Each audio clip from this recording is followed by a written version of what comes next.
The Lonely Crowd. A Study of the Changing American Character by David Riesman. Preface. I speak of the American in the singular, as if there were not millions of them, north and south, east and west, of both sexes, of all ages, and of various races, professions, and religions. Of course the one American I speak of is mythical, but to speak in parables is inevitable in such a subject, and it is perhaps as well to do so frankly. His is a book about character, in the contemporary scientific sense of social character, the patterned uniformities of learned response that distinguish men of different regions, eras, and groups. It is a book about the nature of the processes that produce the differences in character of Americans, Frenchmen, Pueblo Indians, and so on, of Northern Americans and Southern Americans, of middle-class Americans and lower-class Americans. Furthermore, it is a book about the way in which certain social character types, once they are formed at the knee of society, are then deployed in the work, play, politics, and child-rearing activities of adult life. The first few chapters deal with the hypothesis that changes in population and technology everywhere are the chief correlates of changes in the social character. Then the character and destiny of the middle and upper middle-class American of yesterday and today are scrutinized. My major thesis in these opening chapters is that the conformity of earlier generations of Americans of the type I term inner-directed was mainly assured by their internalization of adult authority. The middle-class urban American of today, the other-directed, is, by contrast, in a characterological sense more the product of his peers, that is, in sociological terms, his peer groups, the other kids at school or in the block. In adult life he continues to respond to these peers, not only with overt conformity, as do people in all times and places, but also in a deeper sense, in the very quality of his feeling. Yet, paradoxically, he remains a lonely member of the crowd because he never comes really close to the others or to himself. His inner-directed predecessor was lonely too, but in a different Santayana, character and opinion in the United States way, his chief company being the ancestors within, the parents whom he had internalized. To the reader who is familiar with Erich Fromm's treatment of the role of social character types in the historical process, this approach will not present difficulties. Our principal reliance has been on the concepts he has done so much to develop. On the other hand, it should present no great difficulties to the everyday reader, especially perhaps the reader of novels and drama, who is aware of salient differences between his generation and that of his father and grandfather.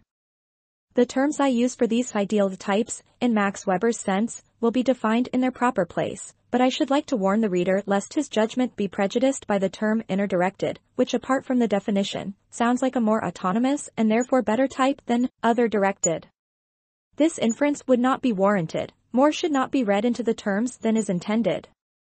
At every step of theory making the investigator remains in the grip of his terms, and the modification of terms throughout the progress of the study was evidence of a constant dialectic between the urge to simplify and the urge to take account of everything. The urge to simplify won out most of the time. But even when the writer and his collaborators made a plunging commitment to this or that answer to the as yet unanswered questions we were asking of history, difficulties of expression and communication remained. An expository rhetoric of shorthand and slogans, as in the chapter title, The Other-Directed Round of Life, From Invisible Hand to Glad Hand, raised many problems. Might the reference to an invisible hand, recalling Adam Smith's metaphorical view of society and character, disappoint the specialist, who includes Smith's moral sentiments as well as wealth of nations in his purview, and at the same time mystify the non-specialist? Perhaps so. Yet these are the chances communication must take. The study should be accepted, then, as a model construction of the interaction of certain conformity patterns in middle-class character and certain elements in American productivity, politics, and leisure.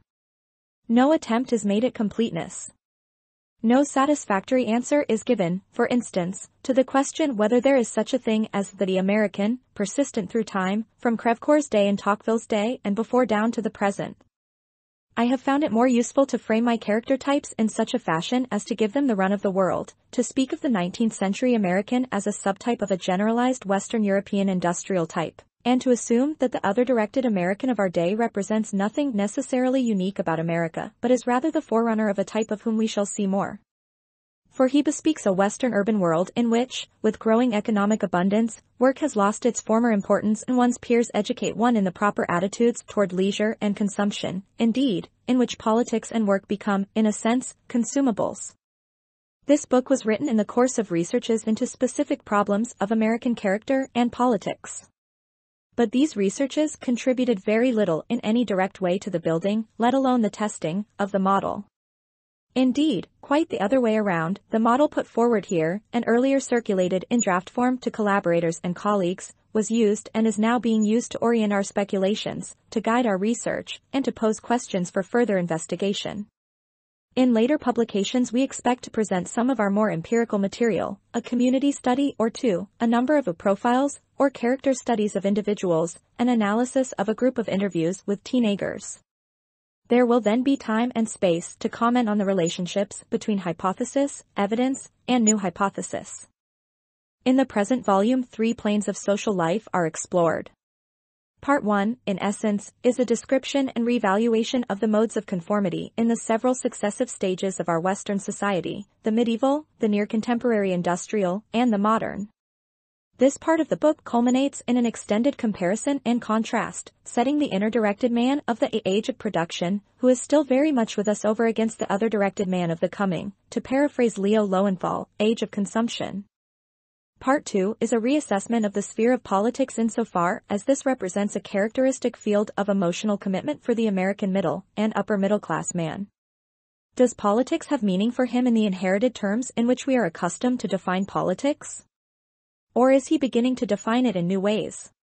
Perhaps his orientation toward consumption, resting on historical, technological, and eventually characterological foundations of which he himself is only dimly aware, causes him to use politics as a commodity like other commodities.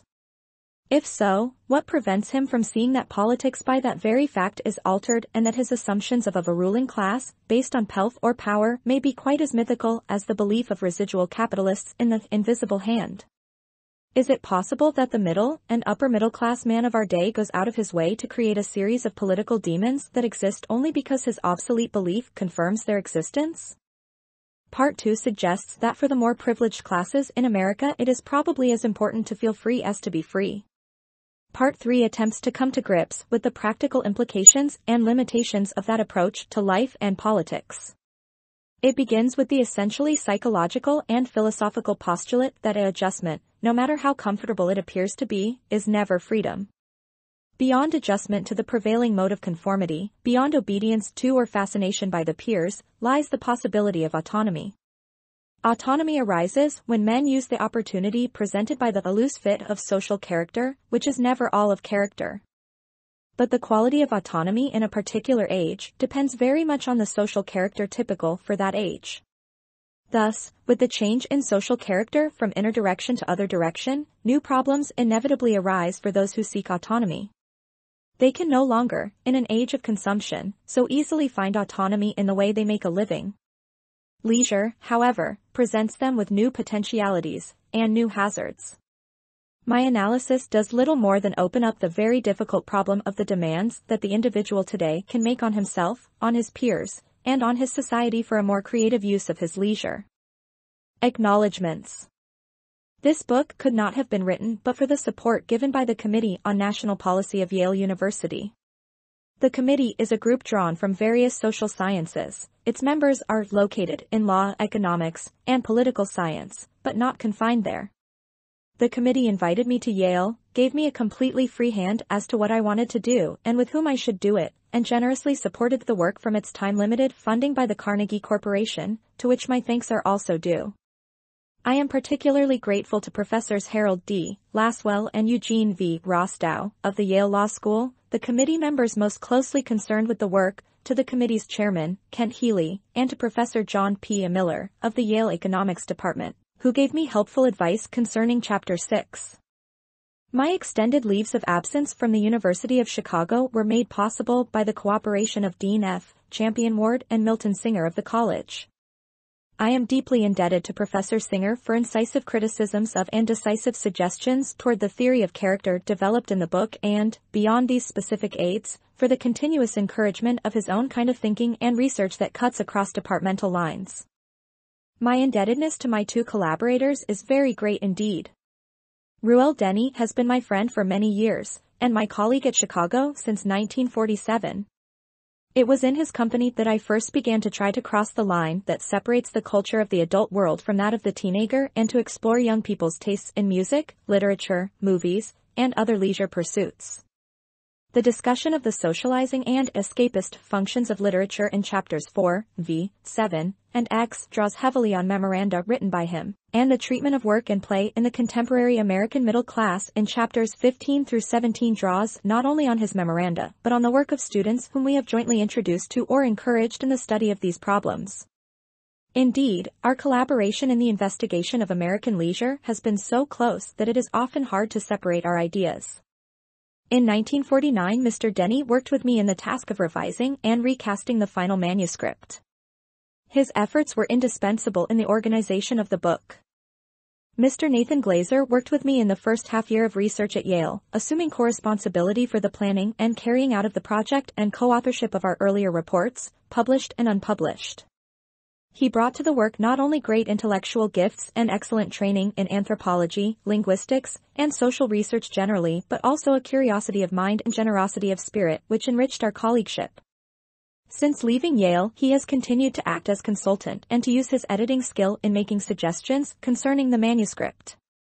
The treatment of the role of character structure in history in Chapter 1, of the relation between character and politics in Part 2, and of the concept of autonomy in Chapter 14 owes much to drafts written by him. The study of a community in Vermont was made under the direction of Martin and Margie Meyerson. They were assisted by Rosalie Henke, who provided us with some fine examples of the interviewer's art, and by David Miller. In collaboration with Mr. and Mrs. Meyerson, Dr. Genevieve Knupfer undertook a group of interviews in East Harlem, New York, and elsewhere. Coding of the interviews has been in the capable hands of Rose Lobkoser and, in time spared from her duties at the University of Rochester Medical School, of Dr. Knupfer. Erica Eichhorn gathered and analyzed a group of Rorschach tests in the Vermont community, and Albert Halassi analyzed several handwriting specimens from our interviewees, both joined by correspondence. The continuing seminar among my collaborators from which this book, as well as our more specialized publications, has benefited. Sheila Spalding assisted with research on American history, on the theory of the population cycle, on the problems of a utopian thinking, and in preparing the manuscript for the press. Molly Mansfield did some of our first interviews and made many suggestions for improvement of the interview guide. Janice Feldstein typed drafts and memoranda and helped build up our meager store of data on contemporary leisure activities. Betty Martin of the Yale University Press took great pains with the final styling of the manuscript. Much of the work was done at the Yale Law School, where I held a research appointment. Its dean, Wesley A. Sturgis, and its library, secretarial, and administrative staffs are to be thanked for their cooperation. I am also indebted to the college and to the Social Science Research Committee of the University of Chicago for grants, which aided me in the completion of the manuscript. Since my purpose in this volume has not been bibliographic, I have only cited either those works from which we have knowingly taken a great deal or those which happen to serve as illustrations or allusions to our themes. Here I would like to acknowledge the help of some of those who read the manuscript or portions of it: Louis Dexter, Herman Feiner, Eric from Everett Hughes, Nathan Lades, John R. Seeley, M. Brewster Smith, and Martha Wolfenstein. Their willingness, and that of others mentioned later on, to go to great pains in such a task, often, when they did not share my preconceptions, is testimony to the strength of a tradition of cooperative inquiry in social research. I also owe much to my wife's encouragement and specifically to her novel concerning children and to her criticism of this book through its various stages. I want to thank Alfred Knopf, publisher of Tocqueville's Democracy in America, for permission to quote from that book. I also want to thank the Public Opinion Quarterly, the Graduate School of Public Administration, Cambridge, Massachusetts, and Longmans, Green, for permission to draw on articles of mine published by them. Part 1. Character. Some types of character and society. Nor can the learned reader be ignorant that in human nature, though here collected under one general name, is such prodigious variety that a cook will sooner have gone through all the several species of animal and vegetable food in the world than an author will be able to exhaust so extensive a subject. Fielding, Tom Jones. Social character is the product of social forms. In that sense, man is made by his society. Yet we know that social forms change, sometimes men change them, and character changes with them. What part does character play, then, in the initiation of change? Let us take political apathy as an illustration. The complexity of society, its segmentation, the difficulty of comprehending it, the consistent failure to have it act the way people say they would like it to act, all these factors induce political apathy. At the same time, general political apathy is itself one of the main factors, causing the apparent inelasticity of society. The relations between political apathy and social change are actually more complicated even than this, once unconscious interconnections are recognized. For example, uncertainty as to social position, combined with the possibility or hope of rapid social advance, leads parents in certain middle social strata to largely unconscious changes in their child-rearing practices. The child is no longer trained to an unquestioned ideal as perhaps his parents were, he is trained to do the best possible, in any situation. The decline of specifically defined goals and clear purposes, for this and other reasons, can easily have the effect of making the person more vulnerable to apathy. This in turn may lead him to interpret the world in such a way as to justify his apathy and to mold it into a political style. He says, no one can do anything in politics anyway, when the point is, I cannot imagine myself doing anything, in politics or elsewhere. The complexity of such interconnections is so great that we must recognize very clearly the limitations of historical analysis pursued according to any method we now have. The Kultur/Ampf aroused by Max Weber's magnificent essay on the Protestant ethic and the spirit of capitalism indicates both the controversiality and the possible fruitfulness of pursuing a typological method to see where it leads. Hence the place given to character in this book is heuristic. It is an effort to find something out, not a conviction as to the road for overcoming the elusiveness of history. Let us begin by defining character structure as the more or less permanent, socially and historically conditioned organization of an individual's drives and satisfactions.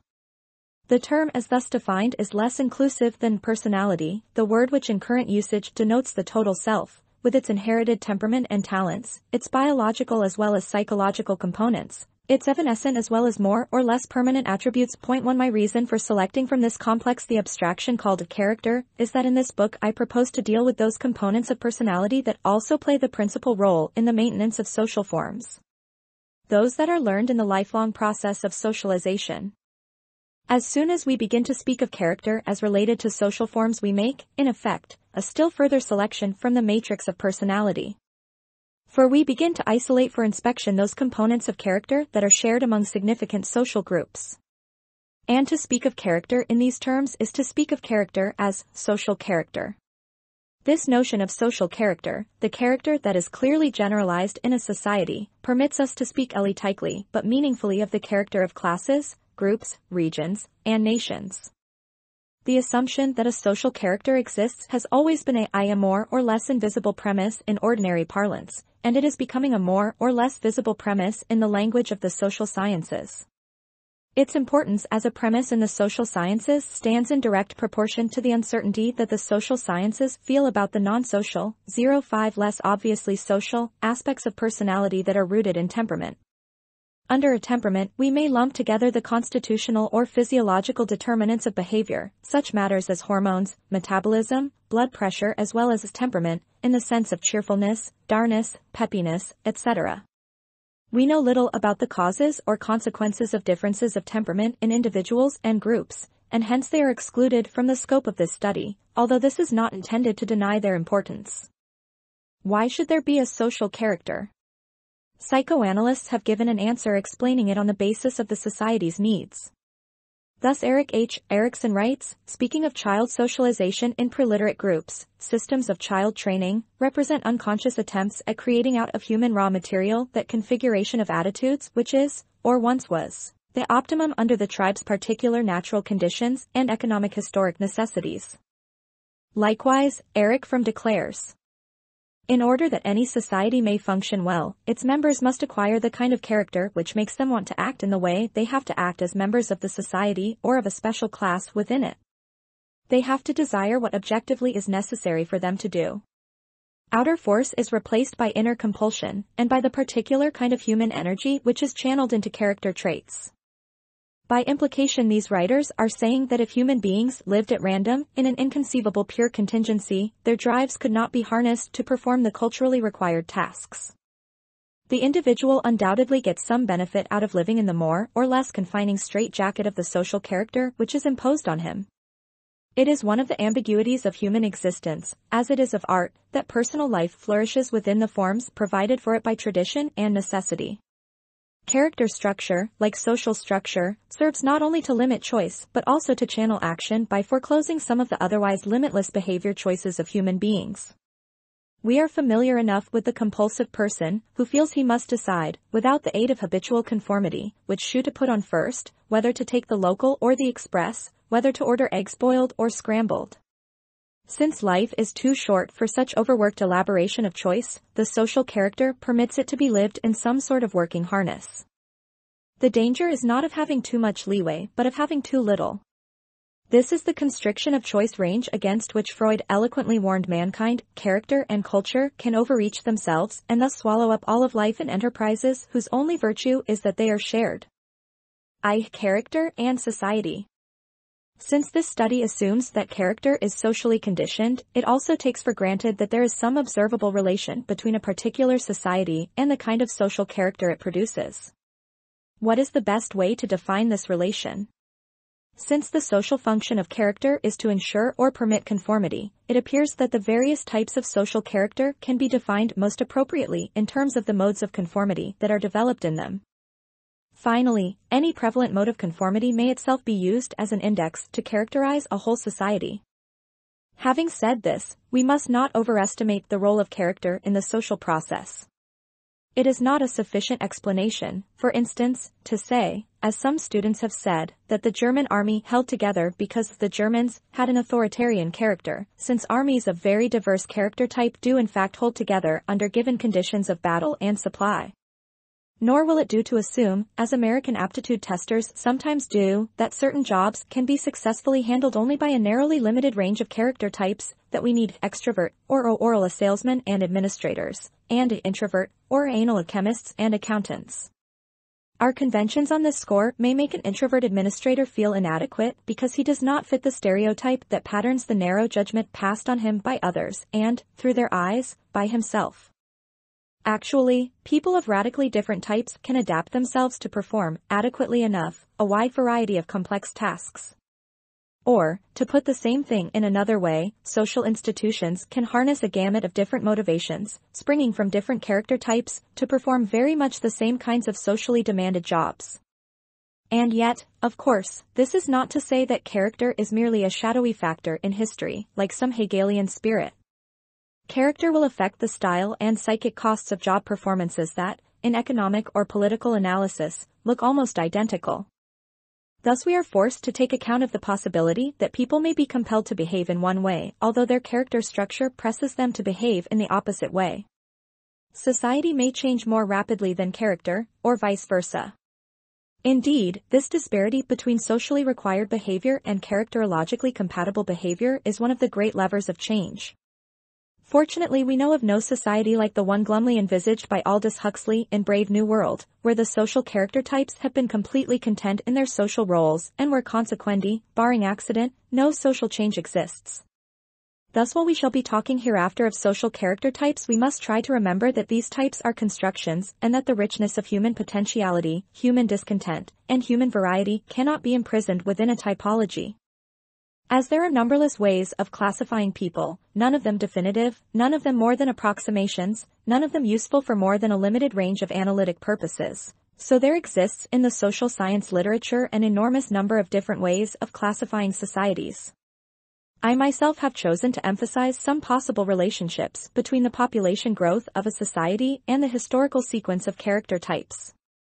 For I think it fruitful in developing a historical characterology to explore the correlations between the conformity demands put on people in a society and the broadest of the social indexes that connect men with their environment, the demographic indexes. A useful key to those indexes is the theory developed by modern students of population who see all societies as located in and moving along a curve of population growth and distribution. Actually, there is no single curve of population, but a variety.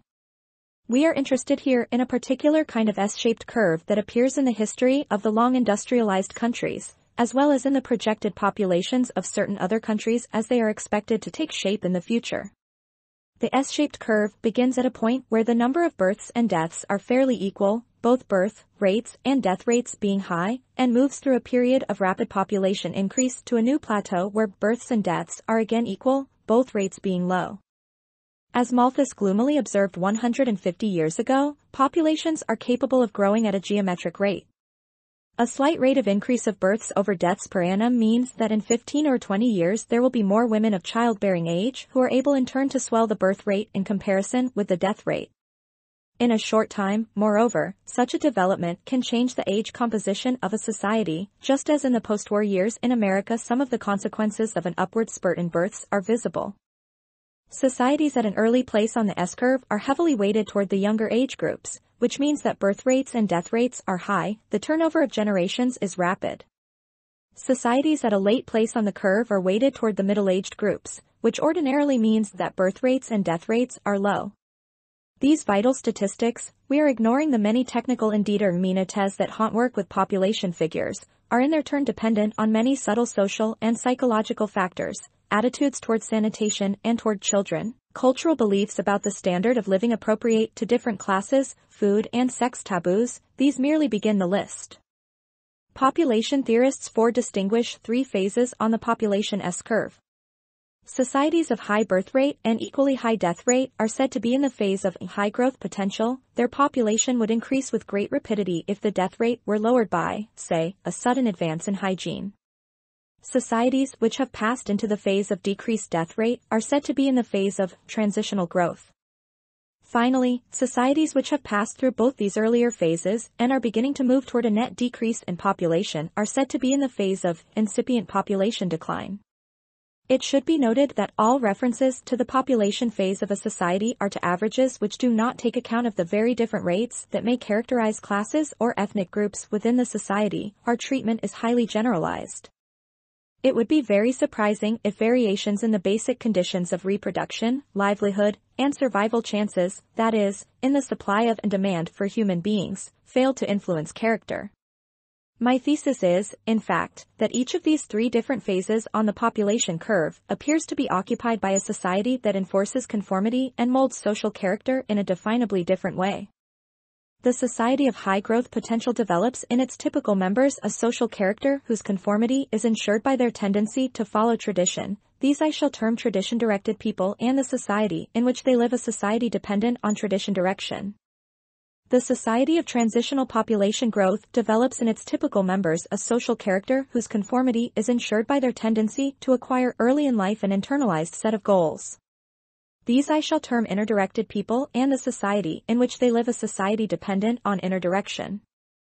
Finally, the society of incipient population decline develops in its typical members a social character whose conformity is ensured by their tendency to be sensitized to the expectations and preferences of others. These I shall term other-directed people, and the society in which they live one dependent on other direction. Let me point out, however, before embarking on a description of these three ideal types of character and society, that I am not concerned here with making a detailed demographic analysis such as would be necessary before one could prove that a link exists between population phase and character type. Rather, the theory of the curve of population provides me with a kind of shorthand for referring to the myriad institutional elements that are also, though usually more heatedly, symbolized by such words as the industrialism, folk society, monopoly capitalism, urbanization, rationalization, and so on. Hence when I speak here of transitional growth or incipient decline of population in conjunction with shifts in character and conformity, these phrases should not be taken as magical and comprehensive explanations. I am sure that change in the population age distribution, even with all it implies in change of the spacing of people, the size of markets, the role of children, the society's feeling of vitality or senescence, and many other intangibles, cannot determine character all by itself. It is a necessary but not a sufficient condition. What matters, too, is the rate of change, the size of the country or other unit of organization, the distribution of the change among social classes, a group's reaction to its density, the persistence of traditions because, as in the case of Japan, they can be made compatible with industrialization. High growth potential, tradition-directed types. It has already been stated that a society characterized by high birth rates and high death rates is in the stage of high growth potential. The mortality rates are so high that any decline in them permits a very rapid expansion of the population. This is the situation of more than half the world's population, in India, Egypt, and China, which have already grown immensely in recent generations, for most preliterate peoples in Central Africa, parts of Central and South America, in fact in most areas of the world relatively untouched by industrialization. Here death rates are so high that if birth rates were not also high the populations would die out. Regions where the population is in this stage of growth may be sparsely populated, as in the areas occupied by many primitive tribes and as in parts of Central and South America. They may be densely populated, as in India, China, and Egypt. In either case, the society achieves a Malthusian bargain with the limited food supply by killing off, in one way or another, some of the potential surplus of births over deaths, the enormous trap which, in Malthus' view, nature sets for man and which can be peaceably escaped only by prudent cultivation of the soil and prudent uncultivation of the species through the delay of marriage. Without the prevention of childbirth by means of marriage postponement or other contraceptive measures, the population must be limited by taking the life of living beings. And so other societies have invented cannibalism, induced abortion, organized wars, made human sacrifice, and practiced infanticide, especially female, as means of avoiding periodic famine and epidemics. Though this settling of accounts with the contradictory impulses of hunger and sex is accompanied often enough by upheaval and distress, these societies in the stage of high growth potential tend to be stable at least in the sense that their social practices, including the crimes that keep population down, are institutionalized and patterned. Generation after generation people are born, are weeded out, and die to make room for others. The net rate of natural increase fluctuates only within narrow limits, as is true also of societies in the stage of incipient decline. But unlike the latter, the average life expectancy in the former is characteristically low, the population is heavily weighted on the side of the young, and generation replaces generation far more rapidly and less efficiently than in those industrialized societies of incipient population decline. In viewing such a society we inevitably associate the relative stability of the man-land ratio, whether high or low, with the tenacity of custom and social structure. However, we must not equate stability of social structure over historical time with psychic stability in the lifespan of an individual. The latter may subjectively experience much violence and disorganization. In the last analysis, however, he learns to deal with life by adaptation, not by innovation. With certain exceptions, conformity is largely given in the self-evident social situation. Of course, nothing in human life is ever really self-evident. Where it so appears it is because perceptions have been narrowed by cultural conditioning. As the precarious relation to the food supply is built into the going culture, it helps create a pattern of conventional conformity which is reflected in many, if not in all, societies in the stage of high growth potential. This is what we mean when we speak of tradition direction. A definition of tradition direction. Since the type of social order we have been discussing is relatively unchanging, the conformity of the individual tends to be dictated to a very large degree by power relations among the various age and sex groups, the clans, castes, professions, and so forth, relations which have endured for centuries and are modified but slightly, if at all, by successive generations. The culture controls behavior minutely, and, while the rules are not so complicated that the young cannot learn them during the period of intensive socialization, careful and rigid etiquette governs the fundamentally influential sphere of kin relationships.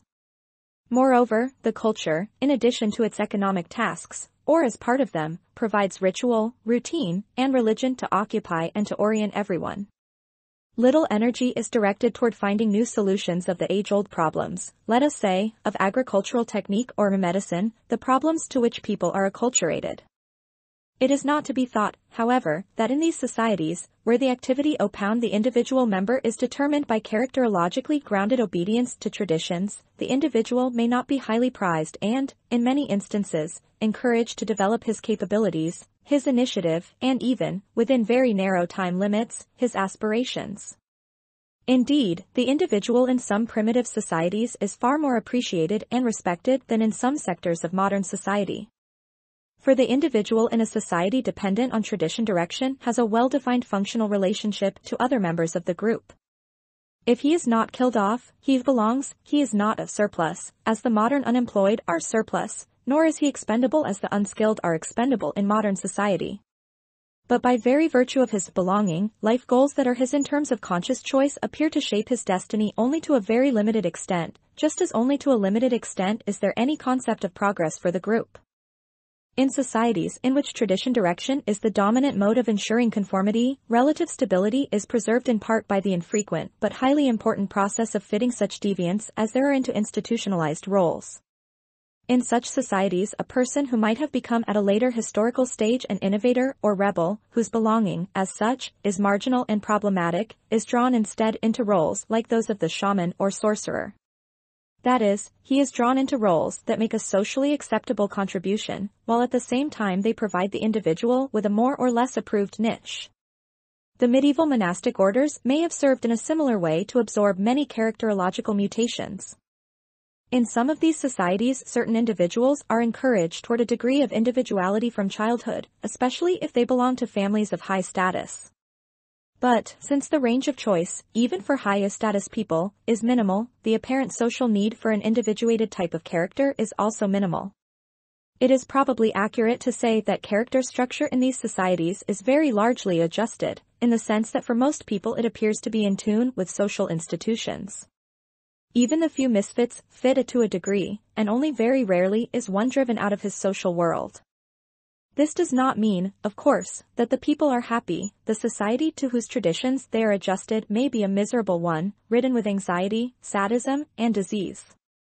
The point is rather that change, while never completely absent in human affairs, is slowed down as the movement of molecules is slowed down at low temperature, and the social character comes as close as it ever does to looking like the matrix of the social forms themselves. In Western history, the Middle Ages can be considered a period in which the majority were tradition-directed. But the term tradition-directed refers to a common element, not only among the people of pre-capitalist Europe but also among such enormously different types of people as Hindus and Hopi Indians, Zulus and Chinese, North African Arabs and Balinese. There is comfort in relying on the many writers who have found a familiar unity amid diversity, a unity they express in such terms as a folk society, as against a civilization, a status society, as against a contract society, Gemeinschaft, as against a Gesellschaft, and so on. Different as the societies envisaged by these terms are, the folk, status, and Gemeinschaft societies resemble each other in their relative slowness of change, their dependence on family and kin organization, and, in comparison with later epochs, their tight web of values. And, as is now well recognized by students, the high birth rate of these societies in the stage of high growth potential is not merely the result of a lack of contraceptive knowledge or techniques. A whole way of life, an outlook on chance, on children, on the place of women, on sexuality, on the very meaning of existence, lies between the societies in which human fertility is allowed to take its course and toll and those which prefer to pay other kinds of toll to cut down on fertility by calculation, and, conceivably, as Freud and other observers have suggested, by a decline in sexual energy itself. Transitional growth, inner-directed types. The emergence of transitional growth. Except for the West, we know very little about the accumulation of small changes that can eventuate in a breakup of the tradition-directed type of society, leading it to realize its potential for high population growth. As for the West, however, much has been learned about the slow decay of feudalism and the subsequent rise of a type of society in which inner direction is the dominant mode of ensuring conformity. Such a society is likely to be found in the phase of transitional growth of population. Many writers are apt to view the situation of the tradition-directed peasant as idyllic and to exaggerate by comparison the anomie, the rootlessness, the trapped malaise, of the modern city dweller. There is more than a hint of this in the work of many contemporary social scientists. On the other hand, critical historians, pushing the Renaissance ever back into the Middle Ages, seem sometimes to deny that any decisive change occurred. On the whole, it makes sense to suppose that the greatest social and characterological shift of recent centuries did indeed come when men were driven out of the primary ties that bound them to the Western medieval version of tradition-directed society. All later shifts, including the shift from inner direction to other direction, seem unimportant by comparison, although of course this latter shift is still underway and we cannot tell what it will look like when complete. A change in the relatively stable ratio of births to deaths, which characterizes the period of high growth potential, is both the cause and consequence of other profound social changes. In most of the cases known to us, a decline takes place in mortality prior to a decline in fertility, hence there is some period in which the population expands rapidly. The drop in death rate occurs as the result of many interacting factors, among them sanitation, improved communications, which permit government to operate over a wider area and also permit easier transport of food to areas of shortage from areas of surplus, the decline, forced or otherwise, of infanticide, cannibalism, and other inbred kinds of violence. Because of improved methods of agriculture, the land is able to support more people, and these in turn produce still more people. As a result, population begins increasing nearly in geometric ratio, as it did in Europe between 1650 and 1900 and as it has in recent years been doing in countries like India. Notishtine's phrase, a transitional growth, is a mild way of putting it. The transition is likely to be violent, disrupting the stabilized paths of existence in societies in which tradition direction has been the principal mode of ensuring conformity. The imbalance of births and deaths puts pressure on the society's customary ways. A new slate of character structures is called for or finds its opportunity in coping with the rapid changes, and the need for still more changes in the social organization. A definition of inner direction.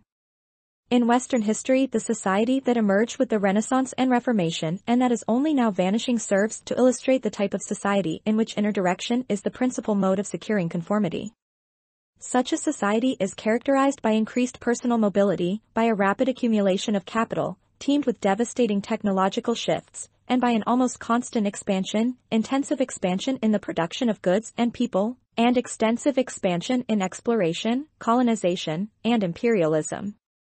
The greater choices this society gives, and the greater initiatives it demands in order to cope with its novel problems, are handled by character types who can manage to live socially without strict and self-evident tradition direction. These are the inner-directed types. The concept of inner direction is intended to cover a very wide range of types. Thus, while it is essential for the study of certain problems to differentiate between Protestant and Catholic countries and their character types, between the effects of the Reformation and the effects of the Renaissance, between the Puritan ethic of the European and American North and West and the somewhat more hedonistic ethic of the European East and South, while all these are valid and, for certain purposes, important distinctions, the concentration of this study on the development of modes of conformity permits their neglect. It allows the grouping together of these otherwise distinct developments because they have one thing in common: the source of direction for the individual is inner, the sense that it is implanted early in life by the elders and directed toward generalized but nonetheless inescapably destined goals. We can see what this means when we realize that, in societies in which tradition direction is the dominant mode of ensuring conformity, attention is focused on securing external behavioral conformity.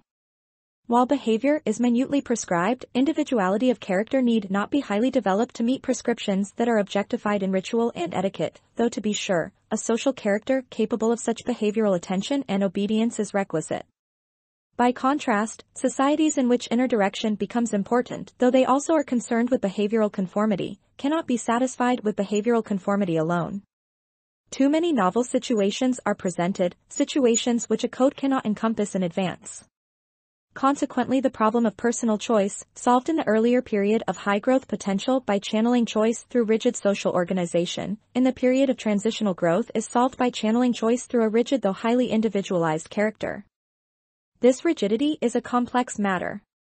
While any society dependent on inner direction seems to present people with a wide choice of aims, such as money, possessions, power, knowledge, fame, goodness, these aims are ideologically interrelated, and the selection made by any one individual remains relatively unalterable throughout his life.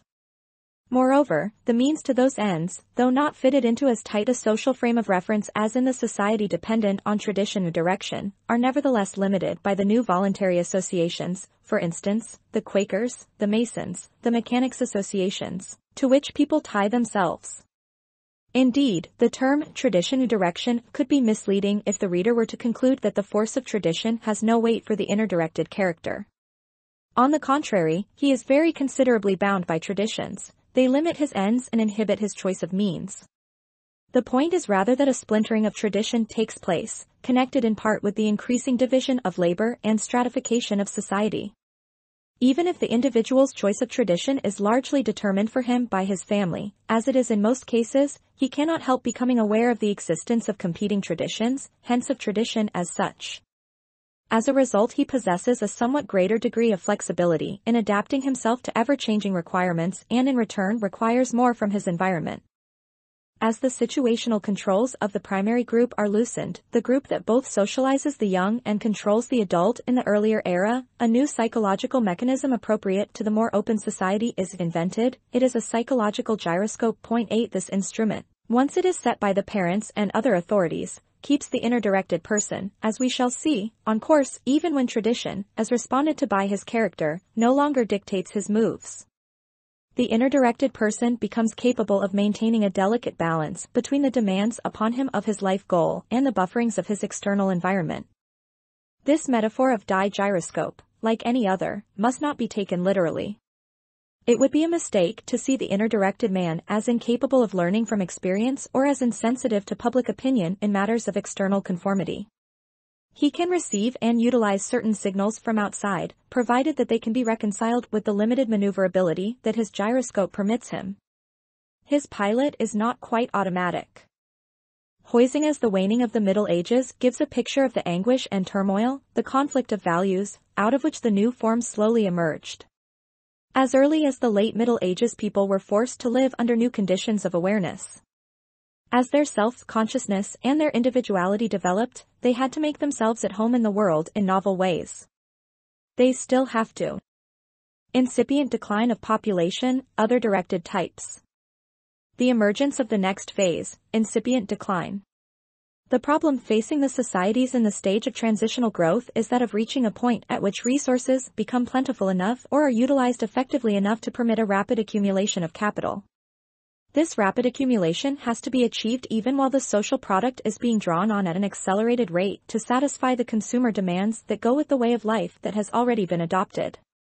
For most countries, unless capital and techniques can be imported from other countries in still later phases of the population curve, every effort to increase national resources at a rapid rate must actually be at the expense of current standards of living. We have seen this occur in the USSR, now in the stage of transitional growth.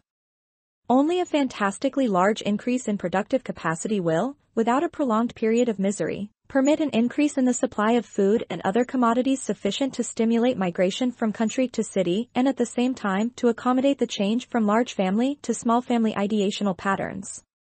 For Europe, this transition was long drawn out and painful, and this may be one reason that countries such as France, despite their demographic transformation into the third stage of incipient decline, still retain modes of conformity appropriate to an economy in the second stage or even earlier. For America, Canada, and Australia, at once beneficiaries of European technique and native resources, the transition was rapid and relatively easy. As has been said, the tradition-directed character hardly thinks of himself as an individual. Still less does it occur to him that he might shape his own destiny in terms of personal, lifelong goals or that the destiny of his children might be separate from that of the family group. He is not sufficiently separated psychologically from himself, or, therefore, sufficiently close to himself, his family, or group to remember in these terms. In the phase of transitional growth, however, people of inner-directed character do gain a feeling of control over their own lives and see their children also as individuals with careers to make. At the same time, with the shift out of agriculture and, later, with the banning of child labor in factories, a humanitarian measure both needed and possible because of the altered social relations introduced by industrialization, children no longer become an unequivocal economic asset. And with the growth of habits of scientific thought, religious and magical views of human fertility, views that in an earlier phase of the population curve made sense for the culture if it was to reproduce itself, give way to irrational, individualistic attitudes. Indeed, just as the rapid accumulation of productive capital requires that people be imbued with the Protestant ethic, as Max Weber characterized one manifestation of what is here termed inner direction, so also the decreased number of progeny requires a profound change in values. A change so deep that, in all probability, it has to be rooted in character structure. As the birth rate begins to follow the death rate downward, societies move toward the epoch of incipient decline of population, the prelude to the time when the birth rate will plunge below the already lowered death rate, so that total population will decline. This problem of incipient population decline has been much discussed in the Western countries, notably in France, Britain, and the Scandinavian countries, where the population is nearing stability or hovering on the verge of actual decrease.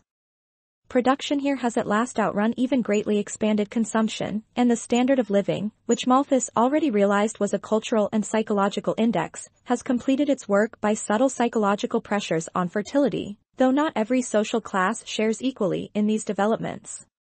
Fewer and fewer people work on the land or in the extractive industries or even in manufacturing. Hours are short. People may have material abundance and leisure besides. They pay for these changes, however. Here, as always, the solution of old problems gives rise to new ones, by finding themselves in a centralized and bureaucratized society and a world shrunken and agitated by the contact, accelerated by industrialization, of races, nations, and cultures. The hard enduringness and enterprise of the inner-directed types are somewhat less necessary under these new conditions.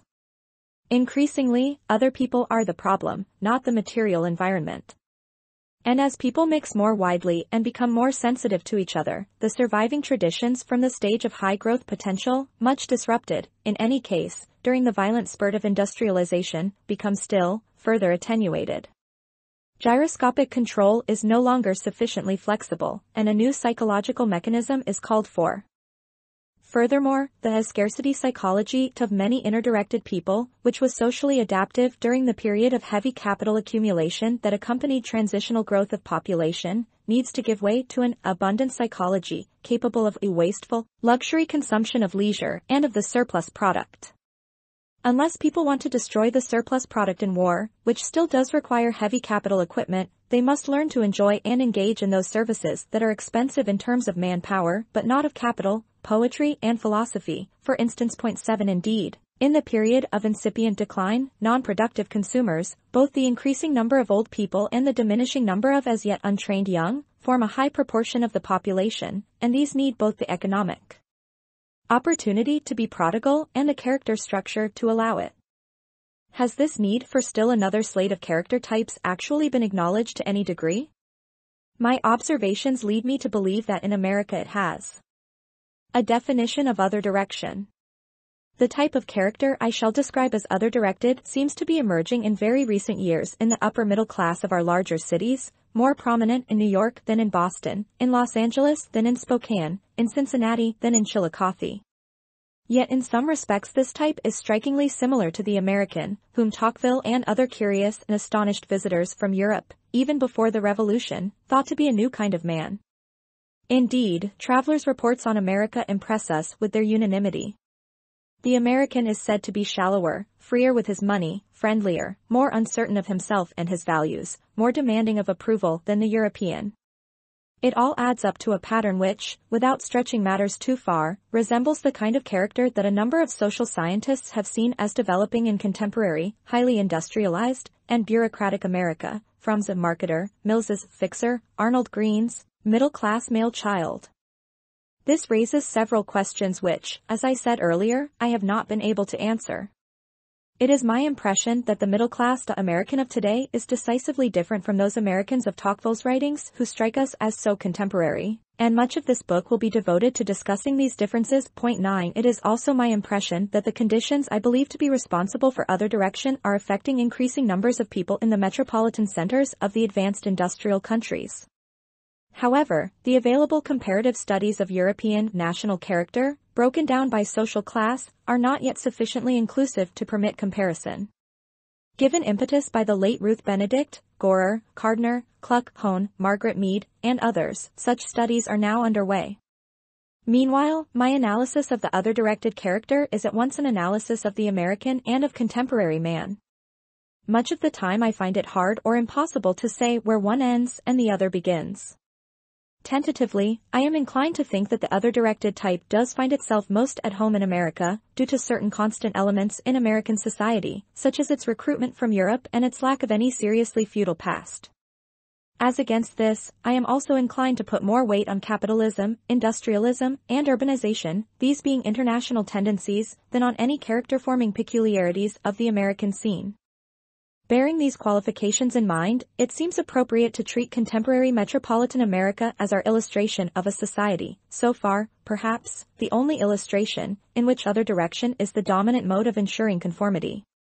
It would be premature, however, to say that it is already the dominant mode in America as a whole. but since the other-directed types are to be found among the young, in the larger cities, and among the upper-income groups, we may assume that, unless present trends are reversed, the hegemony or other direction lies not far off. If we wanted to cast our social character types into social class molds, we could say that inner direction is the typical character of the old middle class, the banker, the tradesman, the small entrepreneur, the technically oriented engineer, etc., while other direction is becoming the typical character of the new middle class, the bureaucrat, the salaried employee in business, etc. Many of the economic factors associated with the recent growth of the new middle class are well known. They have been discussed by James Burnham, Colin Clark, Peter Drucker, and others. There is a decline in the numbers and in the proportion of the working population engaged in production and extraction, agriculture, heavy industry, heavy transport, and an increase in the numbers and the proportion engaged in white-collar work and the service trades. Furthermore, societies in the phase of incipient decline, societies, that is, in which we expect other-directed types to come to the fore, are not only highly urbanized but have a high level of capital equipment and technological skill built up during the period of transitional growth. People who are literate, educated, and provided with the necessities of life by machine industry and agriculture turn increasingly to the tertiary economic realm. The service industries prosper among the people as a whole and no longer only in court circles. Education, leisure, services, these go together with an increased consumption of words and images from the mass media of communications in societies that have moved into the incipient decline stage via the route of industrialization. Hence, while societies in the phase of transitional growth begin the process of distributing words from urban centers, the flow becomes a torrent in the societies of incipient population decline. This process, while modulated by profound national and class differences, connected with differences in literacy and loquacity, takes place everywhere in the industrialized lands. Increasingly, relations with the outer world and with oneself are mediated by the flow of mass communication. For the other-directed types, political events are likewise experienced through a screen of words by which the events are habitually atomized and personalized, or pseudo-personalized. For the inner-directed person who remains still extant in this period, the tendency is rather to systematize and moralize this flow of words. These developments lead, for large numbers of people, to changes in paths to success and to the requirement of more socialized behavior both for success and for marital and personal adaptation. Connected with such changes are changes in the family and in child-rearing practices. In the smaller families of urban life, and with the spread of permissive childcare to ever wider strata of the population, there is a relaxation of older patterns of discipline. Under these newer patterns, the peer group, the age and class-graded group in a child's school and neighborhood, becomes much more important to the child, while the parents make him feel guilty not so much about violation of inner standards as about failure to be popular or otherwise to manage his relations with these other children. Moreover, the pressures of the school and the peer group are reinforced and continued, in a manner whose inner paradoxes I shall discuss later, by the mass media, movies, radio, comics, and popular culture media generally. Under these conditions, types of character emerge that we shall here term other-directed. To them much of the discussion in the ensuing chapters is devoted. What is common to all other-directed is that their contemporaries are the source of direction for the individual, either those known to him or those with whom he is indirectly acquainted, through friends and through the mass media. This source is of course internalized, in the sense that dependence on it for guidance in life is implanted early.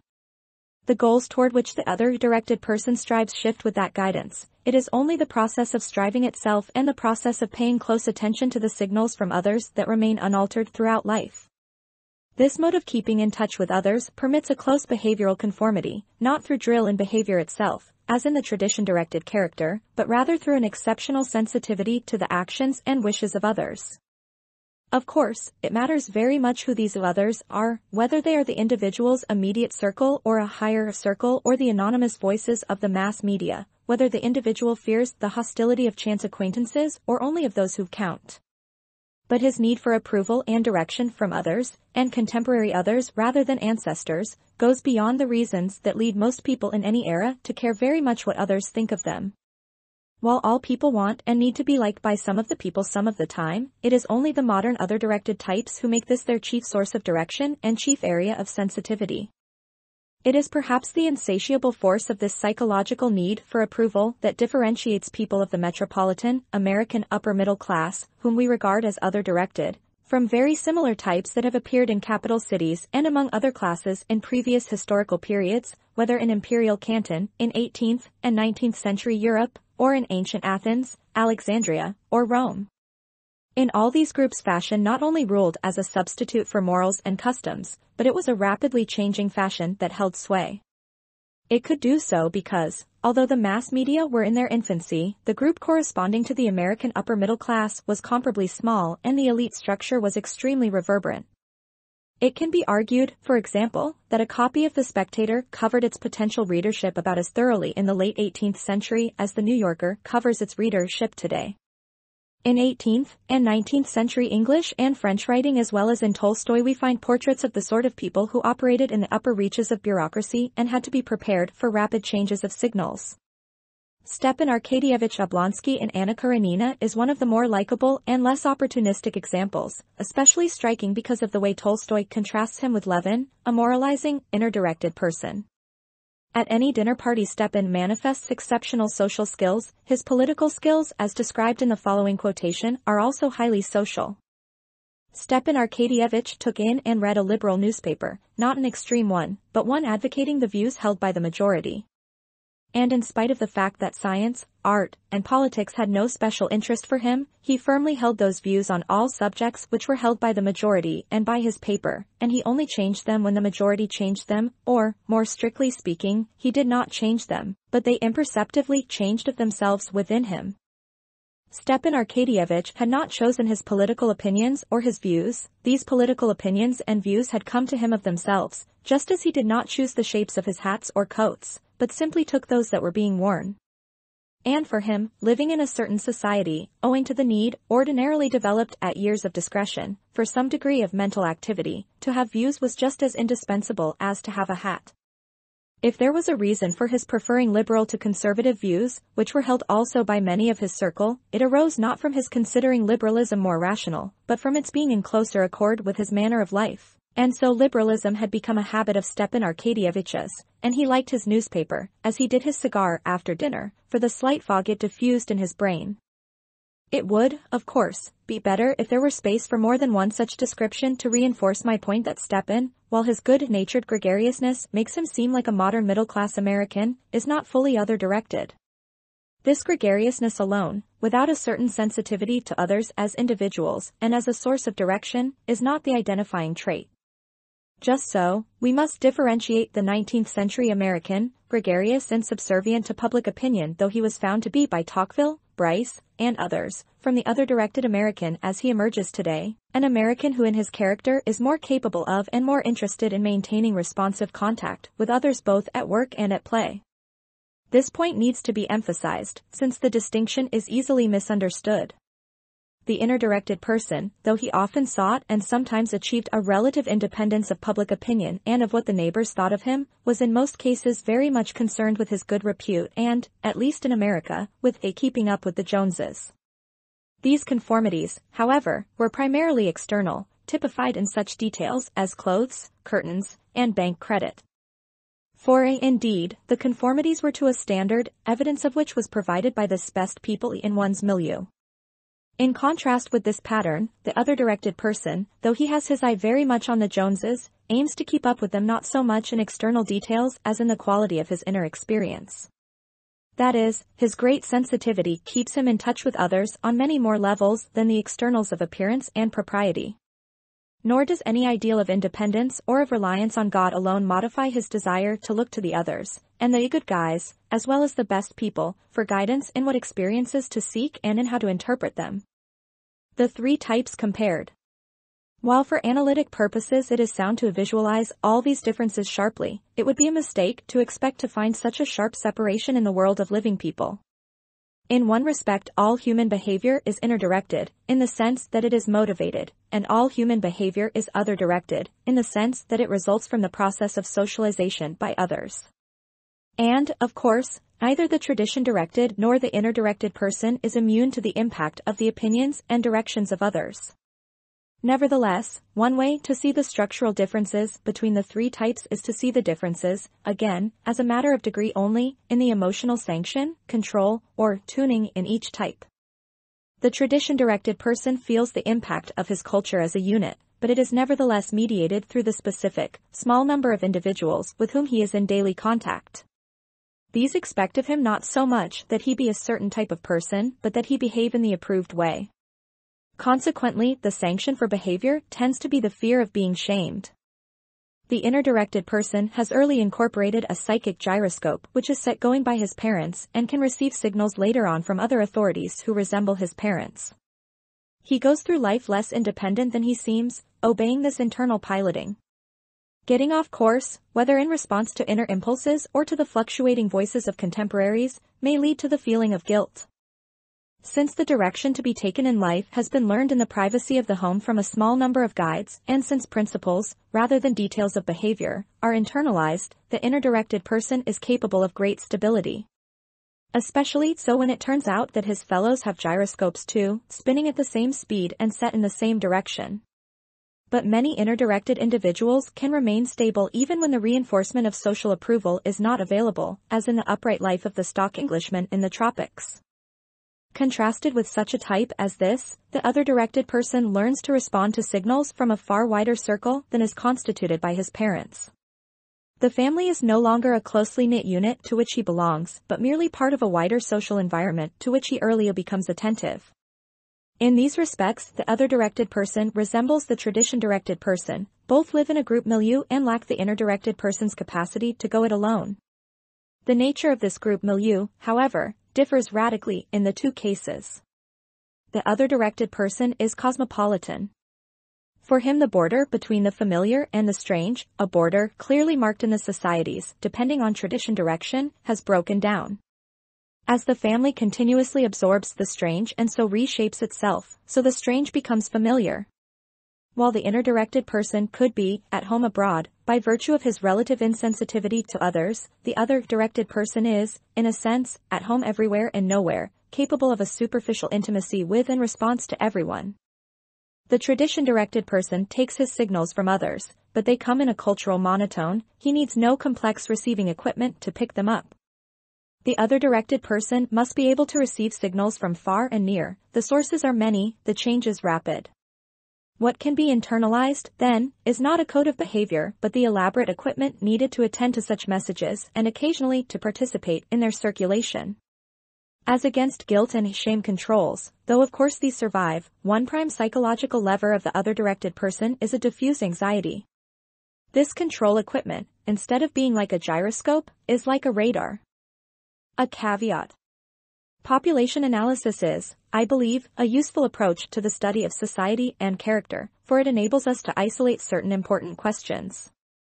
But I should like to anticipate the entirely reasonable criticism that an inference drawn from only one observation, in this case, from the suggested correlation between character type and population phase in modern Western history, is unwarranted. Unless we are to stop with mere description of a way of life, a description bound to be somewhat biased by our very closeness to this way of life, we must further test our concepts in the laboratory of history. With this in mind, studies have been initiated with the view of determining insofar as possible whether the hypothetical correlation is to be rejected or accepted on the basis of information available for other societies.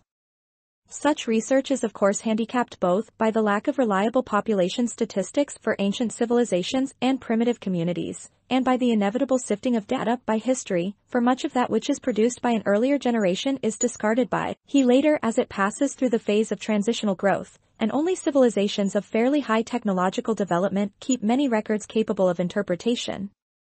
Living today, we of course do not know whether population decline is the last phase of the S-curve or merely a kink in some other curve.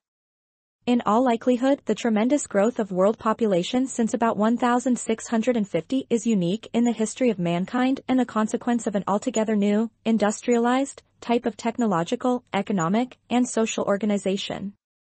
Nonetheless, the fact that every society has some form of organization and some technology, be it the most unscientific ritual, constitutes proof of an effort, more or less successful, to bring down the death rate and improve the standard of living over that of mere animal existence. Therefore we must not and need not be content with an inference concerning the relationship between character and population drawn solely from observations of extant cultures. Could other civilizations, such as the ancient Hebrew, Greek, and Roman, also be characterized at successive stages in their population subsistence development as tradition-directed, inner-directed, and other-directed? Exploratory efforts stimulated by these concepts of character and population have been rewarding. By way of illustration, we might briefly examine the history of the Athenian Empire. What scant evidence we have of the long-term trend of population growth in the empire must be derived from the patient studies of present-day demographers and from the remarks of ancient Greek authors. The Homeric epics depict a volatile society in which the institution of private property had already disrupted the tradition-directed communal organization of tribe, phratry, and clan. Revolutionary improvements in cultivation of the soil, made possible by continued settlement in one place, increased the standard of living and, as a corollary, initiated a phase of population growth that was to continue for several centuries. Private ownership, the development of an exchange economy, and the patrilineal inheritance of property encouraged the concentration of wealth and produced economic and social inequality. A new, threefold social stratification interpenetrated the traditional organization and not only loosened the hold of the clan upon its members but also encouraged the coalescence of individuals with like economic status from different tribes and phratries. As the result of developments poorly recorded and only dimly understood, a rudimentary state was organized, whose citizens acquired rights and obligations independent of the tribe. The existence of this state, designed to protect and further the interests of the property-holding nobles, bespeaks an inherent mobility and suggests that it was possible for individuals or families to acquire property and so move from one class to another. The reform measures taken by Solon and others in succeeding generations also clearly imply that some individuals and families were far more successful than others in achieving the new economic goals of leisure and material wealth. During the 500 years after the founding of the Athenian state, there seems to have existed an expanding frontier economy, based in part upon the exploitation of internal resources, made possible by technological improvement and the institution of slavery, and in greater part upon the conquest of other peoples and the incorporation of their wealth into the domestic economy. One might well adduce as indications of inner direction during this period the changing attitudes toward the family and the upbringing of children, the laws which enhance the freedom of the individual, for example, the significant reforms which permitted the free alienation of property and the initiation of a criminal prosecution by a third party, the multiplication of opportunities for profitable employment in commerce, agriculture, and industry, the drift from country to city, the enthusiasm for exploration and conquest, and the increasing interest in philosophic speculation and science. By the turn of the 5th century, the Athenian Empire had reached the zenith of its power, and the Greeks of this period were familiar with the idea of an expanding population. Both Plato and Aristotle advocated a stationary population. Polybius, writing in the 2nd century, declared that the population of Greece was dying out because of the practice of infanticide. This is undoubtedly an overstatement. Infanticide was confined, as contraception tends to be today, largely to the upper and upper middle classes. Nevertheless, it indicates the trend toward artificial limitation of the size of the family and suggests that the population had reached the period not only of incipient but of actual decline. It is precisely at the same period in Athenian history that we see the rise of social forms that seem to indicate the presence of the other-directed mode of conformity. For example, the institution of ostracism, introduced as a means of preventing tyranny, became in the 5th century a formidable weapon of public opinion, wielded capriciously as a means of ensuring conformity of taste and, cutting down to size, those statesmen, playwrights, and orators of markedly superior ability. In addition, the common people produced a numerous brood of informers, who were constantly accusing the better and most influential men in the state, with a view to subjecting them to the envy of the multitude. In The Jealousy of the Gods and Criminal Law in Athens, Sven Ranulf has meticulously traced the incidence and development of the disinterested tendency to inflict punishment, which, based upon a diffuse characterological anxiety, could perhaps be described as the ascendancy of an omnipotent peer group. All this was accompanied by a decline in inner-directed dutifulness toward the political sphere. In spite of the deference shown by many authors to Athenian democracy of the 5th century, one is struck by the apathy of the voting population. What had earlier been a hard-won privilege of the lower classes, attendance at the ecclesia or popular assembly, became during the rule of the demos an obligation. Various punitive measures were introduced to ensure a quorum, and when these failed, the right to vote became a paid service to the state. Here in the history of the Athenian Empire we have an area in which more detailed research and analysis might very profitably be undertaken. Obviously, no more has been done in these remarks than to suggest certain problems that would be relevant for such research. Similarly, the problems of Rome during the reign of Augustus suggest the emergence and ascendancy of the other-directed character type as the population reached the phase of incipient decline. The importation of a new poetic language legitimating the importance of subtle states of personal feeling, in the Alexandrian-influenced work of such poets as Catullus, and probably Gallus, may evidence shifts toward other direction in the dominant classes. To return to the question of whether or not the American character is something novel and unique, one is immediately curious as to why, though the incipient decline of population has not gone so far in America as it has in certain parts of Europe, such as France, only American society seems to present a picture of a society increasingly dominated by other direction. In part, this may be because America had almost no experience with the epoch of high growth potential and its tradition-bound patterns. It may also be because of the rapid and, despite the Civil War and the enormous amount of hard work that went into settling and building up the country, relatively peaceful and prosperous passage through the mill race of transitional population growth. Yet we realize that New Zealand, Australia, and Canada have had roughly similar fates without developing to anything like the same degree of predominantly other-directed character. To deal with such matters we obviously have to go outside of population theory, and it is, in my view, the population theory which provides the starting point that enables us to go systematically beyond it. We want to ask, for instance, what the future will show as other countries not only move into the stage of incipient population decline but also develop the economic abundance and leisure orientation that this stage can foster. We say, it can foster rather than it must, since these consequences need not follow if the surplus product is consumed in armament and destroyed in war, or is simply left unproduced through the introduction of featherbedding from the top to the bottom of society. A further caveat needs to be entered.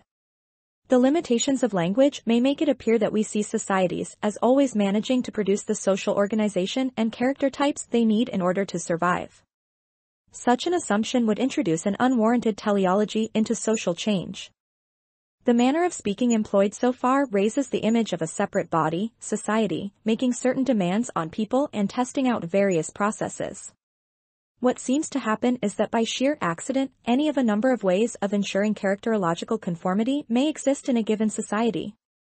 Those which have been successful in preserving a coherent society are transmitted as unconsciously as they arose, but, since by their historical success, they present themselves for study and investigation, it appears as if some teleological force, serving the interest of society, has introduced the successful, or fairly successful, mode of ensuring conformity. Yet we must recognize that societies do disintegrate and die out despite what may appear to be successful methods of ensuring character perpetuation. Correspondingly, we must not deny the probability that societies can tolerate, even without disintegration, much more disorganization and even ruin than many people recognize. 2. The characterological struggle. We can picture for ourselves the last few hundred years of Western history in terms of a gradual succession to dominance of each of these three types. The tradition-directed type gives way to the inner-directed, and the inner-directed gives way to the other-directed. Shifts in type of society and type of character do not, of course, occur all at once. Rather, there is an overlapping, so that within a given culture one may find groups representing all phases of the population curve and demonstrating, with more or less lag, a variety of characterological adaptations to their particular phase. This mixture is made even more various by the migration of peoples, by imperialism, and by forces that constantly throw together people of different character structures, people who date, metaphorically, from different points on the population curve. The struggle of classes and societies may therefore be viewed, to some extent, as a struggle among different characterological adaptations to the situation created by the dominance of a given mode of ensuring conformity. These character types, like geological or archaeological strata, pile one on top of the other. A cross-section of society at any given time reveals the earlier as well as the later character types, the earlier change through the pressure of being submerged by the later.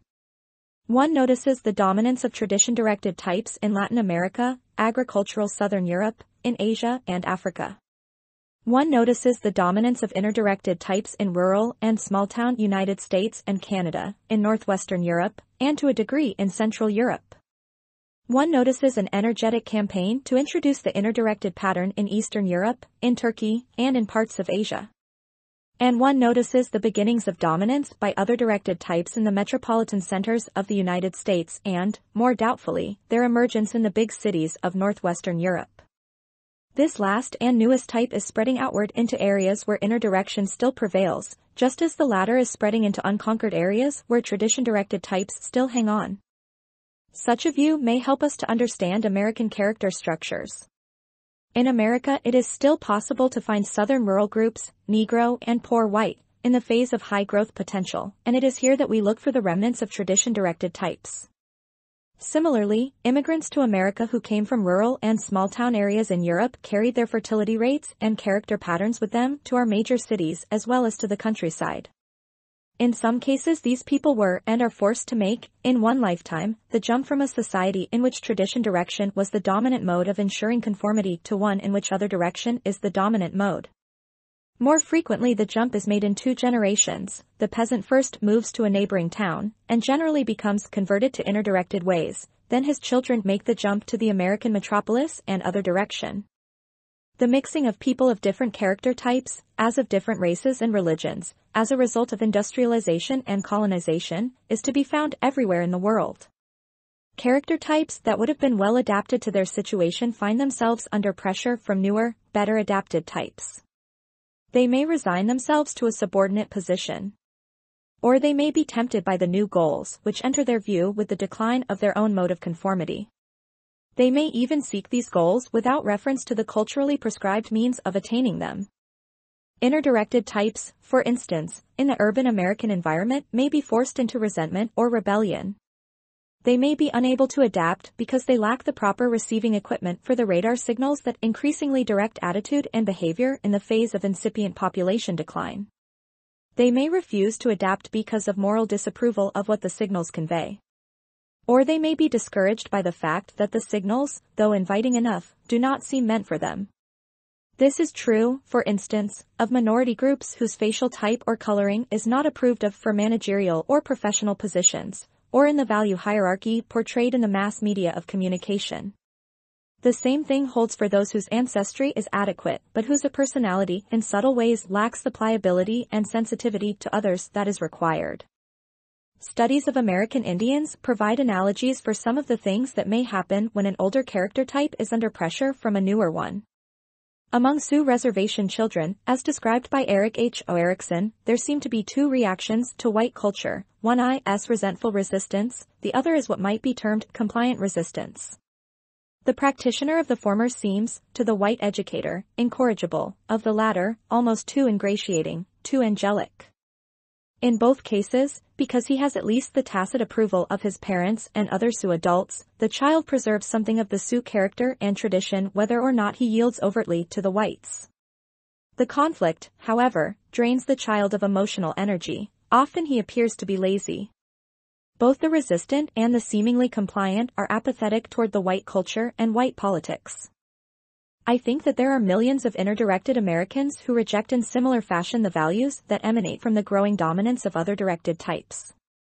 American political moralizers, as described in later chapters, are often what might be termed residual inner-directeds, and also marginal other-directed, who have not acquired the animated mask for apathy of the fully other-directed. Their resentment is conscious and vocal.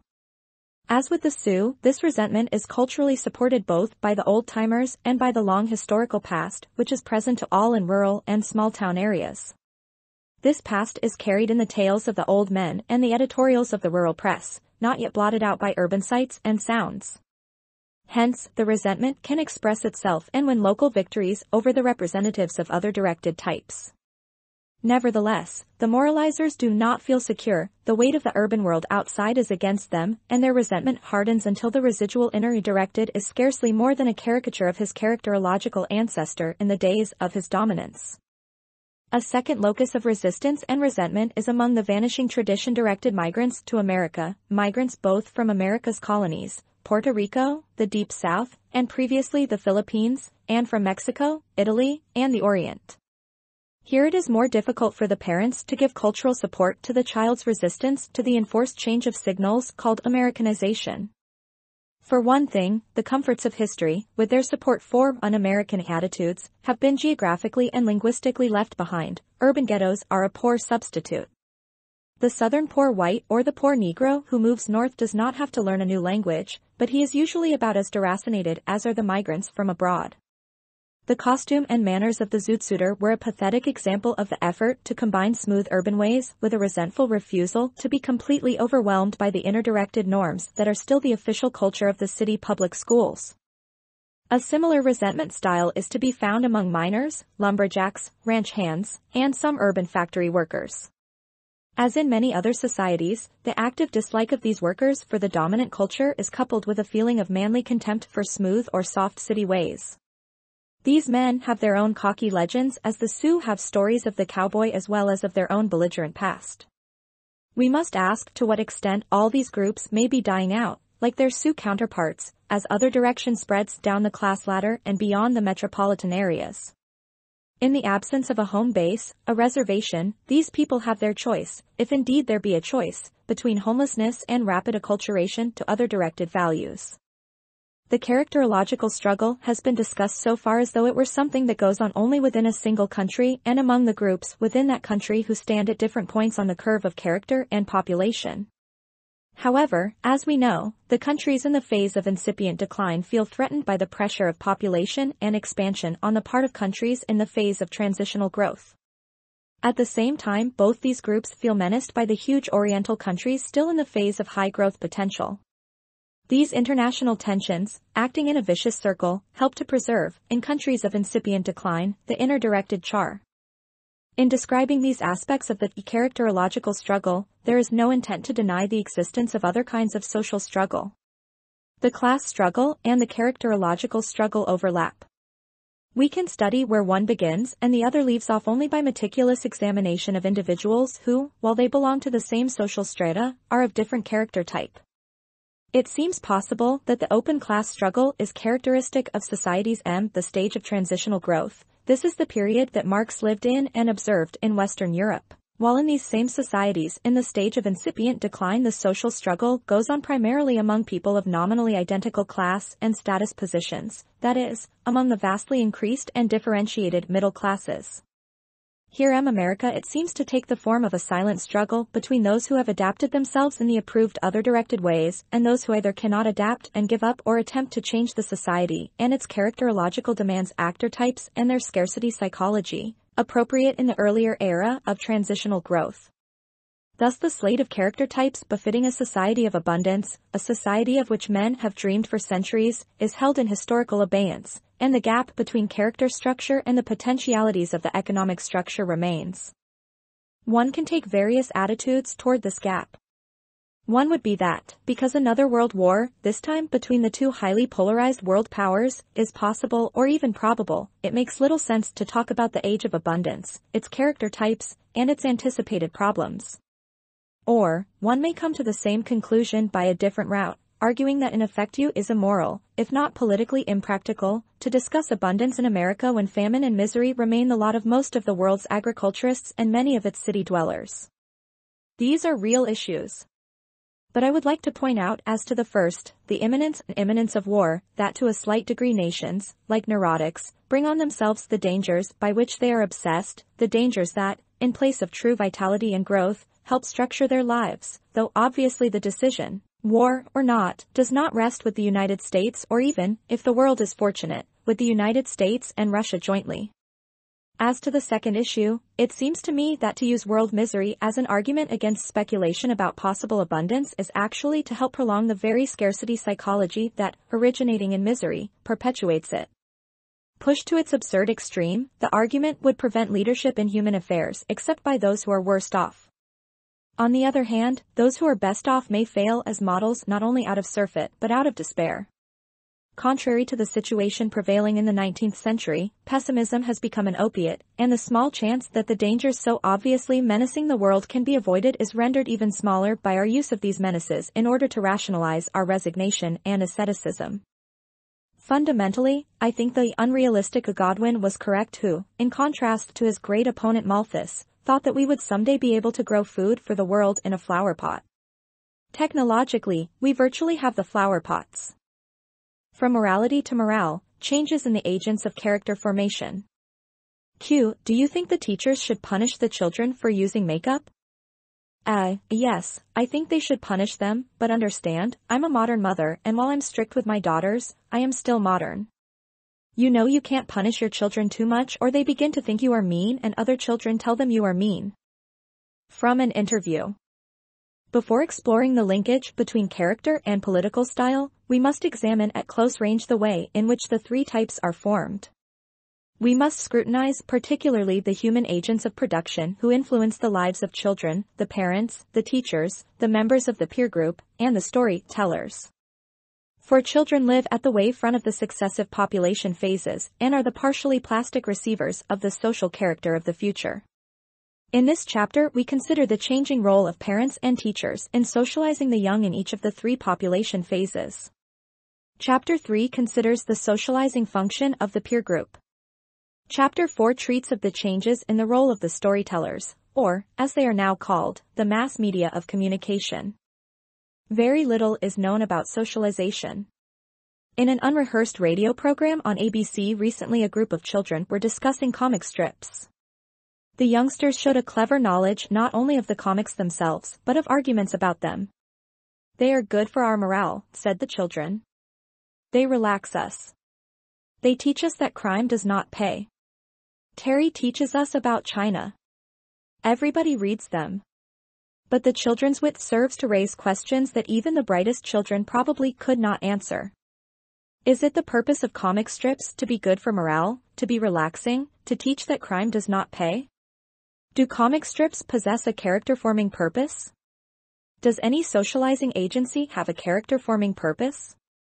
If it does, who is to say that the character it helps to form is what the society wants or needs? We are caught in a circle when thus analyzing the formative agencies. We impute a purpose to society's formation of character types, and then see the results of that process as verifying the existence of the purpose. We do know, in fact, that parents and other adult authorities try to train children in the way society says they should be trained. We must recognize this purposefulness and take it into account. We also note that the important steps taken in the formation of children's character are often taken unconsciously, and this is as true of the makers and purveyors of comic strips as it is of the parents and other adult authorities. Just as it is often more important what parents are than what they intend to do, so it is often more important what the comic strip is as an art object than what it seems to say as a message. Yet, while analysis of the social role of any particular agent becomes exceedingly difficult, we can be sure of several general propositions. What the parents or parental surrogates are at any given time depends on their parents and also on their contemporary life conditions. Moreover, it is largely as the socializing agents are affected by these life conditions that there is a break in the genealogical succession of more or less identical character types. Furthermore, we can be sure that changes in general social conditions can alter the competitive position, and therefore the influence, of competing agencies of socialization.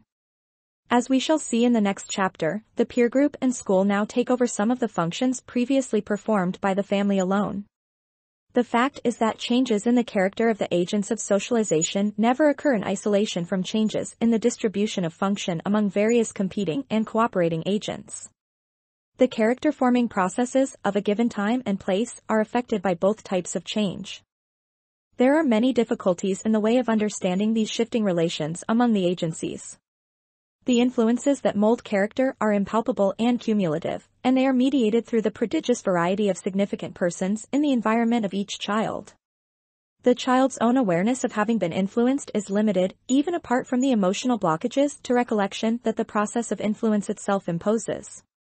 It is particularly difficult to study the effects of nonverbal communication, the way babies are held, for instance, or perhaps even the way they are influenced by living in rooms of a particular size and color. While these questions may, in principle, be answerable, anthropologists and followers of Freud and Piaget have made a good start. It will be some time before we know enough to come very close to answering them. We shall concentrate here on the shift from inner direction to other direction as the principal mode of ensuring conformity in the urban American middle class. Perspective, however, requires a glance at societies in which tradition direction is the principal mode of ensuring conformity, and since the tradition-directed types have played a very minor role in America, we will take examples from primitive and medieval society. As we compare methods of socialization, we shall see what is new about the newer types, and particularly what is new about other direction. To speak of changes from one type of society or character to another type as if these changes occurred only in historical sequence is of course a simplification, and it may be misleading if it is taken for more than an expositional method. In any period, certain societies, certain people, and certain characters are far from up to date. The three types of society and character can therefore be found existing simultaneously. Furthermore, we associate the historical shifts from type to type with the phenomenon of certain classes replacing others in social dominance. Thus, one cause and effect of the shift toward inner direction was the decline of the feudal class and the ascendance of the bourgeois class. Changes in the role of the parents. There has been a tendency in current social research, influenced as it is by psychoanalysis, to overemphasize and overgeneralize the importance of very early childhood in character formation. Even within this early period, an almost technological attention has sometimes been focused on what might be called the tricks of the child-rearing trade, feeding and toilet training schedules. The view implicit in this emphasis happens to be, at the same time, a counsel of optimism and of despair. It is an optimistic view because it makes it appear as though facile mechanical changes in what the parent does would profoundly alter the character of the progeny. It is pessimistic because it assumes that once the child has reached, say, the weaning stage, its character structure is so formed that barring intensive psychiatric intervention, not much that happens afterward will do more than bring out tendencies already set.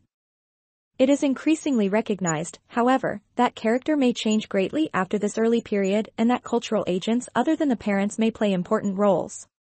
Cultures differ widely not only in their timing of the various steps in character formation but also in the agents they rely on at each step. Each historical phase on the curve of population is marked by an increase in the length of life and in the period of socialization, that is, the period before full entry into one's adult social and economic role. At the same time, there is an increase in the responsibility placed on character-forming agents outside the home, the clan, or the village. Parental role in the stage of tradition direction. In societies depending on tradition direction, children can be finished off at an early point to assume an adult role. Adult roles are almost unchanging from generation to generation, and apart from training toward technical and manual skill, which may often be intensive, grown-up life demands little in the way of complex and literate instruction. Children begin very early to learn how to act like adults simply by watching adults around them. In the population phase of high growth potential, there are many children to imitate a comparatively small number of adult models. The children live, ordinarily, in a large family setting. What the adults do is simple enough for children to grasp, so simple that children can often understand and imitate it before they have the physical skills to take a full part. Social maturity waits on biological maturity. Yet the biological roles of adult life are not themselves remote, even in those primitive societies, such as the manus described by Margaret Mead, where an age-graded separation between child and adult culture is made. Since there is little inhibition of childhood play and curiosity, children know what there is to know about sex and other adult functions, even though certain ceremonial mysteries may remain to testify to adult power and child helplessness. Physical living patterns are an important factor in this setting. Houses consist typically of one room, without walls to separate the age groups and their varied functions. The households are often also economic units. The man does not go off to office or factory, or he does not go far. People are not yet so worried about saving time that they feel children are a nuisance. Indeed, they may not feel themselves to be so very different from children anyway. Furthermore, societies in the phase of high growth potential are characterized by a very low degree of social mobility. The parents train the child to succeed them, rather than to succeed by rising in the social system. Within any given social class, society is age-ranked, so that a person rises as a cork does in water. It is simply a matter of time, and little in him needs to change. The upper social groups in such a society mature almost as quickly as the lower ones. While children in both ranks of society must learn a role, the roles differ only slightly in complexity. Even so, it is likely that a greater degree of individualization occurs at an earlier historical point in the upper strata than in the lower, as seems to have been the case in the Middle Ages when nobles, wandering artists, and priests were often closer to inner direction than to the peasants' type of tradition direction. Yet while the training of the leaders is of course somewhat more prolonged and their characters are more individuated, the young at all social levels take their places quickly in work, ceremony, and sexual role. In summary, the major agency of character formation in societies dependent on tradition direction is the extended family and its environing clan or group. Models for imitation are apt to be generalized in terms of the adult group as a whole rather than confined to the parents. What is imitated is behavior and specific traits such as bravery or cunning. The growing child does not confront problems of choice very different from those he watched his elders face, and his growth is conceived as a process of becoming an older, and therefore wiser, interpreter of tradition. Character and social mobility. With the onset of the transitionally growth phase of population, opportunities open for a good deal of social and geographical mobility. People begin to pioneer on new frontiers of production, of colonization, of intellectual discovery. Although this affects only a few directly, society as mediated by the primary group no longer proclaims unequivocally what one must do in order to conform. Rather, the growing child soon becomes aware of competing sets of customs, competing paths of life, from among which he is, in principle, free to choose. And while parentage and social origins are still all but determinative for most people, the wider horizon of possibilities and of wants requires, if conformity is to be maintained, a character which can adhere to rather generalized and more abstractly defined goals. Such a character must produce under its own motive power the appropriate specific means to gain these general ends. To be sure, the goals and ideals that are held up to children and exemplified for them by their parents' own goals and ideals differ very much as between the confident, secular man of the Renaissance, glorying in his individuality and freedom from old restraints, and the God-fearing Puritan, driven by conscience and anxious about his salvation. Yet both types are very much individuals, both are internally driven, and both are capable of pioneering. Finally, a society in which many people are internally driven, and are driven toward values, such as wealth and power, which are by their nature limited, contains in itself a dynamic of change by the very competitive forces it sets up.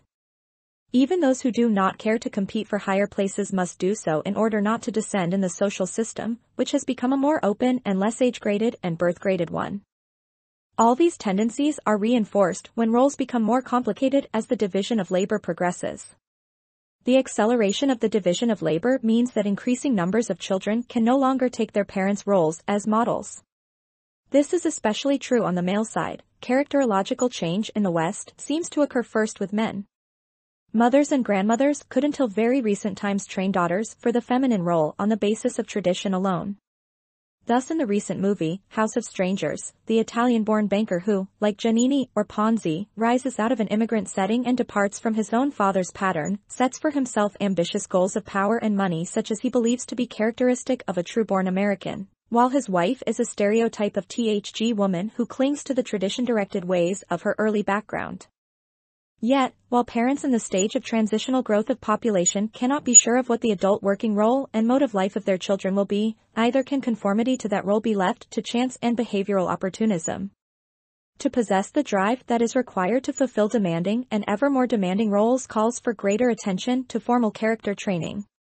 Especially in the Protestant countries, character training becomes an important part of education, though of course this does not mean that most parents consciously undertake to produce children to meet new social specifications. The new situation created by increased social mobility implies that children must frequently be socialized in such a way as to be unfitted for their parents' roles, while being fitted for roles not as yet fully determined. Homing pigeons can be taught to fly home, but the inner-directed child must be taught to fly a straight course away from home, with destination unknown. Naturally many meet the fate of Icarus. Nevertheless, the drive instilled in the child is to live up to ideals and to test his ability to be on his own by continuous experiments in self-mastery, instead of by following tradition. Character training as a conscious parental task. In a society depending on tradition direction to ensure conformity, much of the parent's effort is directed toward keeping the child from being a nuisance to the adult world, and this task is regularly delegated to older brothers or sisters or to other adults. The child soon learns that behavioral conformity is the price of peace, and he learns to propitiate, or at least not to annoy those around him. The inner-directed parent, on the other hand, asks more of his child, just as he asks more of himself. He can do this because, with the passing of the extended kinship family, the parent has his children much more under his own undivided and intensive scrutiny and control.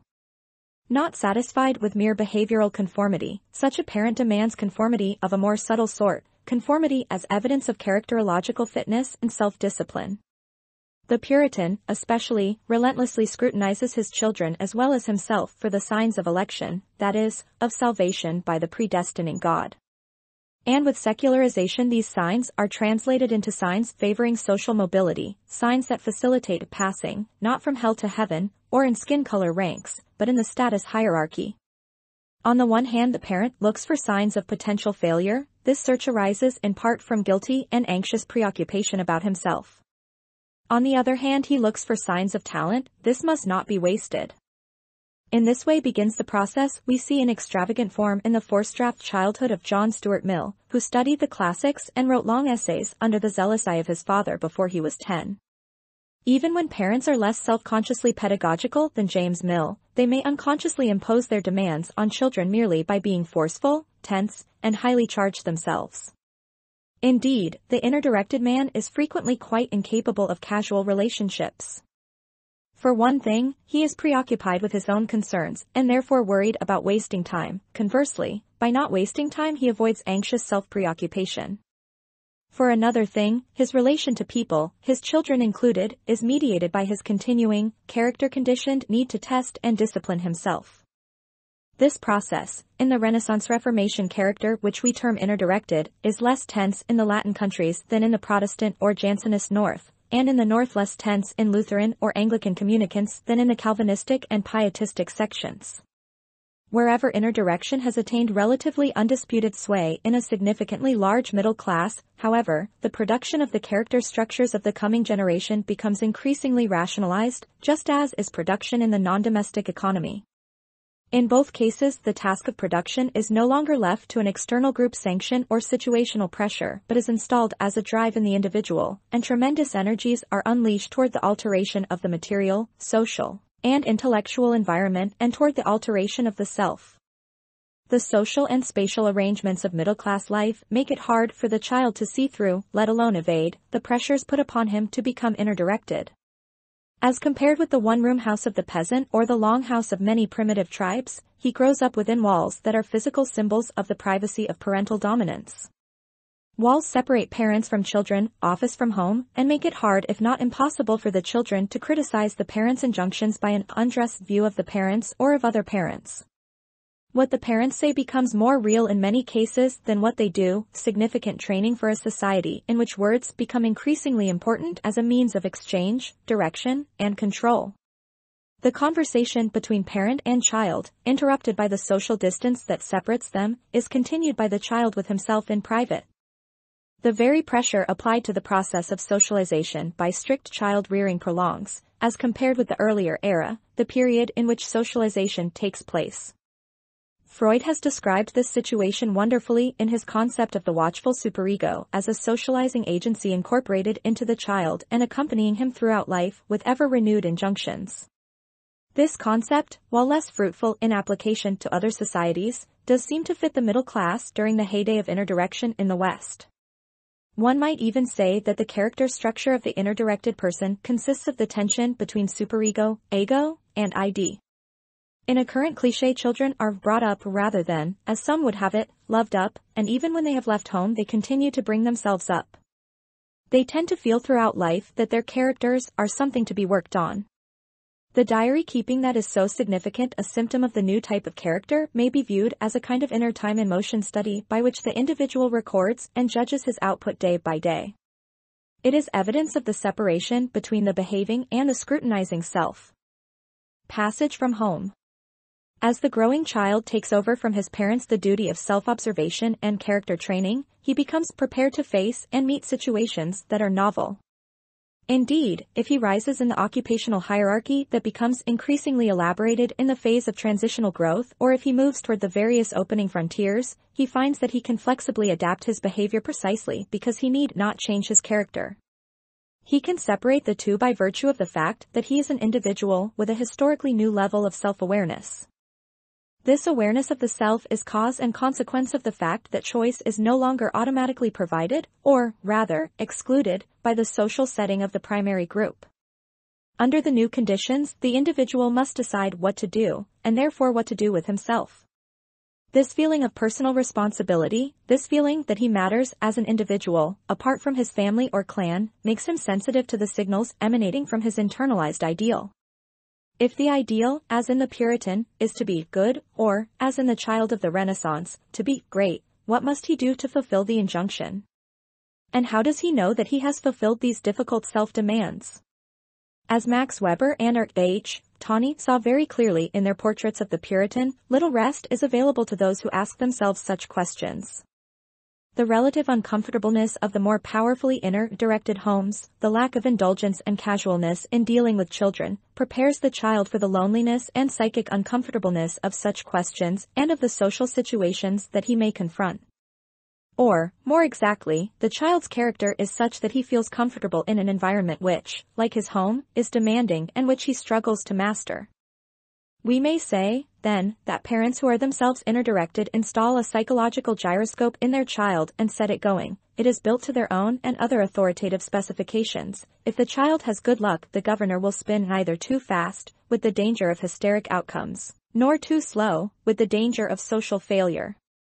Obviously, if parents always succeeded in reproducing themselves in their children, history would not present a panorama of changing character types.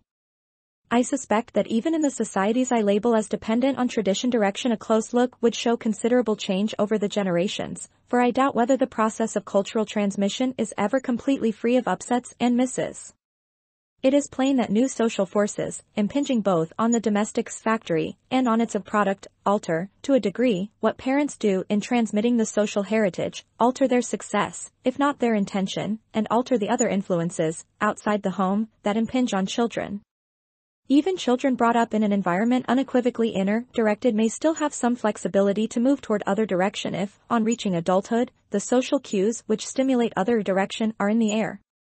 In the course of time, therefore, sons may no longer know their own fathers, and especially their grandfathers, as changes in social structure and character structure draw visible and invisible lines between the generations. I turn now to some of the social changes which have helped to bring out latent other direction in people and to alter, indirectly, parental tactics in handling their children. Character and social mobility. In the phase of incipient population decline, as the number of elders in proportion to the young grows, social mobility slows or appears to slow down. Those who hold the top places refuse to die off, and with the spread of education there is more competition for the openings, though these also expand. More important, in my opinion, the conditions for advancement alter. The inner-directed person is able to see industrial and commercial possibilities and to work with the zeal and ruthlessness required by expanding frontiers in the phase of transitional growth of population. Societies in the phase of incipient population decline, on the other hand, need neither such zeal nor such independence. Business, government, the professions, become heavily bureaucratized, as we see most strikingly, for instance, in France. Such societies increasingly turn to the remaining refractory components of the industrial process, the men who run the machines. Social mobility under these conditions continues to exist. But it depends less on what one is and what one does than on what others think of one, and how competent one is in manipulating others and being oneself manipulated. To look at it from another point of view, when the basic physical plant of a society is felt to be built, or rather when the building can be routinized by management planning, there begins to be room at the top for the other-directed person who can see the subtle opportunities given in the human setting. Though material abundance becomes technologically possible, people continue to work, and make work, at a pace more in keeping with the earlier era of transitional growth. Mobility drives are still embedded in their character. But the product now in demand is neither a staple nor a machine, it is a personality. To bring the other-directed personality type and his typical economic framework together, it might be observed that there exists in the production of personality the same sort of marginal differentiation that is characteristic of monopolistic competition generally. The economists apply the term product differentiation to a firm's effort to distinguish products not by price but by small differences, sufficient, however, in connection with advertising, to take the product out of direct price competition with otherwise similar competing products.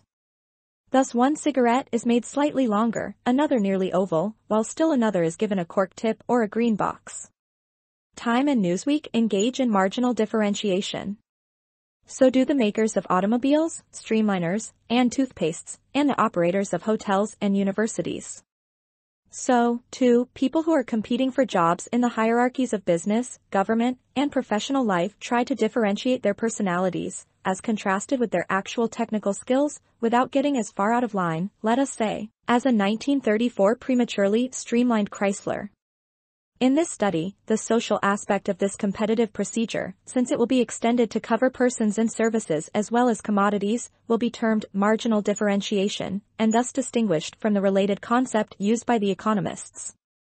Freud coined the phrase, narcissism with respect to minor differences, for the pride which individuals, groups, and nations manifest about small insignia which distinguish them from other individuals, groups, and nations. Marginal differentiation sometimes does have this quality of pride or of what Veblen called invidious distinction. But the phenomenon I have in mind is one of anxiety rather than pride, of veiled competition rather than openly rivalrous display. The narcissism is muted or, as we shall see, alloyed with other, stronger elements. Here again the new developments are most marked in the United States, even though the rise of the new middle class is a phenomenon of other Western countries as well.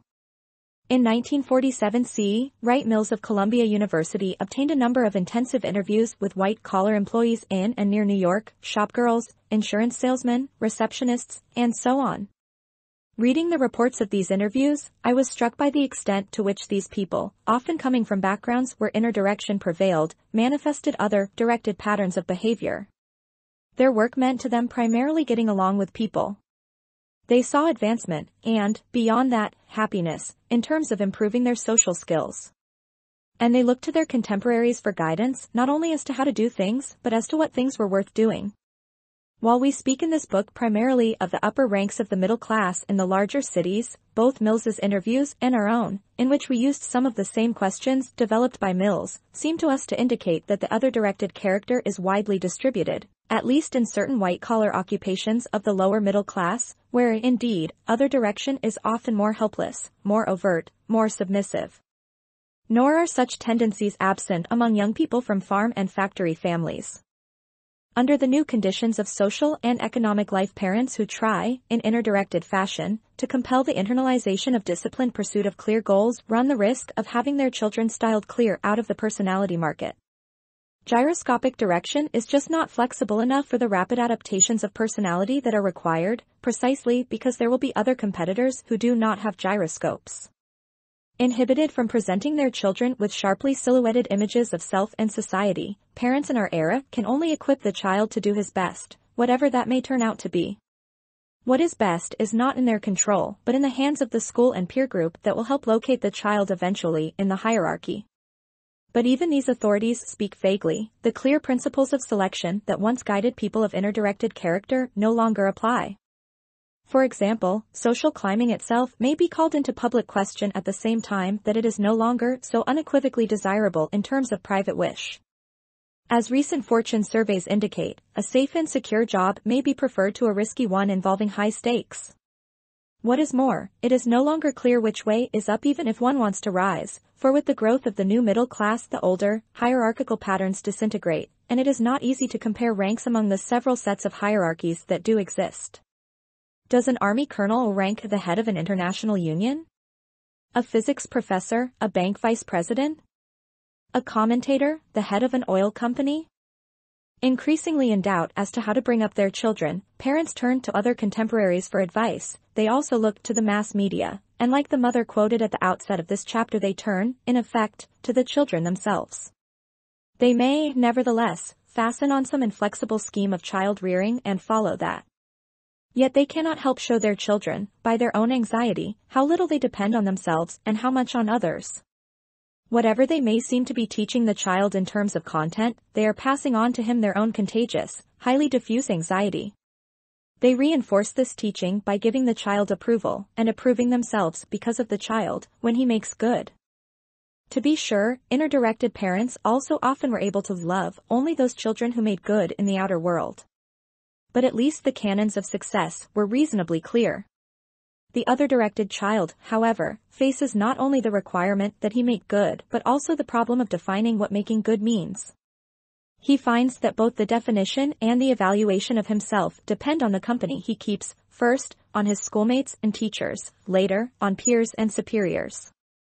But perhaps the company one keeps is itself at fault? One can then shop for other preferred companies in the mass circulation media. Approval itself, irrespective of content, becomes almost the only unequivocal good in this situation. One makes good when one is approved of. Thus all power, not merely some power, is in the hands of the actual or imaginary approving group, and the child learns from his parents' reactions to him that nothing in his character, no possession he owns, no inheritance of name or talent, no work he has done is valued for itself, but only for its effect on others. Making good becomes almost equivalent to making friends, or at any rate the right kind of friends. To him that hath approval, shall be given more approval. From bringing up children to a bringing up father, the typical other-directed child grows up in a small family, in close urban quarters, or in a suburb. Even more than in the earlier epoch, the father leaves home to go to work, and he goes too far to return for lunch. Home, moreover, is no longer an area of solid privacy. As the size and living space of the family diminish and as the pattern of living with older relatives declines, the child even more directly faces the emotional tensions of his parents. There is a heightening of awareness of the self in relation to others under these conditions, especially since the parents, too, are increasingly self-conscious. The parents lack not only the self-assurance that successful inner direction brings, but also the strategy of withdrawal available to many unsuccessful inner-directed types. The loss of old certainties in the spheres of work and social relations is accompanied by doubt as to how to bring up children. Moreover, the parents no longer feel themselves superior to the children. While children no longer have immediate economic value, they are less numerous, scarcer for in relation to the number of adults. The effort is made, and it is objectively possible to want all children who are conceived and to raise very nearly all children who are born. More is staked on every single child than in the earlier epoch when many children were not raised to maturity. In addition, apart from the fact that the children may be better Americans than the parents, in ethnic or social terms, as Jigs's daughter is more up to date than he, there are undoubtedly other solid reasons for the general emphasis on youth, which runs through all forms of popular culture. Historical changes in the lives of adolescents can be seen most clearly, perhaps, if one looks back to those Bildungsromane of the 19th century that described the misunderstood youth who struggled against the harsh or hypocritical tyranny of his parents. Particularly if one compares one of the best of such novels, Samuel Butler's The Way of All Flesh, with one of the best of our contemporary examples, for instance Lionel Trilling's short story, The Other Margaret. 3-4 In Trilling's story we have a picture of a precocious young girl in the intellectual, urban, upper middle class. Margaret, who goes to a progressive school, believes that Negroes are exploited, and she resents the inferior position in the home of the other Margaret, a Negro domestic. It is the daughter Margaret who is self-righteous, not the parents. In the face of her criticism, buttressed as it is by the authority of the school, the parents, themselves progressive, are on the defensive. They are tense and very much concerned with what their daughter thinks of them. Eventually, all three adults manage to destroy Margaret's illusion of the virtues of the other Margaret, the parents by reasoning, the other Margaret by bad behavior. But in the end the parents are anxious about their victory, lest it harm their sensitive child.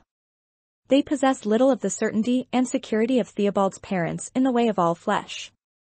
In this change of parental attitude the mass media of communication play a dual role. From the mass media, radio, movies, comics, as well as from their own peers children can easily learn what the norm of parental behavior is, and hold it over their parents' heads. Thus a kind $F realism is restored to the child which was his property much more simply in the societies depending on tradition direction. The other directed child is often more knowing than his parents, like the proverbial Harvard man, there is little they can tell him. As already noted, the parents also have their sources of direction in the mass media. For in their uneasiness as to how to bring up children, they turn increasingly to books, magazines, government pamphlets, and radio programs. These tell the already anxious mother to accept her children. She learns that there are no problem children, only problem parents, and she learns to look into her own psyche whenever she is moved to deny the children anything, including an uninterrupted flow of affection. If the children are cross, then the mother must be withholding something. And while these tutors also tell the mother to relax and to enjoy her children, even this becomes an additional injunction to be anxiously followed. It may be that children today do not gain the strength that adults, no longer inner-directed, have lost. To be sure, this was often a factitious strength, as Samuel Butler saw, but it was usually sufficient both to crush the child's spontaneity and anesthetize his diffuse anxiety. Shades of the prison house begin to close upon the growing boy, and the prisoner might feel oppressed, even guilty, but not too anxious behind his bars. In contrast, what the other directed child does learn from his parents is anxiety, the emotional tuning appropriate to his other directed adjustment. The rule of reason. Despite the diminution of their authority, the parents still try to control matters, but with the loss of a self-assurance, their techniques change. They can neither hold themselves up as exemplars, when both they and the child know better, nor resort, in good conscience, to severe corporal punishment and deprivations. At most there are token spankings, with open physical warfare confined to the lower classes. The parents' recourse, especially in the upper middle class, is to personnel methods, to manipulation in the form of reasoning, or, more accurately, of rationalizing. The child responds in the same manner. One might summarize the historical sequence by saying that the tradition-directed child propitiates his parents, the inner-directed child fights or succumbs to them, the other-directed child manipulates them and is in turn manipulated. A movie of several years ago, The Curse of the Cat People, while it testified to American preoccupation with certain child-rearing themes which do not directly concern us here, also provides an interesting example of these manipulative relations between parent and child. A little girl lives in a suburban, middle-class home with its typical neatness, garden, and Negro servant. As in The Other Margaret, there is a terrific pressure of adult emotion focused around this one child from the parents and servant.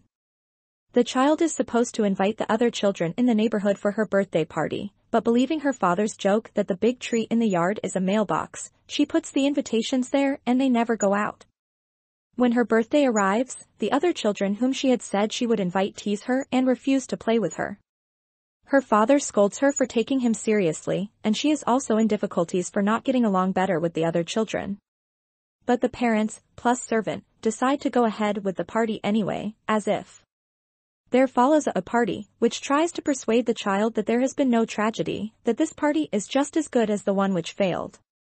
The parents insist that the child somehow know, without a formal etiquette, when things are supposed to be real, and when pretend. The tree as the mailbox is pretend, the party real. Feeling misunderstood and alone, the little girl discovers a real friend in a strange woman who lives almost as a recluse in a great house. The parents frown upon this friend and her gift of a ring to the child. The little girl then discovers an imaginary friend at the bottom of the yard, a beautiful older woman with whom she talks. The father cannot see, that is to say this latter friend, and punishes the child for lying. Notice this fictional family's lack of privacy for the child. The discovery of the gift of the ring seems to be typical of the fact that few of her excitements escape parental scrutiny. Moreover, the very fact that the father suggests to the daughter the secret about the make-believe a mailbox tree is symbolic of the intrusion of his knowledge. The daughter is not allowed her own make-believe but must share it with him, subject to his determination of when it applies. That the daughter and father finally come into open conflict over the little girl's fantasy friend is only to be expected. The girl cannot put a lock on the door of her room or the door of her mind. In a lower-class home there would be, spatially at least, even less privacy, but there might be more psychic privacy because the parents would often be less interested in the child. Notice, in the second place, the reasonable, but subtly manipulative tone of parent-child relations. This is evidenced by the parental planning of the party for the daughter and her peers, and by the parental irritation when the plan miscarries. Still more significant is the way in which the family meets the crisis of blocked peer group communication symbolized by the non-operative mailbox, a failure that is itself occasioned by a blockage of understanding about the real and the unreal between daughter and parents. The fiasco is, obviously enough, a matter that requires immediate corrective action. Parents in this pass, it seems, should do something. The parents of the child in this movie do nothing. They prefer to talk away the situation, to manipulate the child into the acceptance of a formal illusion of party making. The result is to produce a sort of exaggeration and burlesque of the way in which other directed persons, in parent-child as in all other relations, constantly resort to manipulation and counter-manipulation. As contrasted with all this, the inner-directed parent is not particularly worried by his child's resentment or hostility. Nor is he as apt to be aware of them. He and the child are both protected by the gap that separates them. The other directed parent, however, has to win not only his child's good behavior but also his child's goodwill. Therefore, he is tempted to use his superior dialectic skill to reason with the child. And when the child learns, this is part of his sensitive radar equipment, how to argue too, the parent is torn between giving in and falling uneasily back on the sterner methods of his inner-directed parents.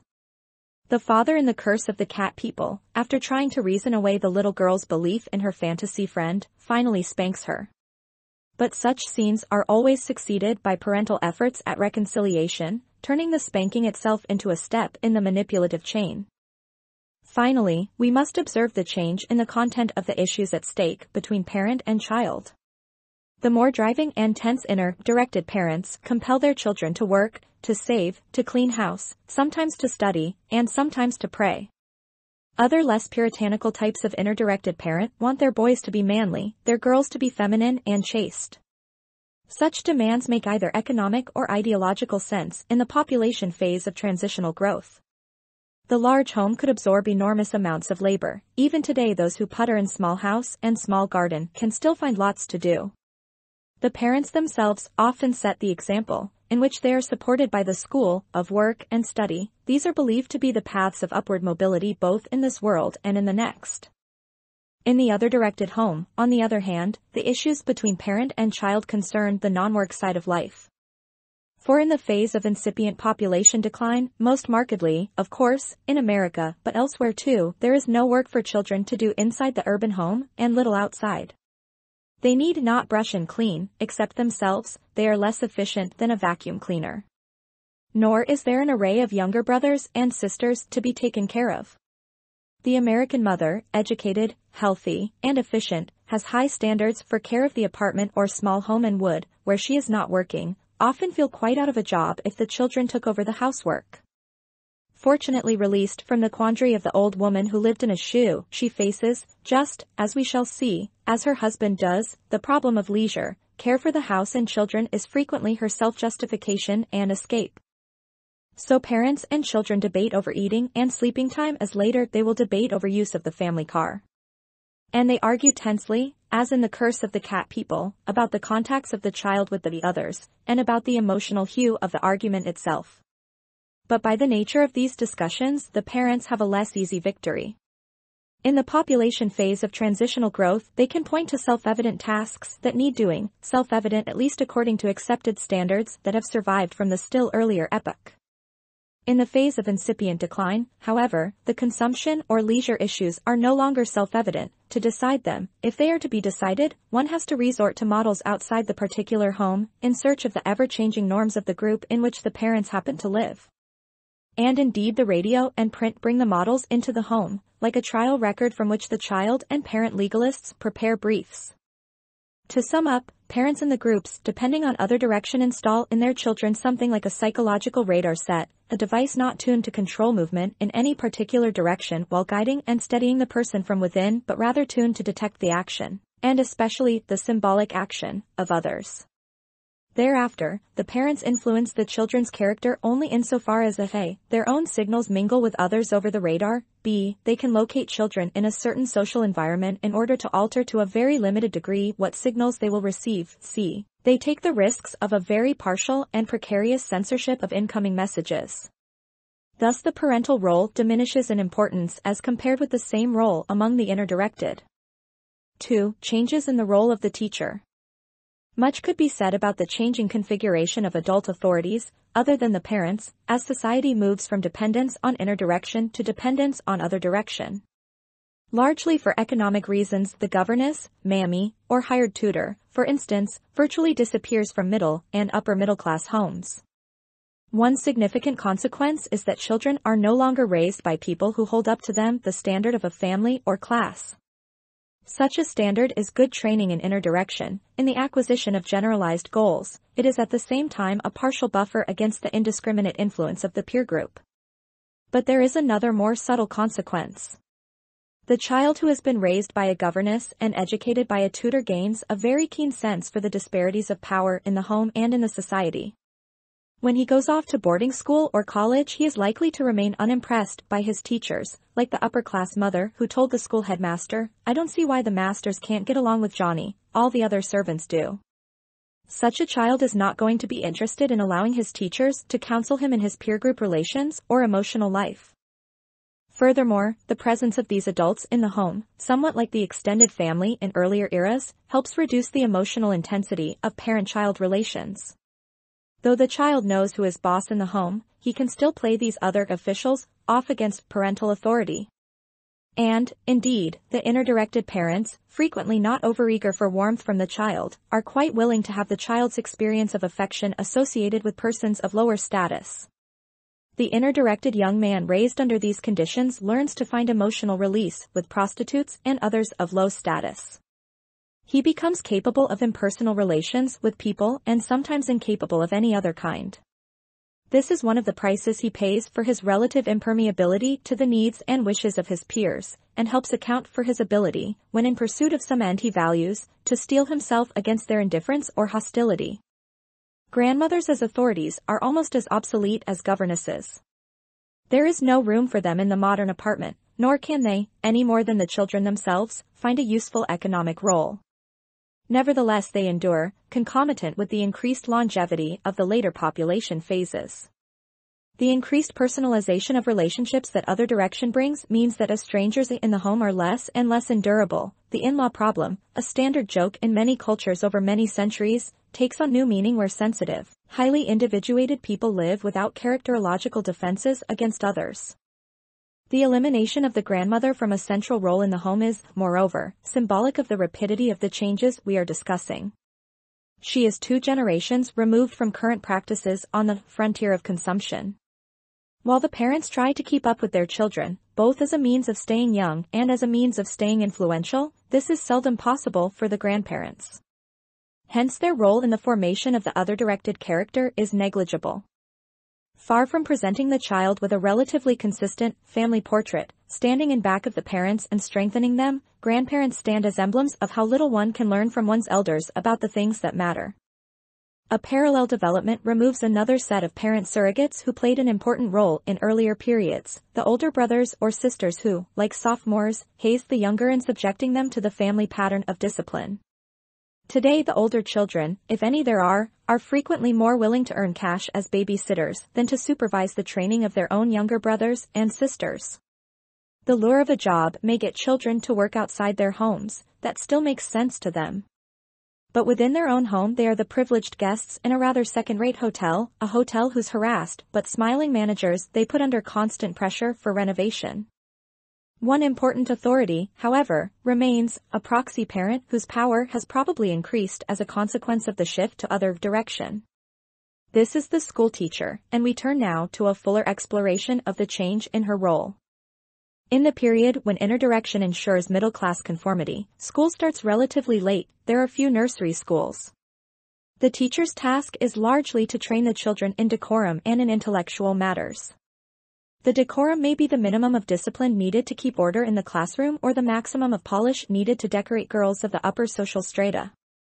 As schools become more plentiful and more readily accessible and democratic, the obligation to train the child in middle-class speech and manners, that he may be aided in his rise above his parents' rank, falls upon the teacher. But the teacher does not work close to the child's emotional level. And the teacher regards her job as a limited one, sharply demarcated from the equally rigorous task of the home. The physical arrangements of the school, both in this period and the next, symbolize its psychological impact and play a part in that impact. Seating in the pre-progressive era is arranged formally, all face front, and often alphabetically. The walls are decorated with the ruins of Pompeii and the bust of Caesar. For all but the few exceptional children who can transcend the dead forms of their classical education and make the ancient world come alive, these etchings and statues signify the irrelevance of the school to the emotional problems of the child. The teacher herself has neither understanding of nor time for these emotional problems, and the child's relation to other children enters her purview only in disciplinary cases. Often she has simply no authority, she is a common scold with too large a brood. Or she manages to maintain discipline by strictures and punishments. But these absorb the emotional attention of the children, often uniting them, at least within social class lines, in opposition to authority. In the recent Swedish movie Torment we see this pattern still at work in the near-contemporary scene. Teachers and parents share the task of instilling inner-directed values. The villain is a harsh and overbearing, neurotic prep school teacher. All the boys hate him, some fear him, no self-respecting boy would dream, despite the teacher's groping efforts, of being his friend. The hero is a boy who rebels, not so much because he wants to as because he is forced to by his teacher. He and his friends suffer, but their parents and teachers do not invade their lives, and they have privacy with each other and with girls, so long as no serious breach of decorum is evident. This rebellion itself, its success is not the issue, is part of the process of developing an inner-directed character. An equally moving portrait is Antonia White's novel of a girls' convent school, Frost in May. Though the nuns at the school go quite far in molding character, and viciously cut down signs of spontaneity and open-mindedness in the gifted heroine, they have back of them only the old-fashioned sanctions of penance and salvation. Their charges break or bend or run away or join the church, they do not open up to the nuns as friends. The very existence of uniforms, as in a military school, symbolizes the walls that separate the authorities from the children. We may sum all this up by saying that the school of this period is concerned largely with impersonal matters. The sexes are segregated from each other.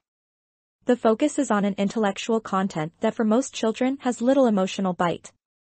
Elocution, like female accomplishment, is impersonal, too. The child is not asked to be himself, nor does the school aim to be like real life. Teachers, whether spinsterly or motherly types, do not know enough, even if they had the time and energy, to take an active hand in the socialization of tastes or of peer group relations. While parents may permit the teachers to enforce certain rules of morality directly related to school, such as modesty of dress and honesty in examinations, and to inculcate certain rules of manners directly related to social assent, they hardly allow interference with play groups, even in the interests of enforcing ethnic or economic democracy. The teacher is supposed to see that the children learn a curriculum, not that they enjoy it or learn group cooperation. The present practice of progressive grammar schools which decide whether or not to take a child by putting him in his putative group and seeing how he fits in would hardly have been conceivable.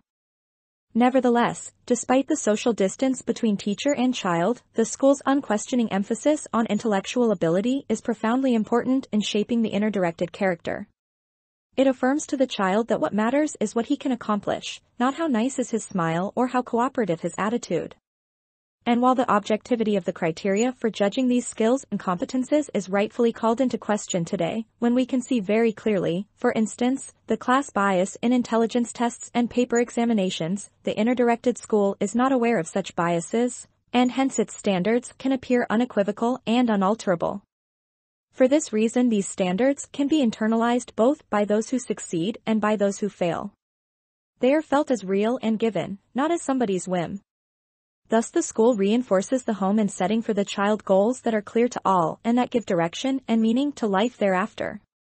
Whatever the security that children gain from knowing where they stand, a security they no longer have in the other directed progressive school, we must not forget how harshly this system bears on those who cannot make the grade. They are often broken. There is little mercy for them on psychological grounds.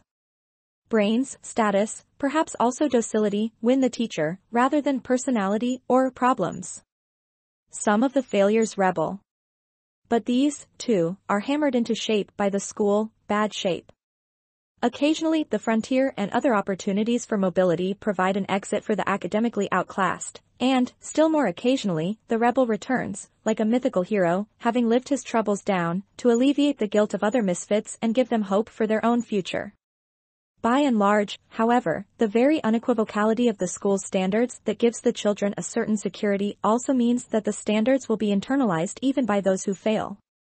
They will carry with them the aftereffects of emotional shock whose violence lies beyond criticism, sometimes even beyond recall.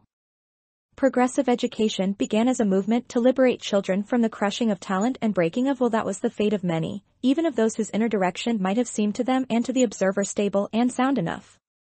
Its aim, and to a very considerable degree, its achievement, was to develop the individuality of the child, and its method was to focus the teacher's attention on more facets of the child than his intellectual abilities. Today, however, progressive education is often no longer progressive, as people have become more other-directed. Educational methods that were once liberating may even tend to thwart individuality rather than advance and protect it. The story can be quickly told. Progressive schools have helped lower the age of school entry. The 2 to 5-year-old groups learn to associate school not with forbidding adults and dreary subjects, but with play and understanding adults. The latter are, increasingly, young college graduates who have been taught to be more concerned with the child's social and psychological adjustment than with his academic progress, indeed, to scan the intellectual performance for signs of social maladjustment. These new teachers are more specialized. They don't claim to understand children, but to have studied under Gesell on the 5s, or the 9s. And this greater knowledge not only prevents the children from uniting in a wall of distrust or conspiracy against the school, but also permits the teacher to take a greater hand in the socialization of spheres, consumption, friendship, fantasy, which the older type teacher, whatever her personal desires, could not touch. Our wealthier society can afford this amount of individuation and unnecessary schooling. Here also physical arrangements, in seating, age grading, decoration, symbolize the changes in the teacher's function. The sexes are mixed. Seating is arranged informally. That is, alphabetic forms disappear, often to be replaced by sociometric forms that bring together compeers. This often means that where to sit becomes problematical, a clue to one's location on the friendship chart. Gesell grading is severe as intellectual grading was in the earlier era. Whatever their intellectual gifts, children stay with their presumed social peers. 7 The desks change their form. 2. They are more apt to be movable tables with open shelves than places where one may hide things. The teacher no longer sits on a dais or struts before a blackboard but joins the family circle. Above all, the walls change their look.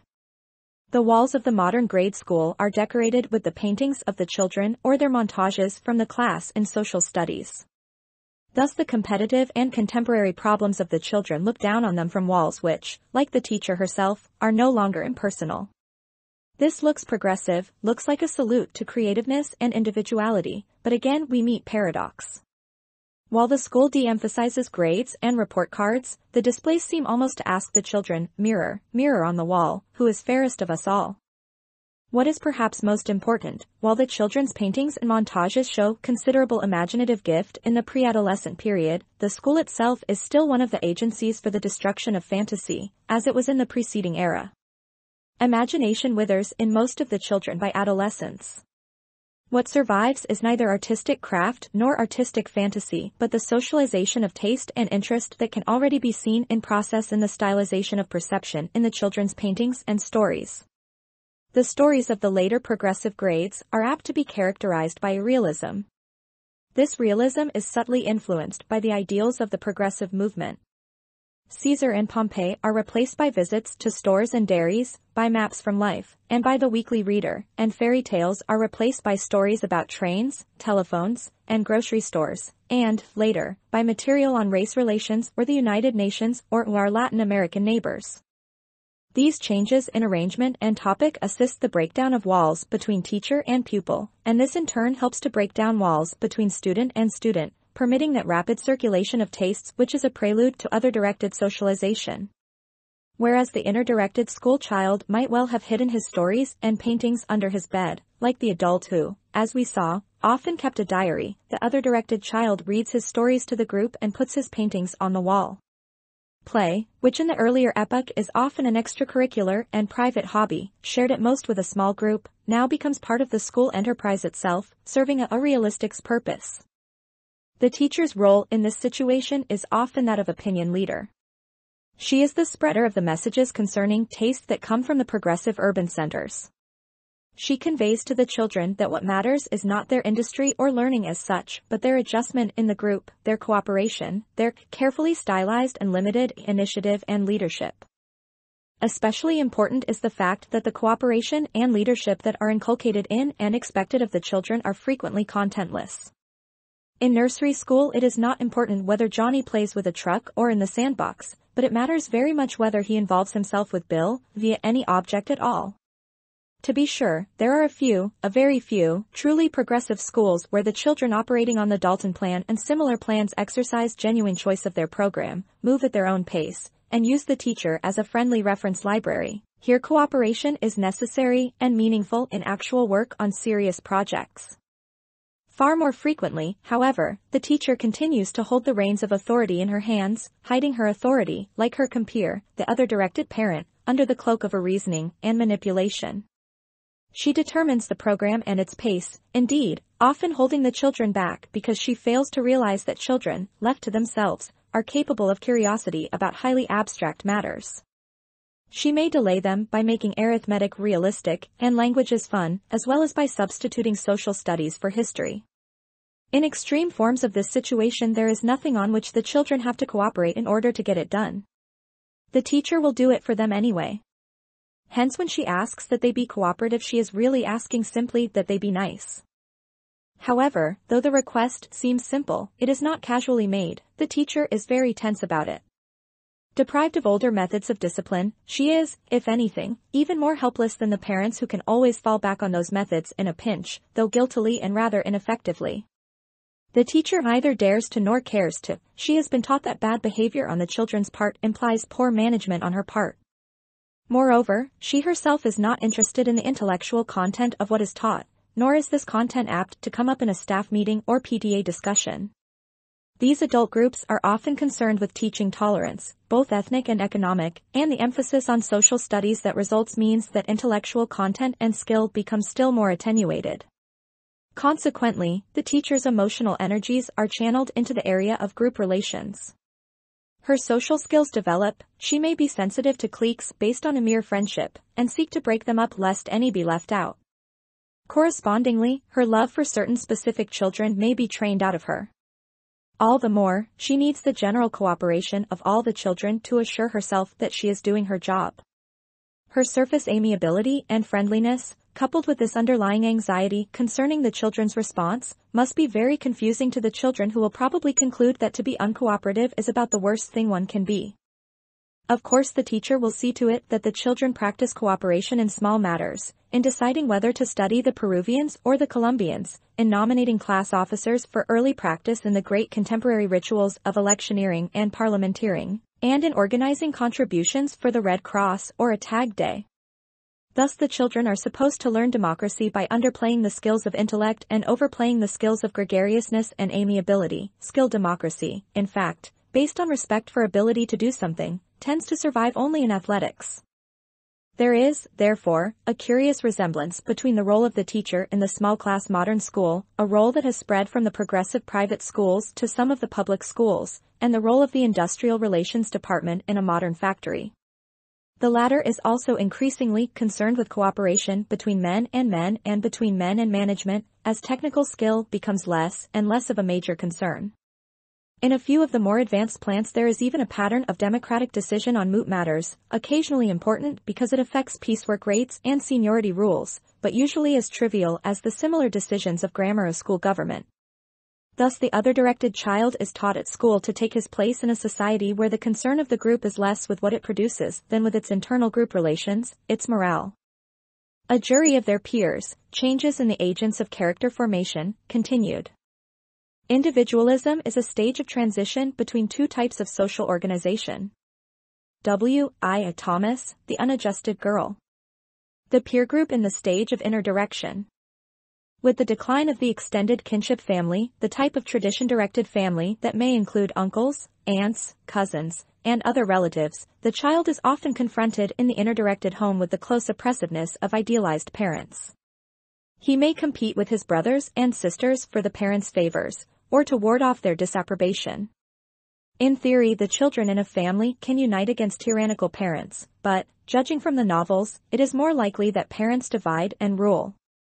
Children in a family cannot react as a peer group because of the age differentials among them. Consequently, any given child at any single moment faces obviously unique problems and is alone with them, barring the luck of a sympathetic maid or aunt. This is the price the inner-directed child pays for a situation in which his maturity is not delayed by having to wait for his age-graded peer group. His parents do not hold him down because, according to authorities, he is not ready for something. In Lord Chesterfield's letters to his son we find the assumption that pervades much literature of the earliest industrial period, that the child is simply a young, somewhat inexperienced adult. Lord Chesterfield writes as though his 15-year-old son had gained full sexual and intellectual maturity and needed only to ripen in wisdom and to acquire influence in his commerce with adults. The problems of training children to play with other children outside the home or to cooperate amicably with them do not present themselves to the inner-directed adult as part of his parental responsibility. As a result, the child, surrounded by inner-directed adults, often faces demands that are quite unreasonable. He is not held back, but neither is he given a break. The growing child may respond to these demands by guilt and desperate effort to live up to the model or to rebel in solitude against it. He does not respond, as in the other directed environment, by using the peer group as a club to bring anxious adults into line if they have unreasonable or even unusual expectations of him. Indeed, in this era, it is sometimes possible to bring up the child in relative isolation from the peer group, even though he has formal contact with other children at school. The images of the poor little rich boy and poor little rich girl are creations of this epoch, when children are often the social prisoners of parents and governesses. In fact, the location of the home tends to have entirely different meanings in each of the three phases of the population curve.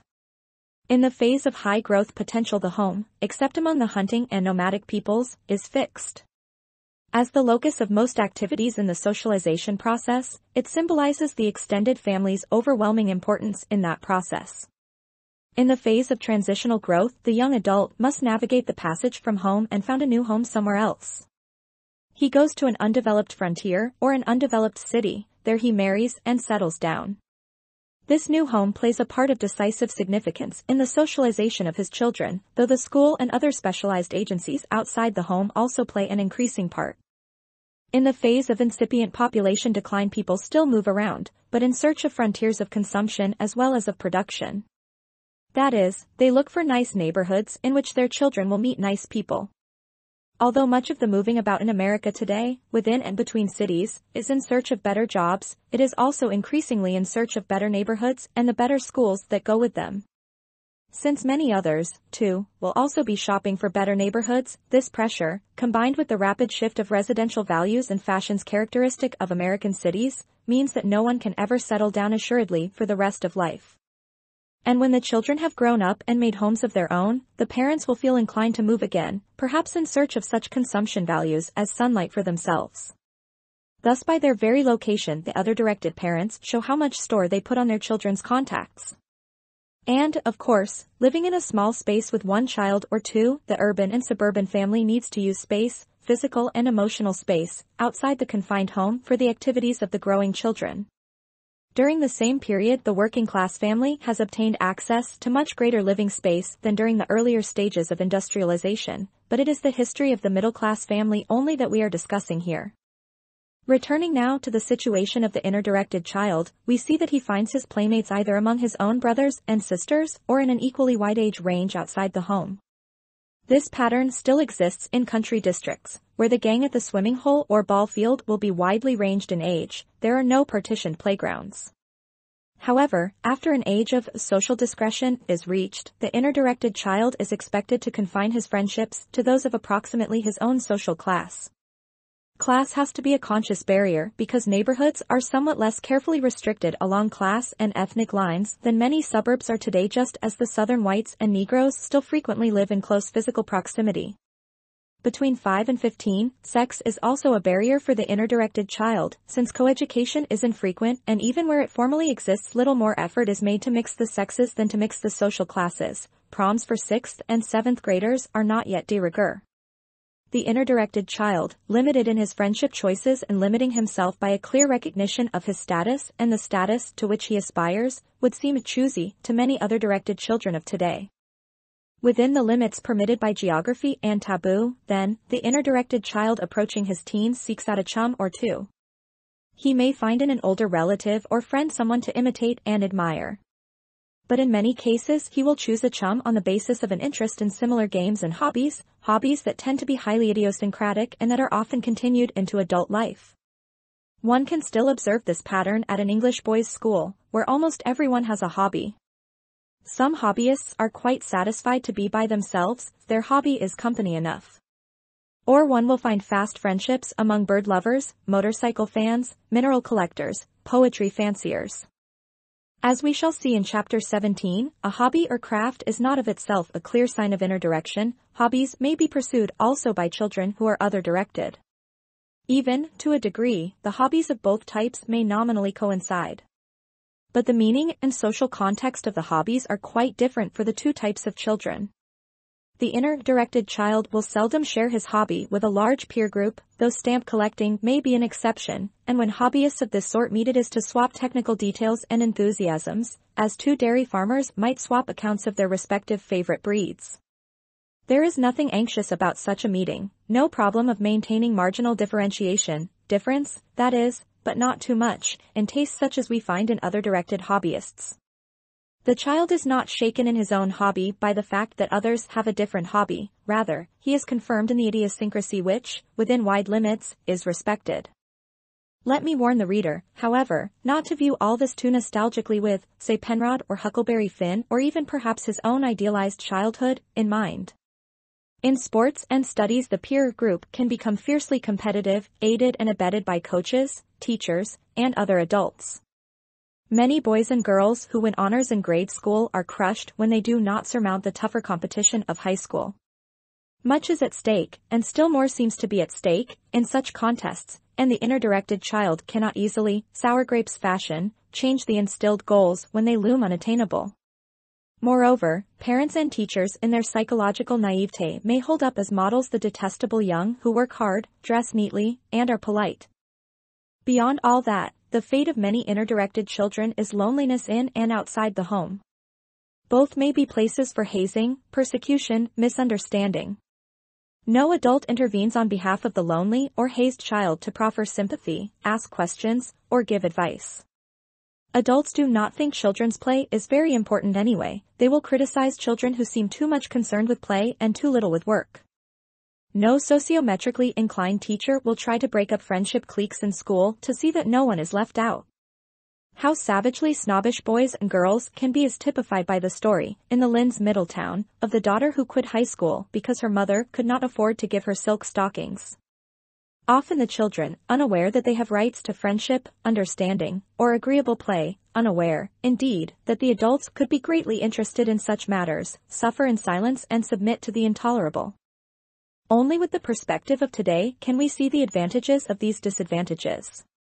We can see that in a society which values inner direction loneliness and even persecution are not thought of as the worst of fates. The parents, sometimes even the teachers, may have crushing moral authority, but the peer group has less moral weight, glamorous or menacing though it may be.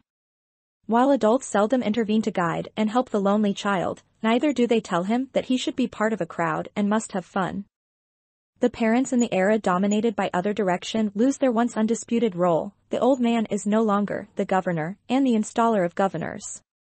Other adult authorities such as the governess and grandmother either almost disappear or, like the teacher, take on the new role of peer group facilitator and mediator, a role not too different perhaps from that of many clergymen who, in the adult congregation, move from morality to morale.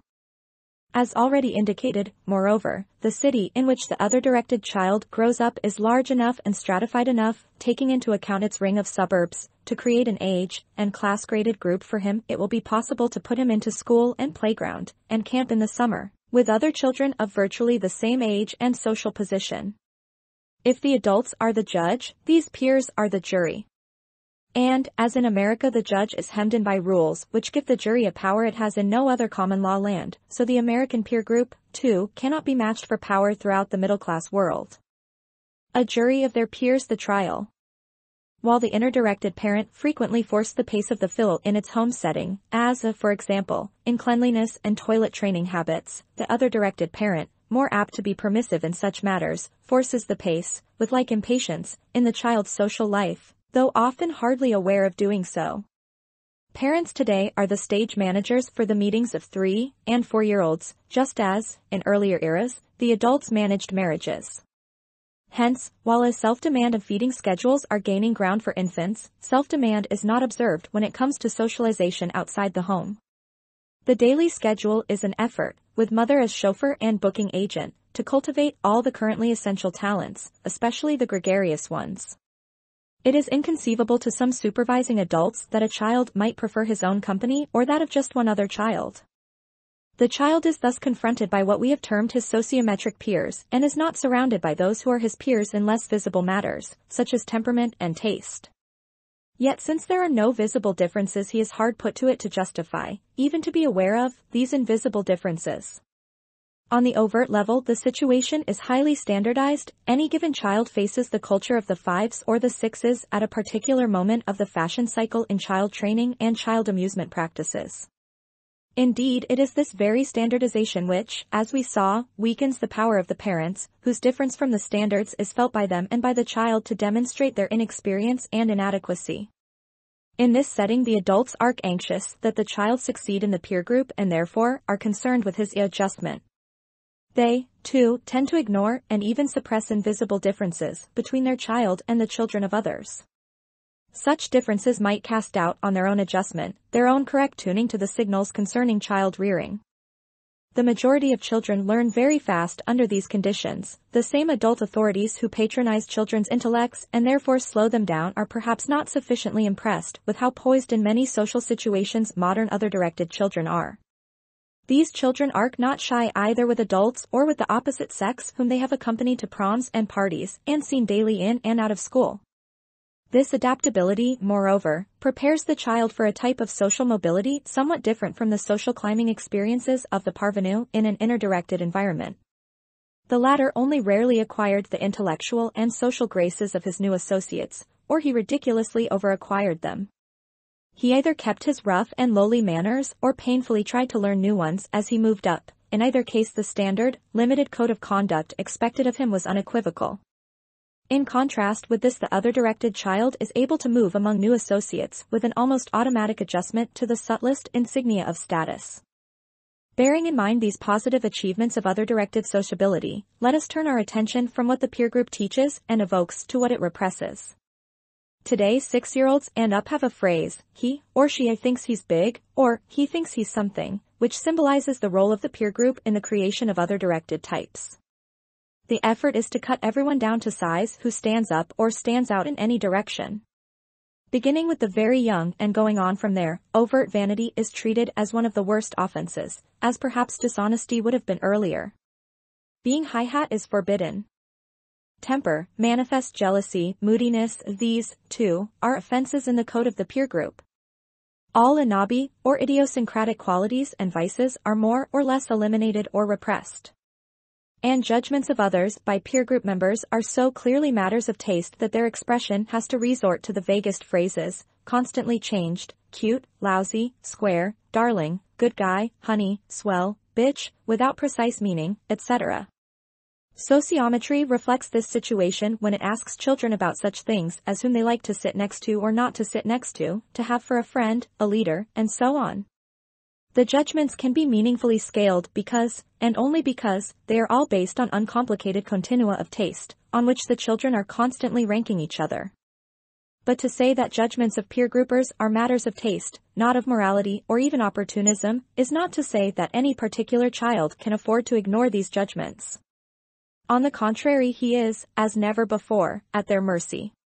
If the peer group were, and we continue to deal here with the urban middle classes only, a wild, torturing, obviously vicious group, the individual child might still feel moral indignation as a defense against its commands. But like adult authorities in the other-directed socialization process, the peer group is friendly and tolerant. It stresses fair play. Its conditions for entry seem reasonable and well-meaning. But even where this is not so, moral indignation is out of fashion. The child is therefore exposed to trial by jury without any defenses either from the side of its own morality or from the adults. All the morality is the group's. Indeed, even the fact that it is a morality is concealed by the confusing notion that the function of the group is to have fun, to play. The deadly seriousness of the business, which might justify the child in making an issue of it, is therefore hidden. Maneuvers of defense and the popularity kit. In the eyes of the jury of peers, one may be a good guy one day, a stinker the next. Toleration, let alone leadership, depends on having a highly sensitive response to swings of fashion. This ability is sought in several ways. One way is to surrender any claim to independence of judgment and taste, a kind of plea of nolo contendere. Another is to build a plea for special consideration by acquiring unusual facility in one's duties as a consumer, in performance, that is, of the leisure arts. With good luck one may even become a taste and opinion leader, with great influence over the jury. Each particular peer group has its group fandoms and lingos. Safety consists not in mastering a difficult craft, but in mastering a battery of taste preferences and the mode of their expression. The preferences are for articles or heroes of consumption and for members of the group itself. The proper mode of expression requires feeling out with skill and sensitivity the probable tastes of the others and then swapping mutual likes and dislikes to maneuver intimacy. Now some of this is familiar even in the period, depending on inner direction. It is important, therefore, to realize the degree to which training in consumer taste has replaced training in etiquette. Formal etiquette may be thought of as a means of handling relations with people with whom one does not seek intimacy. It is particularly useful when adults and young, men and women, upper classes and lower classes, are sharply separated and when a code is necessary to mediate exchanges across these lines. Thus etiquette can be at the same time a means of approaching people and of staying clear of them. For some, etiquette may be a matter of little emotional weight, an easy behavioral cloak. For others, the ordering of human relations through etiquette can become highly charged emotionally, an evidence of characterological compulsiveness. But in either case, etiquette is concerned not with encounters between individuals, but with encounters between them as representatives of their carefully graded social roles. In comparison with this, training in consumer taste, which tends to replace etiquette among other directives, is useful not so much across age and social class lines as within the jury room of one's age and class peers. As in some groups, children as well as adults, discussion turns to the marginal differentiation between Cadillacs and Lincolns, so in other groups discussion centers on Fords and Chevrolets. What matters in either case is an ability at continual sniffing out of others' tastes, often a far more intrusive process than the exchange of courtesies and pleasantries required by etiquette. Not, of course, that the child really gets close to the others, with whom he is exchanging consumption preferences. These exchanges are often mere gossip about goods. Yet a certain emotional energy, even excitement, permeates the transaction. For one thing, the other-directed person acquires an intense interest in the ephemeral tastes of the others, an interest inconceivable to the tradition-directed or inner-directed child whose tastes have undergone a less differentiated socialization. For another thing, the other-directed child is concerned with learning from these interchanges whether his radar equipment is in proper order. It has always been true in social classes dominated by fashion that to escape being left behind by a swing of fashion requires the ability to adopt new fashions rapidly. To escape the danger of a conviction for being different from the others requires that one can be different, in look and talk and manner, from oneself as one was yesterday. Here, also, it is necessary to see precisely what has changed. In general, the processes of fashion are expanded in class terms and speeded in time terms. In the leisure economy of incipient population decline, the distributive machinery of society improves, in terms of both income distribution and goods distribution. It becomes possible to accelerate swings of fashion as well as to differentiate goods by very minute gradients. For, in its late stages, mass production and mass distribution permit and require a vast increase not only in quantity but in qualitative differences among products, not only as a consequence of monopolistic efforts at marginal differentiation but also because the machinery and organization are present for rapidly designing, producing, and distributing a wide variety of goods. This means that the consumer trainee has a lot more to learn than in the early days of industrialization. To take one example, the foreigner who visits America is likely to think that salesgirls, society ladies, and movie actresses all dress alike, as compared with the clear status differences of Europe. But the American has to know if he is to get along in life and love, that this is simply an error, that one must look for small qualitative differences that signify style and status. To observe, for instance, the strained casualness sometimes found in upper-class dress as against the strained formality of working-class dress. In the days of etiquette, the differences were far more sharp, like the great differences of voice and accent that bespoke one's birth and breeding. One must listen to quite young children discussing television models, automobile styling, or the merits of various streamliners to see how gifted they are as consumers long before they have a decisive say themselves, though their influence in family councils must not be underestimated. Children join in this exchange of verdicts even if their parents cannot afford the gadgets under discussion. Indeed, the economy would slow down if only those were trained as consumers who at any given moment had the wherewithal. The wider ambit of taste socialization today is shown in still another decisive change from the era depending on inner direction. Then, by the rules of etiquette and class, certain spheres of life were regarded as private. It was a breach of etiquette to intrude or permit intrusion on them. Today, however, one must be prepared to open up on cross-examination almost any sphere in which the peer group may become interested. It may become fashionable, as recent articles in the A Profile of Youth A series in the Ladies' Home Journal have shown, for young girls to discuss their rivals' necking techniques with their particular partner. 1. While the game of post office is old, the breakdown of privacy for reasonably serious lovemaking is new. Dating at 12 and 13, the child is early made aware of the fact that his taste in emotions as well as in consumer goods must be socialized and available for small talk. Whereas etiquette built barriers between people, socialized exchange of consumer taste requires that privacy either be given up, or be kept, like a liberal theologian's God, in some interstices of one's nature.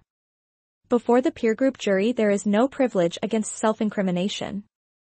True, we have not yet been able to measure with much refinement how widespread these newer patterns are. I have assumed that the more privately pursued craft hobbies are declining in relative importance among the children who have money and leisure for them. The only evidence I have for this assumption so far is the report that reading, hobbies and pets, occupying 24% of American leisure spending in 1900, occupied 18% in 1929. It is true that the same progressive schools that foster a groupiness also encourage arts and crafts that were neglected by schools in the earlier era. Some, in an effort to break down friendship cliques, seek to build up interest cliques. Children build model planes and boats, become amateur photographers, and still collect stamps. The Hot Rod, trade journal for the hot rod, stripped-down, souped-up car enthusiasts, is said to have a circulation of 150,000. It may be that one appeal of the hot rod, and of similar activities of which adults are ignorant or disapproving, is that it permits escape from the school's efforts to socialize tastes. No teacher of crafts is likely, for instance, to censor, control, or encourage the ingenuity of the hot rodder, though as adults become aware of the hazards they may try to cope with them by infiltrating the movement with sage counsel and supervision. Of course, as the school embraces more activities, these escapes become more difficult to find, and when they are found, it too often turns out, as with jazz and hot rods, that their pursuit is already partially commercialized and standardized. It is along just such lines that we need many more studies of young people, what they do, and what it means to them, before we can make more accurate judgments of their activities and tastes. The same forces that consolidate the socialization of tastes also make for more socialized standards of performance. The other directed child, learning to play the piano, is in daily competition with studio stars. He cannot remember a period when either his peers or their adult guides were not engaged in comparing his performance with these models. Whatever he attempts, an artistic accomplishment, a manner of speaking, a sleight of hand trick, the peer group is on hand to identify it in some way and to pass judgment on it with the connoisseurship typical of the mass media audience. Soon enough this process becomes internalized, and the child feels himself in competition with Eddie Duchin or Horowitz even if no one else is around. Hence it is difficult for the other directed child to cultivate a highly personalized gift. The standards are too high, and there is little private time for maturation. The newer pattern of popularity depends less on ability to play an instrument than on ability to express the proper musical preferences. In the fall of 1947 I conducted some interviews among teenagers in Chicago concerning their tastes in popular music and also consulted professional musicians, jukebox listings, and other sources to round out my impressions. My interest was principally in seeing how these young people used their musical interests in the process of peer group adjustment. Like the trading cards, which symbolize competitive consumption for the 8 to 11-year-olds, the collection of records seemed to be one way of establishing one's relatedness to the group, just as the ability to hum current tunes was part of the popularity kit. The requirements were stiffer among girls than boys, though the latter were not exempt. Tunes meant people, roads to people, remembrances of them. At the same time, the teenagers showed great anxiety about having the right preferences. When I had the occasion to interview a group, its individual members looked around to see what the others thought before committing themselves, at least as to specific songs or records, if not as to a general type of music, such as symphonic or hillbilly, where they might be certain as to their group's reactions. Readers who have not themselves observed the extent of this fear of nonconformity may be inclined to dismiss it by remarking that young people have always been conformists in their groups. True, yet it seems to me that the point is one of degree and that the need for musical conformity is today much more specialized and demanding than it was in an earlier era, when some children could be, or were forced by their parents to be, musical, and others could leave music alone. Even among those interviewed who took piano lessons, musical interest as such seemed virtually non-existent. One boy of 14 did appear to have genuine musical interests, playing classics on the piano. His mother told the interviewer, however, that she was not letting hip-hop practice too much lest he get out of step with the other boys, and was insisting that he excel in sports. "I hope to keep him a normal boy," she said. These research experiences seem to hint that preferences in the consumption field are not viewed as a development of the human ability to relate oneself discriminatingly to cultural objects. For the objects are hardly given meaning in private and personal values when they are so heavily used as counters in a preferential method of relating oneself to the peers. The cultural objects, whatever their nature, are mementos that somehow remain unhumanized by the force of a genuinely fetishistic attachment. Moving somewhere beyond mere taste exchanging are those opinion leaders 3 who try to influence verdicts as well as to repeat them, a dangerous game indeed. The risks are minimized, however, by playing within the limits imposed by marginal differentiation. Thus my interviews showed that each age group within a limited region and class had its own musical taste. The younger ones, for instance, liked as sweet as stuff that was acorn to those slightly older. Within this general trend, a girl might decide that she could not stand Vaughn Monroe or that Perry Como was tops. If she expressed herself so forcibly in detail, the chances were that she was, or wanted to be, an opinion leader. For many of the young people did not express any strong likes or specific dislikes, though they might share a strong revulsion against a whole taste range, like hot jazz or hillbilly. These latter were the opinion followers, scarcely capable even of marginal differentiation. Fashions and verdicts. The peer group is not an American invention. In many societies dependent on tradition direction, the peer group can be about as powerful as it is in the contemporary American scene, and even more inescapable. In order to see more precisely just what it is that has changed, I turn now to 2 problems. What is the role of the peer group in training its members to take their places on the economic scene in the role that now matters most, that of the consumer? And how does the group become its own consumption product, engaged in an antagonistic cooperation, which is mediated by exchange of linguistic signals? The talk of the town, the socialization of consumption preferences. In the societies, depending on inner direction that developed in the West, all values were translatable, at least in principle, into the impersonal standard of money. This was the possession that gave value to all other possessions.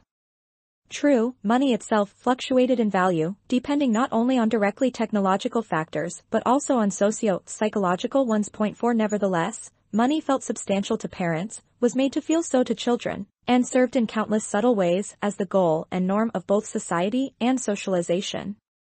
Money talks, people said, meaning that it also smiles on those who have it and frowns on those who do not. Money, little as we like to recognize the fact today in our ascetic or self-righteous attitudes about it, permitted the cash customer to pursue his private purposes, good or bad, with no other justification than his pocketbook. Today the currency into which all values tend to be translated is no longer money but appraisal by the peer group. And this value, much more patenty than money, is subject to booms and busts on manifest socio-psychological grounds. It does not feel substantial either to parents or to children. The appraisal of the peer group is always stated, in the final analysis, in terms of a consumption preference. Whereas the simple cost of a commodity was the most important fact about it in the days of inner direction, today in other directed circles, though money still makes a difference, it is the peer group that does most of the talking. Price influences the group's verdict, but only up to a point. Children and adolescents, far more sophisticated than the old people, form a consumers' union. Indeed, each child in the middle class is automatically a consumer trainee before he can walk, and his practice in consumers' research begins long before he can count change. To a degree, he will be judged on his ability as a trainee as, in earlier eras, he might have been sized up as a potential recruit for the army or for the production economy. Such changes constitute our most dramatic evidence that, in the phase of incipient population decline, there is a great advance in the standard of living and in the position of children. Children are not subjected to a period of deprivation and hardship which leads to compensatory dreams of a life of ease and pleasure. Girls are not, as they were in some earlier societies, drudges at home until, at puberty, they were suddenly given the only capital they were ever likely to find, that of their bodies, to live on as income, or exhaust as principal. Even boys from comfortable homes were expected until recently to hit the sunrise trail with paper routes or other economically profitable and character-building chores. Other directed children who have not faced such deprivations and dreamed compensatory dreams of wild purchasing power find it easier than these dream-driven children to become sophisticated consumers, more preoccupied with their sophistication, the verdict on consumption, than with consumption itself. While the other directed person's tremendous outpouring of energy is channeled into the ever-expanding frontiers of consumption, the inner directed person's energy was channeled relentlessly into production. Production that underwent fantastic expansion in the phase of transitional growth of population. Inner directed patterns often discouraged consumption for adults as well as children. But at other times, and especially in the higher social strata less affected by Puritan asceticism, the inner directed person consumed, with time out, so to speak, for saving and for good behavior, as relentlessly as he, or his progenitors, produced. Most clearly in the case of upper-class conspicuous consumption, he lusted for possessions and display, once the old tradition-directed restraints had worn away. He pursued clear acquisition and consumption goals with a fierce individualism. To be sure, his goals were socially determined, but less by a contemporary union of consumers than by inherited patterns of desire, hardly less stable than the desire for money itself. Goals such as fine houses, fine horses, fine women, fine objects these could be investments because their value scarcely changed in the scale of consumption preference. These relatively stable and individualistic pursuits are today being replaced by the fluctuating tastes which the other directed person accepts from his peer group. Women, as we shall see in Chapter 7, are still desired objects of consumption, but judgments as to what is desirable in a woman change with the same rapidity as women's styles in dress. Indeed, these styles symbolize the degrees and kinds of fashionableness and femininity that men will want or accept. Moreover, many of the desires that drove men to work and to madness in societies, depending on inner direction, are now satisfied relatively easily. They are incorporated into the standard of living taken for granted by millions. But the craving remains. It is a craving for the satisfactions others seem to have, an objectless craving. The consumer today has most of his potential individuality trained out of him bv his membership in the consumers' union. He is kept within his consumption limits not by goal-directed but by other-directed guidance, kept from splurging too much by fear of others' envy, and from consuming too little by fear of his own envy of the others. These observations would amount to a digression from the child's world into the adult's were it not for the fact that today there is no fast line that separates the consumption patterns of the adult world from those of the child, except the consumption objects themselves. The child may consume comics or toys while the adult consumes editorials and cars, more and more both consume in the same way. Some of the reasons for the increasing overall conformity of consumption are analyzed in later chapters which deal specifically with the adult world of consumption. It is sufficient to remark here that we can think of the child as one among the many kinds of consumer trainees we find in our economy. In the consumers' union of the peer group, the child's discipline as a consumer begins today very early in life and lasts late. It is true that in the era of inner direction it was difficult enough for children to understand the work roles of their parents. It was perhaps as difficult then, especially for boys, as it is today. But this did not mean that the inner-directed child displaced his energies for judging work into judging consumption. He was supposed to be job-minded, even if the job itself was not clear in his mind. Today the future occupation of all moppets is to be skilled consumers. This is visible early in children's play at consumption. In this area, there is a noticeable increase in the range of children's toys. Added to boys' toys, for example production imitating equipment like trucks and steam shovels or toy soldiers and miniature war material, is a whole new range of objects modeled after the service trades, laundry trucks, toy telephones, service stations, and so forth. Added to girls' toys, the doll and her wardrobe, are juvenile makeup outfits and voice recorders. These props of the child's playtime hours, however, are not so striking as the increasing rationalization of children's preferences in everything they consume. In the period of interdirection, children accepted trademarked cereals largely because that was what was set for them at table. Today they eat Wheaties, or other cereal, influenced by some specific reason that all can talk about. Wheaties makes champions. And comics, children will say if pressed, relax champions. In this way the other-directed child rapidly learns that there always is and always must be a reason for consuming anything. One reason is that the commodity he is consuming is the best in its line. As the child develops as a consumer trainee, advertising no longer is given all the credit for answering the question of what is the best in its line. The product approved by most of the others, or by a suitable testimonial from a peer consumer, becomes the best. The most popular products, by this formula, are the products that happen to be used by the most popular peer or group of peers. And to be sure, these pace-setters themselves have a reason, often enough picked out from the mass media, if not from the advertising pages, thus the hunt for the reason goes on in an endless regress. These patterns place extra burdens on girls, partly because women are the accepted consumption leaders in our society, partly because women, much more than men, feel pressure to play any role they are accepted in by the men.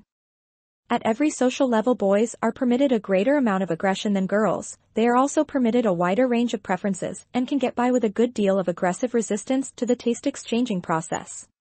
The media may exaggerate, but do not greatly exaggerate, the role of young girls in the pattern which requires that what is learned in the peer group must be marketed at home, rather than vice versa.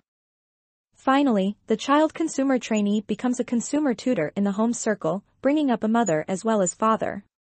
Life magazine recently ran a leading article on a teenage fun, showing the etiquettes and pastimes prevailing in certain American cities. These pastimes were news even to some recent high school graduates. Teenagers must initiate adults rather than vice versa. Typical is the case, also cited in Life, where teachers at a Denver high school imitated the idiomatic greeting style of the most popular boy. The antagonistic cooperators of the peer group. It is, possibly, no accident that it was his greeting style on which this boy exercised his gifts for opinion leadership and marginal differentiation. The point is that, over and beyond the socialization of consumption preferences and the exchange of consumption shop talk by the consumers' union, the membership is engaged in consuming itself. That is, people themselves, friendships, are viewed as the greatest of all consumables. The peer group is itself a main object of consumption, its own main competition in taste. The sociometric exchange of peer group ratings is ceaseless and is carried on, as a conversation with the self, in private also, who is my best friend, my next best, and so on, down to the most disliked. The more thoroughly other-directed the individual is, the more unhesitatingly able he is to classify his preferences and to compare them with those of others. In fact, as compared with their inner-directed predecessors, other-directed children are extraordinarily knowledgeable about popularity ratings. Physical prowess probably remains a chief road, though declining, to status among working-class boys. However, popularity among upper-middle-class boys and girls seems to hinge on much vaguer criteria, frequently impenetrable to the adult observer, but, while they last, crystal clear to the peer group itself. It appears that the tremendous competitive energies which the inner-directed person had available for the sphere of production and, secondarily, for consumption, now flow into competition for the much more amorphous security of the peer group's approval. But just because it is approval for which one competes, one must repress one's overt competitiveness. Here the phrase, antagonistic cooperation, borrowed from other contexts, is apt. This transformation is so important that we devote several sections to it in Chapter 6, but now we need only note a few reference points. The parents, harking back as they do in their character structures to an earlier era, are themselves competitive, more overtly so than the children. Much of our ideology, free enterprise, individualism, and all the rest, remains competitive and is handed down by parents, teachers, and the mass media. At the same time, there has been an enormous ideological shift favoring submission to the group, a shift whose decisiveness is concealed by the persistence of the older ideological patterns. The peer group becomes the measure of all things, the individual has no defenses, the group cannot batter down. In this situation, the competitive drives for achievement sponsored in children by the remnants of inner direction in their parents come into conflict with the cooperative demands sponsored by the peer group. The child therefore is forced to rechannel the competitive drive for achievement, as demanded by the parent, into his drive for approval from the peers. Neither parent, child, nor the peer group itself is particularly conscious of this process. As a result, all three participants in the process may remain unaware of the degree to which the force of an older individualistic ideology provides the energies for filling out the forms of a newer, group-oriented characterology. Storytellers as tutors in technique, changes in the agents of character formation. A. I like Superman better than the others because they can't do everything Superman can do. Batman can't fly, and that is very important. Q. Would you like to be able to fly? A. I would like to be able to fly if everybody else did, but otherwise it would be kind of conspicuous. Language, as we noted in the previous chapter, becomes a refined and powerful aspect of the organization of the peer group engaged in consuming its own taste preferences and in marching up its own taste gradients. For the insiders, language becomes a chief key to the taste socializations and mood currents that are prevalent in this group at any moment. For the outsiders, including adult observers, language becomes a mysterious opacity, constantly carrying peer group messages which are full of precisions that remain untranslatable. When we look more closely at the use of language in the young peer groups, we see how various its aspects are. Language itself becomes a sort of consumption product. It is used neither to direct the work economy, nor to relate the self to others in any really intimate way, nor to recall the past, nor yet as sheer wordplay. Rather, it is used in the peer groups today much as popular tunes seem to be used, as a set of counters by which one establishes that one is in, and by which one participates in the peer group's arduously self-socializing work. And, the peer groups, while they exercise power more than ever before through the use of words, are more than ever before the victims of words. While they learn to cling desperately to words, most signals are given in words, at the same time they learn to distrust them. As we have seen, verdicts in the peer group are often quite ambiguous. Some of the older words, such as bastard and skunk, remain, but their meaning is vaguer, they may even be said with a smile. Whole new glossaries crop up every few years. Mass literacy, of course, plays a complex part in this process. The peer group accepts a substantial responsibility in the flow of modern communications. It stands midway between the individuals of whom each group is composed and the messages which flow to the group's opinion leaders from the mass media. The mass media are the wholesalers, the peer groups, the retailers of the communications industry. But the flow is not all one way. Not only do the peers decide, to a large extent, which tastes, skills, and words, appearing for the first time within their circle, shall be given approval, but they also select some for wider publicity through contiguous groups and eventually back to the mass media for still wider distribution. If we look at this process, we see that the individual who develops, say, a particular style of expression, is either ignored by the peers or accepted by them. If he and his style are accepted, his style is taken over by the group, and in at least this sense it is no longer his. But the same thing can happen to a given peer group in its turn. To understand the way in which individual and personal style is siphoned up through these stages of impersonalization, we have to understand the work of the main machine in the process, the mass media. Our interest in this chapter will not be in the commercial purveyors of language and imagery or the storytellers themselves, but in the effects on the child audience. And of course, these effects cannot be considered in isolation from the constellation of parents, teachers, and peer groupers who operate on the assembly line of character. If we find, for instance, a child who seems more affected by print than by people, it may be because people are so overwhelming for him that he must take refuge in print. Furthermore, cultures differ very much in the perceptions they stress in teaching the child to differentiate among images and to differentiate among people. But in general, it seems fair to say that the storytellers, or more technically the mass media of communication, are indispensable agents of socialization. They picture the world for the child and thus give both form and limits to his memory and imagination. In exploring this topic, we must not confuse the genres of literature with the problem of social psychological effects.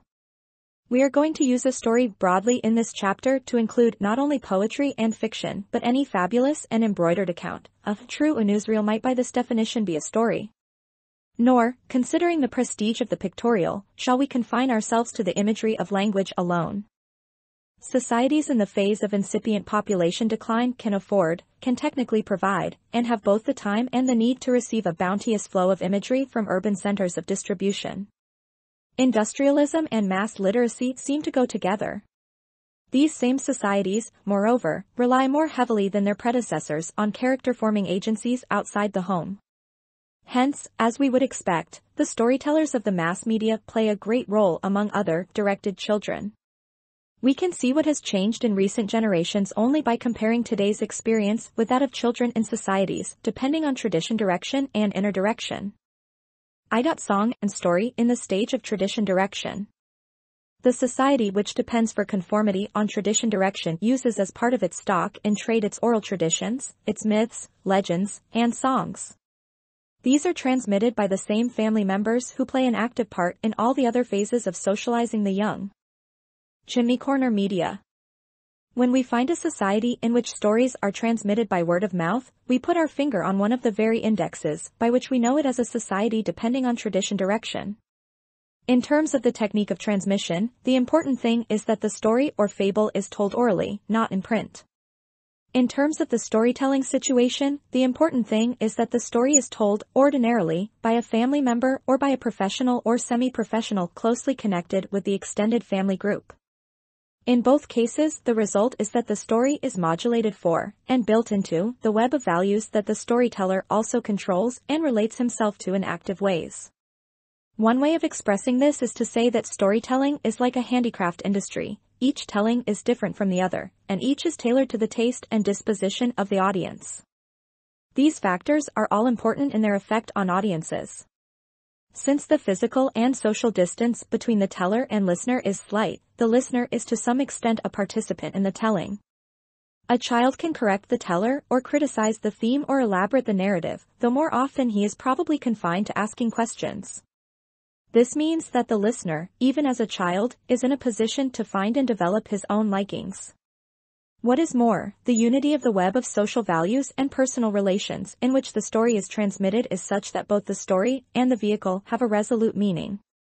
This does not mean that fairy tales and traditional myths lack ambiguity. Indeed, they possess it to a rich extent and at many levels, but rather that the ambiguity could often be resolved in a slightly different manner for different audiences. For the act of telling, as we have seen, occurs within a context whose physical and psychological dimensions are largely grasped by tellers and hearers. It is not surprising that songs and stories rendered in face-to-face performance among relatives and friends are often baldly cautionary tales. They tell what happens to those who disobey the community or the supernatural authorities. Or they illustrate by reference to the illustrious what kind of person one ought to be in the culture in terms of such traits as bravery and endurance. A surprising number of tales, however, in many cultures depending on tradition direction, are not cautionary in this direct sense. As in the Bible, some tales recount rebellions, successful or tragic, against the powers that be, though in many cases the theme of rebellion is disguised. Tales of norm and abnorm. As we move over to the consideration of content, we can take the rebellious note struck in these tales to indicate that even in a society depending on tradition direction there still remain strivings which are not completely socialized. By and large, people accept the harness of their culture, and it is hard for them to conceive of another make of harness. But they are not unaware of constraint, and their stories, as frequently their dreams, are the refuge and succor of this awareness and help to make it possible to go on with ordinary life. The communal load of shame or anxiety is reduced by the common confession, the common release which the myth permits. There is in these myths, then, a good deal of a realism about stubborn, unsocialized human nature. This is precisely why they can appeal to us across the centuries and across the cultural boundaries. They show people to be more fierce, more jealous, more rebellious than appears on the surface. Why is this so? It appears that if people were only adjusted, if they never had even a thought which transcended the cultural prohibitions, life would have so little savor as to endanger the culture itself. Cultures depending upon tradition direction usually manage to institutionalize a degree of rebellion not only for their deviants, but for everybody. Sometimes this is done on a life cycle basis. Thus some cultures permit, even encourage, sauciness from children only to clamp down on the adult, others allow the older women a bawdiness denied the younger ones. Sometimes there are special days, feast days, when bars are down. Now when the aperture for rebellion lies in the realm of culturally approved fantasy, the socializing function of the tales and stories, which are the predecessors of the mass media, is clearly a dual one. The elders use the stories to tell the young, you must be like so-and, so if you are to be admired and to live up to the noble traditions of the group. But the young are also told, sometimes in the very same message, that there have been people like so-and-so who broke the rules, who did many worse things than you ever did, and perhaps ever dreamed of, and whether he lived to tell the tale or not, he did live and we speak of him. This very ambivalence of the stories helps the young to integrate their forbidden impulses by recognizing them as part of their legacy as human beings. Stories make it possible for the face-to-face group, which is charged with socialization of the young, to draw on a cultural warehouse that provides models for behavior not to be found completely in any given face-to-face group. In this tradition-directed form of popular culture, stories make it possible to form an underground connection, via myth, between repressed sectors of the adults and sectors of the young. Finally, they make it possible to hold the young to both more and less than what they see around them, either of approved behavior or of behavior which, while disapproved, is still done. And yet it is more complicated than that. Indeed, we may suppose that the change to inner direction occurs first in circles which, through literacy or otherwise, acquire access to many multiplying ambiguities of direction. As in the mathematical theory of communications, all channels mix what is technically called noise with what is technically called information and thus limit the freedom of the sender, so also messages intended or believed to socialize the young cannot help but contain noises which may have diverse effects which may over-socialize or under-socialize them. The socializing functions of print in the stage of inner direction. When societies enter the phase of transitional growth of population, formal schooling increases, in part to train people for the new, more specialized tasks of industry and agriculture, in part to absorb the young who are no longer needed on farms and whose schooling can be supported by the greater productivity of the society. Of course, these young people learn to read. But the excitement and novelty of literacy in this period affect old as well as young. There is a hunger for the press and for books, a hunger that the technology and distributive facilities of the phase arouse, but do not entirely satisfy. This excitement, this hunger, is a sign of the characterological revolution which is accompanying the industrial one. In the United States, as in other countries of incipient population decline, this hunger has abated. Indeed, it has been succeeded for many by a kind of satiety with serious print, coupled with insatiability for the amusements and agenda of popular culture. To remind ourselves of the older pattern, we need only look at countries such as Mexico and Russia, now undergoing industrialization, where the old are avid for print and the young admired for learning. Some of this we can still see among the largely self-educated Negroes of the Deep South, who live among our surviving stratum of white and black illiterates. How this development aided the shift from tradition direction to inner direction can be vividly traced in Thomas and Znaniecki's Polish Peasant. These writers describe the way in which the Polish rural press helped to restructure attitudes and values among the peasantry at the turn of the last century. They show that an individual peasant who learned to read at that time did not merely acquire a skill with little impact on his character, rather he made a decisive break with the primary group, with tradition direction. The press picked him up at this turning point and supported his uncertain steps away from the primary group by criticizing the values of that group and by giving him a sense of having allies, albeit anonymous ones, in this move. In this way the press helped link the newly individuated person to the newly forming society. The Polish press also supported very specific character-building measures, such as temperance and thrift, and fostered scientific farming as the American agricultural extension services have done. Science was viewed as a kind of inner, directed morality as against the superstition of the remaining, tradition-directed peasantry. These attitudes, expounded in newspaper nonfiction, were reinforced in newspaper and periodical edifying fiction. In these ways the local reader could escape into print from the criticisms of his neighbors and could test his inner direction against the models given in the press. And by writing for the press himself, as he occasionally might do as local correspondent, he could bring his performance up for approval before an audience which believed in the magic attached to print itself, much like the Americans who, in the last century, contributed local poetry to their local press. By this public performance, no longer for a face-to-face audience, he confirmed himself on his inner-directed course. The whip of the word. These themes from the Polish peasant might make it appear that literacy and the mass media are the tools of a well-understood shift toward well-understood changes in goal. But the conditions under which print is added to word of mouth and picture as a means of transmitting and mass transmitting a message are seldom simple. The very existence of print opens up the writer-reader relation to a wider range of goals, even of exploitations. Literacy is indeed a somewhat ambiguous blessing in the early capitalistic period of Western history. The tradition-directed person has not only a traditional standard of living but a traditional standard of how hard and long he works, and print serves, along with other agencies of socialization, to destroy both of these standards. The inner-directed man, open to a reason via print, often develops a character structure which drives him to work longer hours and to live on lower budgets of leisure and laxity than would have been deemed possible before. He can be driven because he is ready to drive himself. The skeptic may ask, how can words, especially printed words, mold character? We might ask him in turn whether he has ever been frightened reading a detective story or excited reading a love story. Words not only affect us temporarily, they change us, they socialize or unsocialize us. Doubtless the printing press alone cannot completely assure any particular form of social coercion, and of course not all children, even in the inner-directed middle class, were readers. But print can powerfully rationalize the models which tell people what they ought to be like. Reaching children directly as well as through their parents and teachers, it can take the process of socialization out of the communal chimney corner of the era depending on tradition direction and penetrate into the private bedrooms and libraries of the rising middle class. The child is allowed to gird himself for the battle of life in the small circle of light cast by his reading lamp or candle. To understand this more fully, we must realize that the rise of literacy affects not only the content and style of the literary and journalistic genres, but also their audience reception.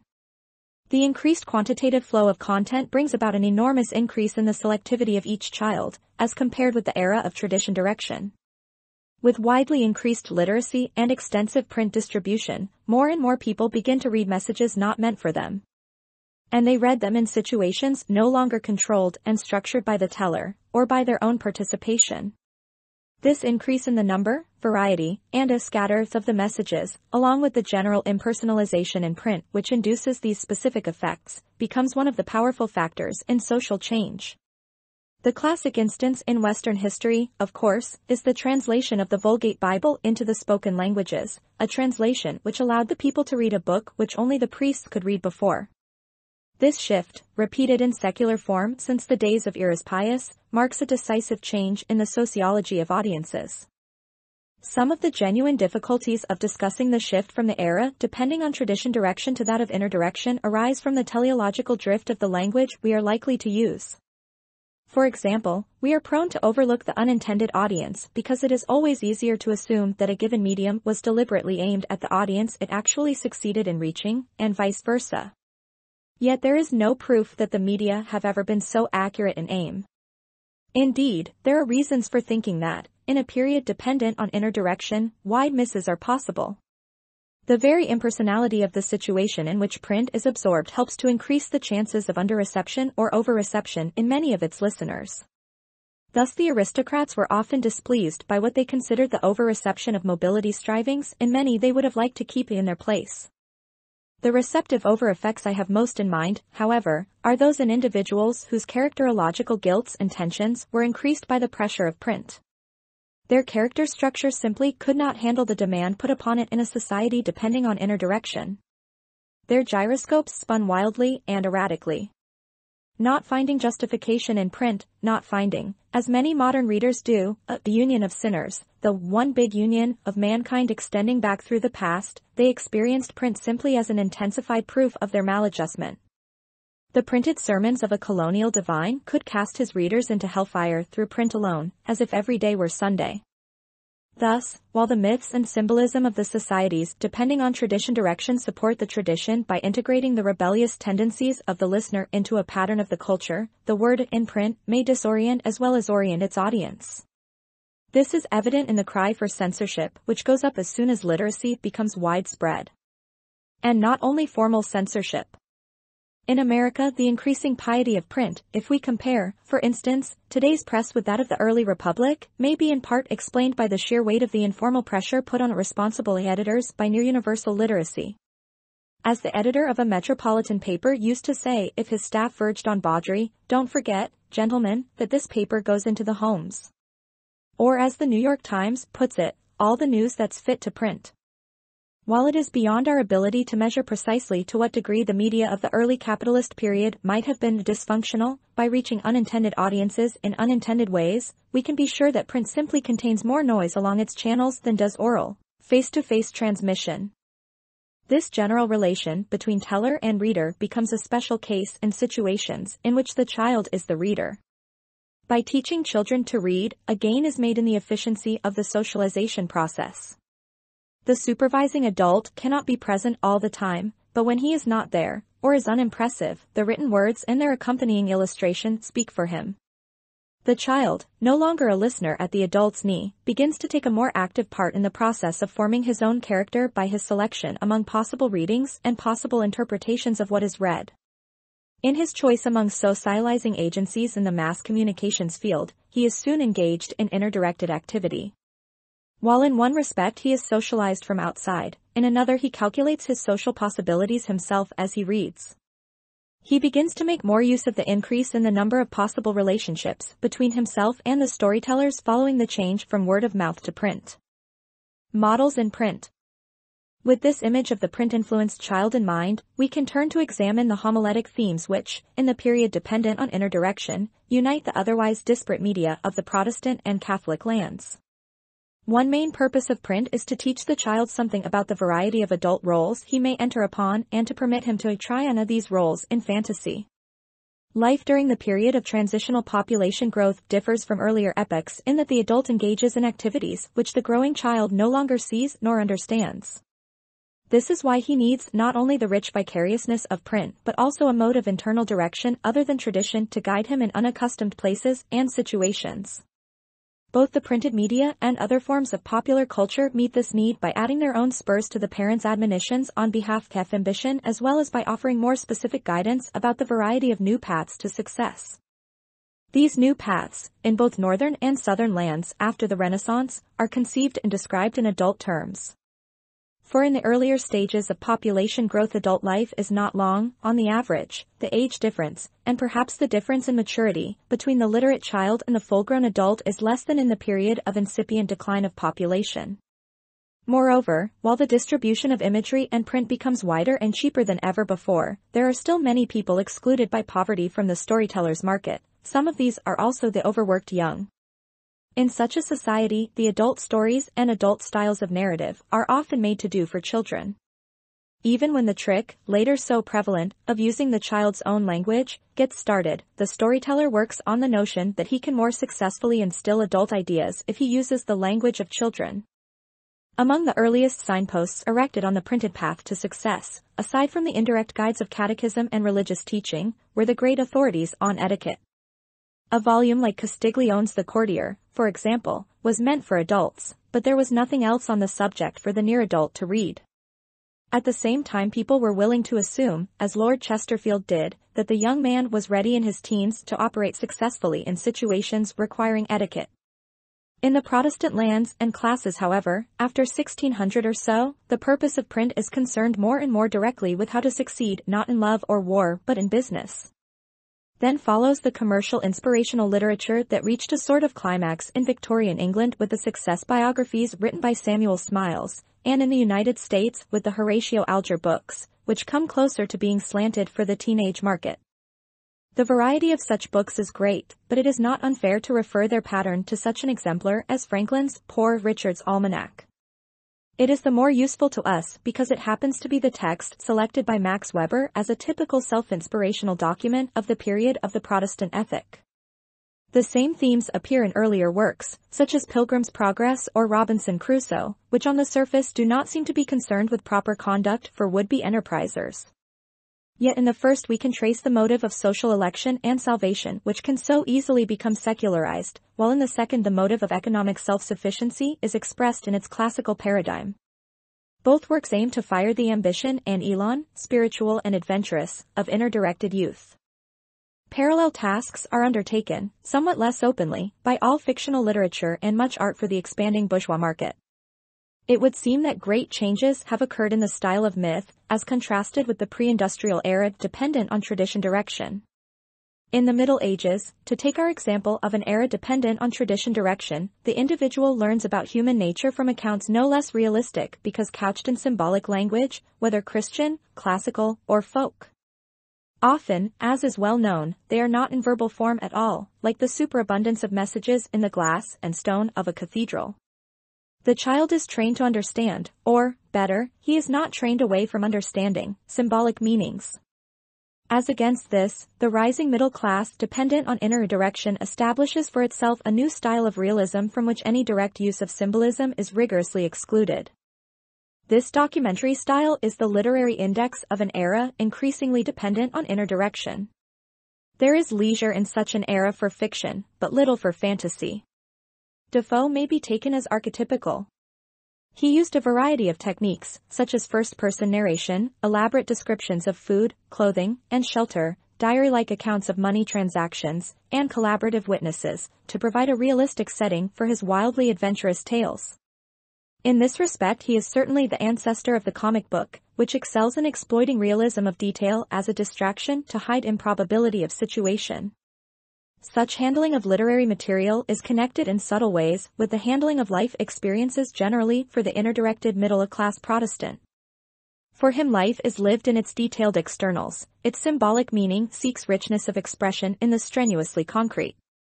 Gradually, the early naturalism of Defoe gives way, both in England and on the continent, to a specifically psychological handling of the complex interpersonal relations of town life that arise in the era of transitional growth of population when people are pouring into the cities.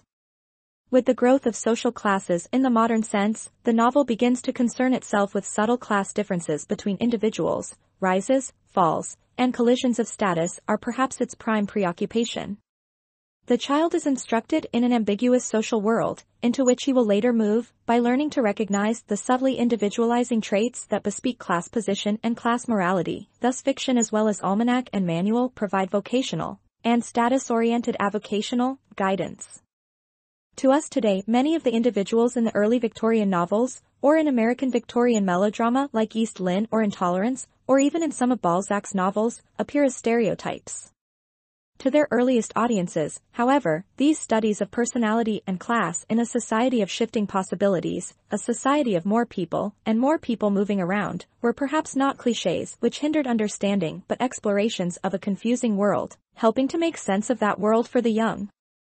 One can still attend a modern rural high school production of Aaron Slick of Pumpkin Cricks and see to what extent an unsophisticated inner-directed audience will respond to the characterological realism of the play in terms of the older stereotypes of class, ambition, and virtue. Biography also allows children, in a society dependent on inner direction, to move away from family and into a rationalized world, cooperating in this way with the parental installation of internal, self-piloting processes. Consider, for instance, the George Washington myth. Not only are little boys told in the era of inner direction that they may grow up to be president, but they are given scales by which to measure and discipline themselves for the job during boyhood.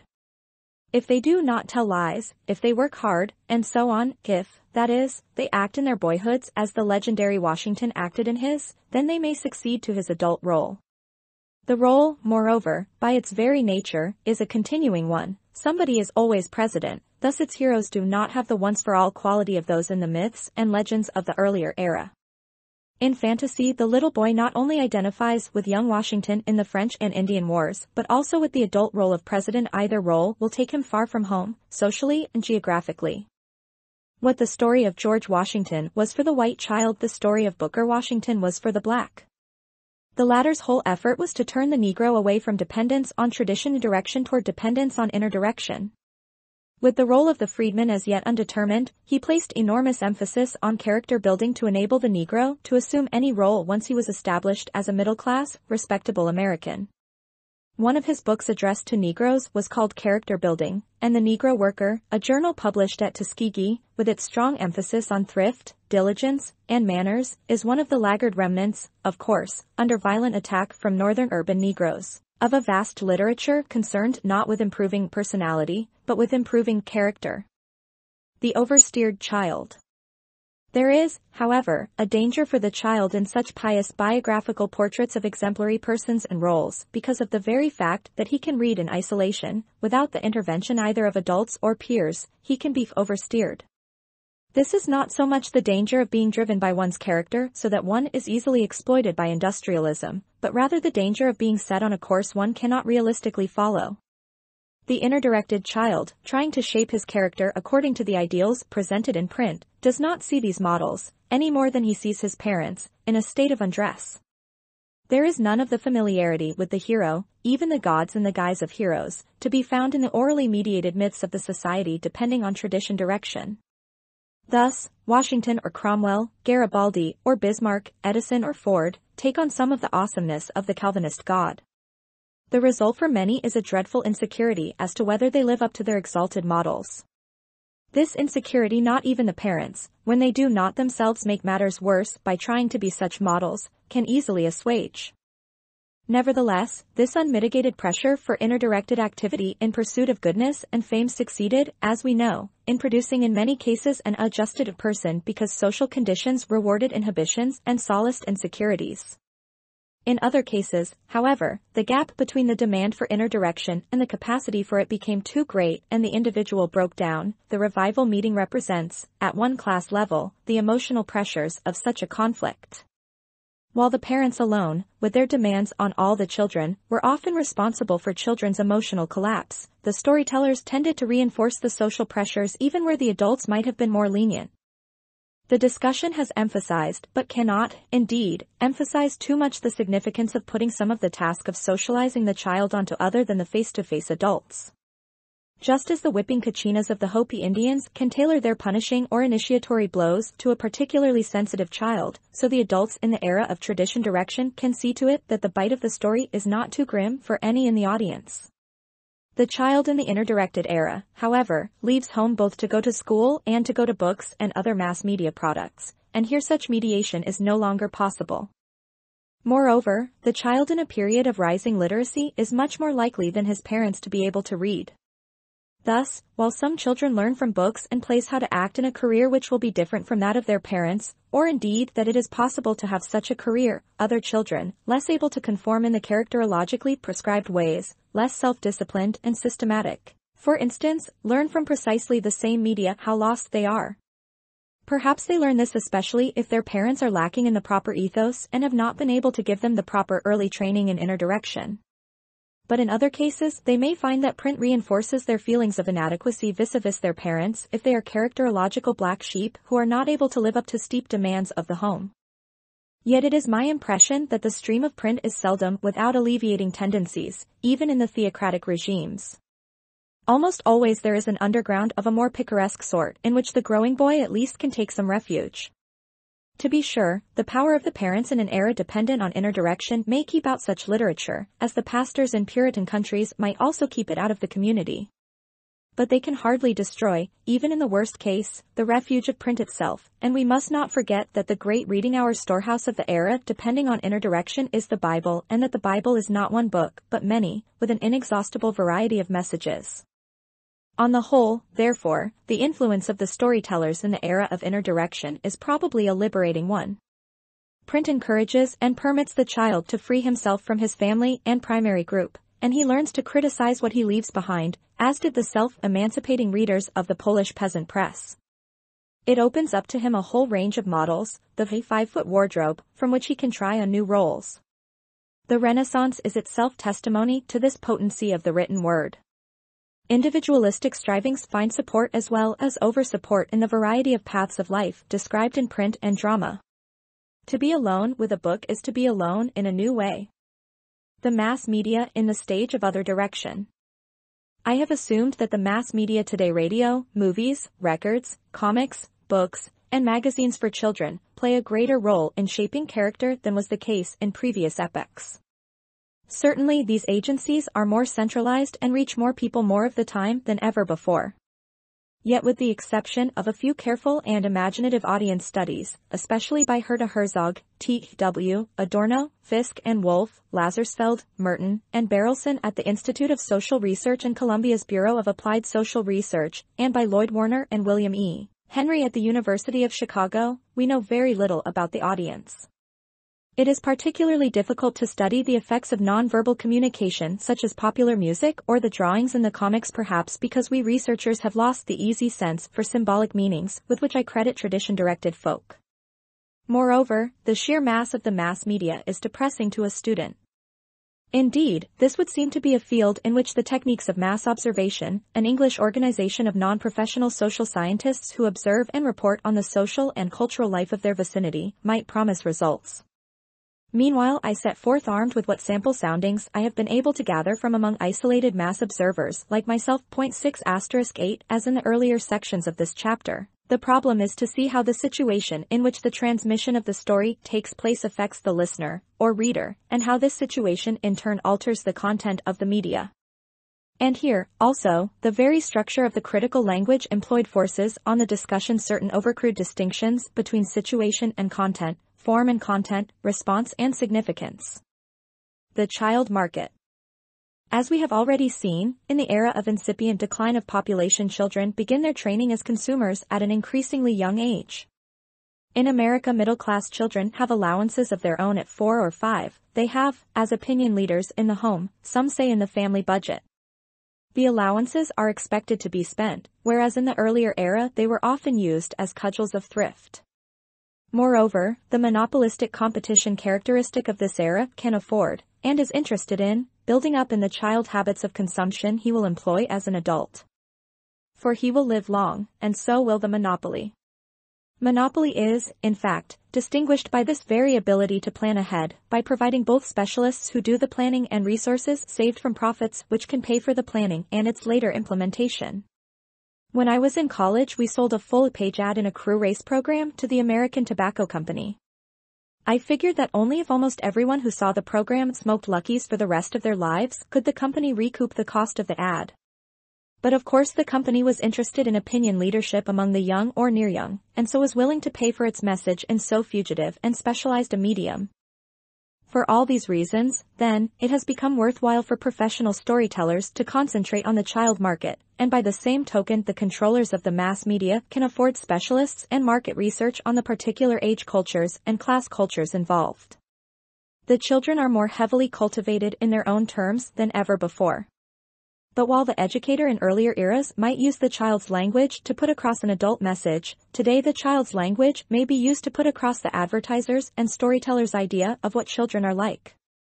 No longer is it thought to be the child's job to learn the adult world as the adult sees it. For one thing, the world as the adult sees it today is perhaps a more complicated one.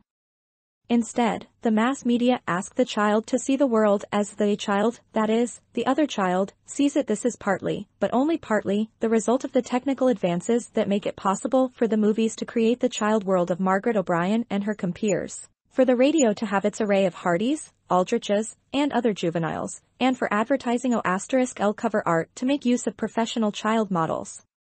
The media have created a picture of what boyhood and girlhood are like, as during the war they created the picture of the GI, again using the considerably edited language of the soldier, and they force children either to accept or aggressively to resist this picture of themselves. The child begins to be bombarded by radio and comics from the moment he can listen and just barely read. The bombardment, with of course inevitable over- and undershots, hits specifically at very narrow age grades.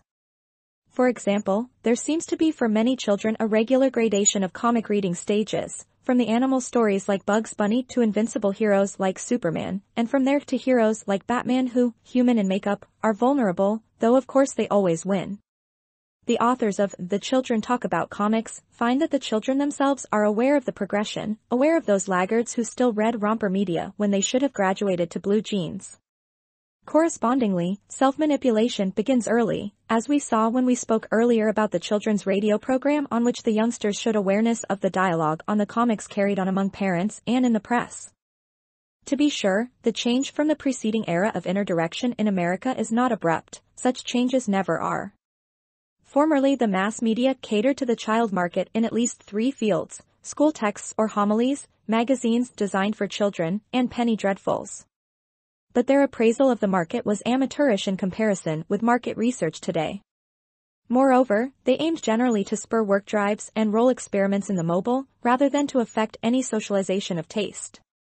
The English boys' weeklies, as Orwell describes them, *8 usually opposed liquor and tobacco, as did the clergymen authors of school and church readers.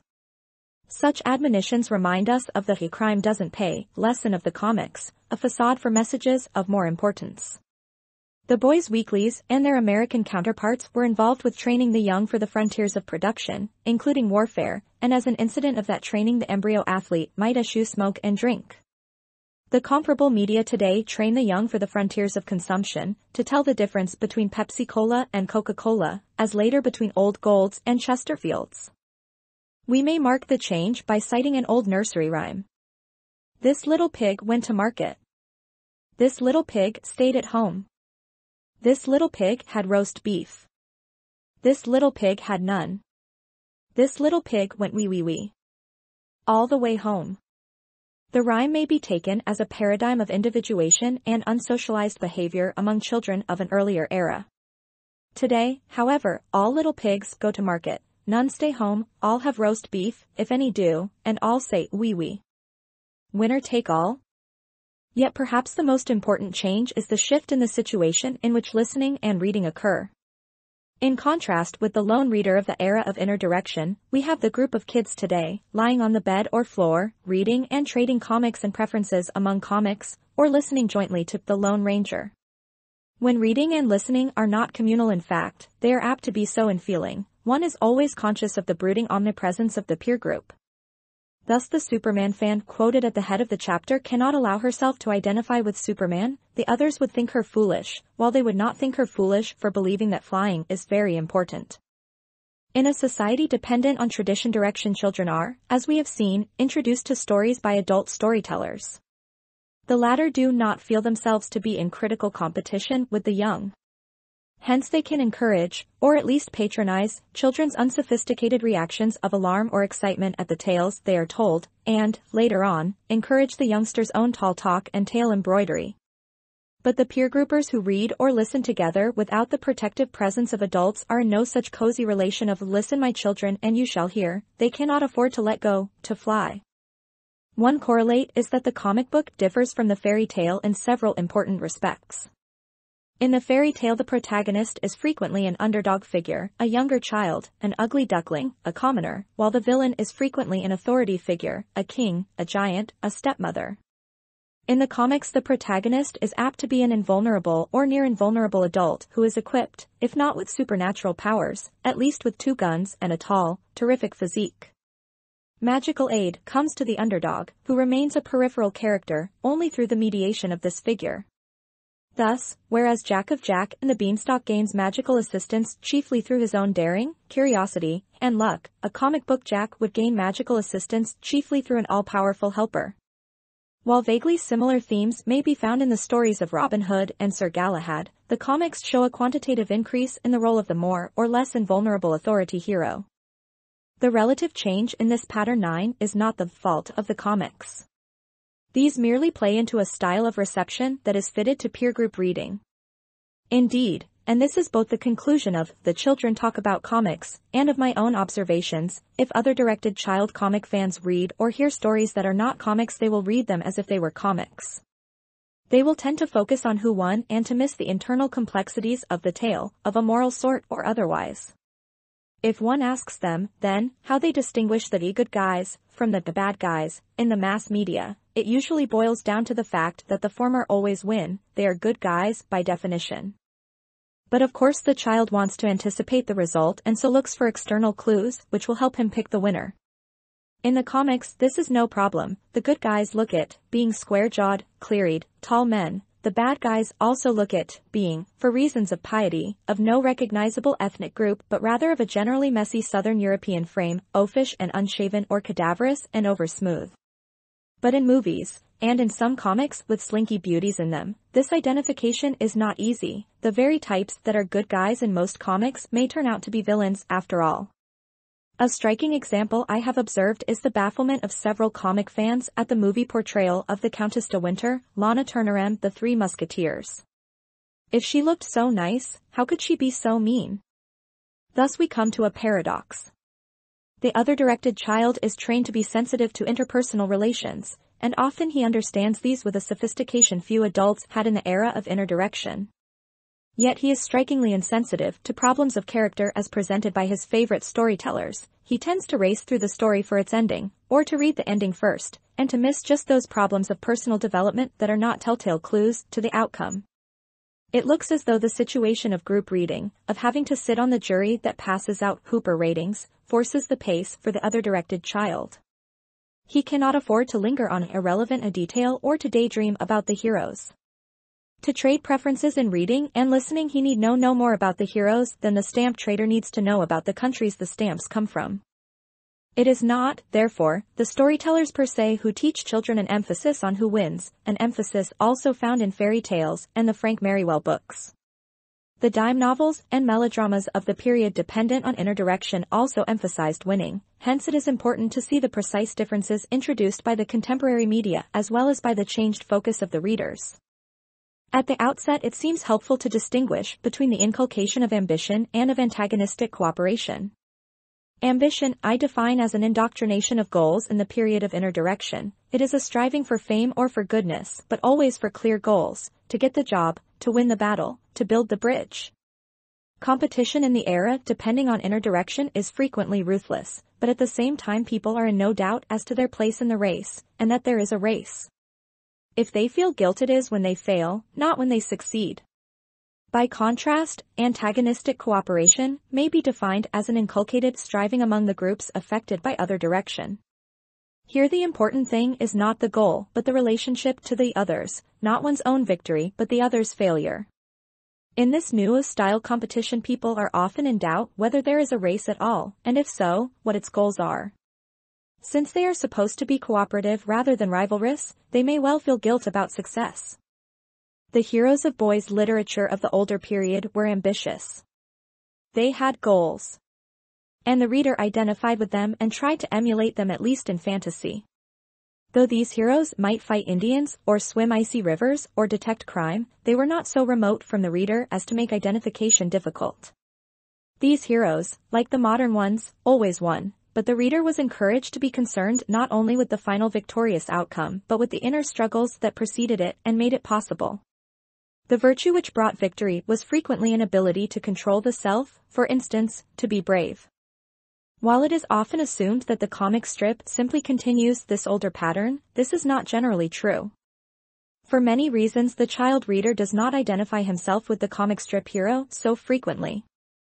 For one thing, many children prefer the comics where the hero is not man but Superman or Plastic Man, possessing powers that are obviously unique. No correspondence course with Lionel Strongfort will turn one, even in the wildest flight of fantasy, into Superman. What is more important, the realism of petty detail which has reached a fine art in the comics, the radio, and the movies inhibits identification. This realism, with its color effects and sound effects, exceeds by far what Defoe and his direct successors could accomplish. The characters in much fiction of the era dependent on inner direction are props, stereotypes of the sort indicated in the preceding section. In Jules Verne, for instance, it is the adventures, the mechanical details, not the characters, that are sharply delineated. The latter are loose-fitting uniforms into which many boys could fit themselves. The imaginative, tenebrous illustrations of an artist like Howard Pyle also left openings for identification by the reader who wanted to picture himself as the hero. Little of this looseness of fit remains for the imagination of the modern reader or listener to fill in. Though comic strip and comic book characterization is, if anything, less sharp, externals are pinned down conclusively, every detail of costuming and speech is given. This is the more necessary because, with so many mass media heroes competing for attention, their portrayers must engage in marginal differentiation in search of their trademark. Bodies by Milton Caniff must be as instantly recognizable as Bodies by Fisher. There is paradox in the reception of this realism. On the one hand, every additional brushstroke of the comic strip artist rules out identifications for millions. The small-breasted girl, for example, may find only disapproval for herself in the comics. On the other hand, the same realism is one source of the fear of being conspicuous in our little Supergirl cited at the chapter head. If she were Superman, she would be instantly recognizable.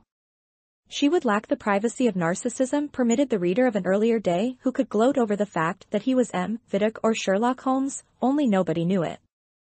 These generalizations need not be pushed too far. There are children, at least one has heard of them, who identify with Superman, or, more easily, with Terry or the Saint. Nor is it out of the question to identify, at the same time, on one level of consciousness with the hero and on another level with the person he rescues. And while the heroes of the comics are ageless, having discovered the secret of eternal youth, the growing child can move from one hero to another who better fits his own changing needs and aspirations. These counter-tendencies are encouraged by the gadgetry, Superman cloaks, box top items, and so on, that relates children to their radio, movie, and comic book heroes. But it would be a mistake to assume that each wearer of a Superman cloak identifies with Superman. He may only be a fan, wearing his hero's colors. Perhaps it is also significant that the comic book compresses into a few minutes reading time a sequence which, in the earlier era, was dragged out in many pages of print. Think of the Count of Monte Cristo's years in jail, his suffering, his incredible patience, and the industry and study of the Abba's teaching. Both his gain and his vengeance are moralized by these prolongations, and he is an old man when, after many chapters, he wins. By contrast, the comic book or radio drama hero wins almost effortlessly. The very curtailment of the telling time itself makes this more apparent. To be sure, like his movie counterpart, this hero does frequently get beaten up, but this adds to excitement, not to morality or interchange, and helps justify an even worse beating administered to the crooks. Still another aspect of this change is worth looking at. If one does not identify with the winner but is at the very same time preoccupied with the process of winning itself, as the very handle by which one grasps a story, one is prepared for the role of consumer of others' winnings. One is prepared, that is, for the adult role of betting on the right horse, with no interest in the jockey or horse or knowledge of what it takes to be either. The content of the identification is impoverished to the point where virtually the only bond between reader and hero is the fact of the hero's winning. The spectator, the same holds for a quiz game, a sport contest, and, as we shall see, a political contest, wants to become involved with the winner simply in order to make the contest meaningful. This hope of victory makes the event exciting, while the game or contest or story is not appreciated for its own sake. The victory of the hero, then, is only ostensibly a moral one. To be sure, vestiges of older moralities hang on, often as conventions enforced by censorship or the fear of it. But morality in the sense of a literary character's development, rather than morality in the sense of being on the right side, is not depicted. Consequently, morality is an inference from winning.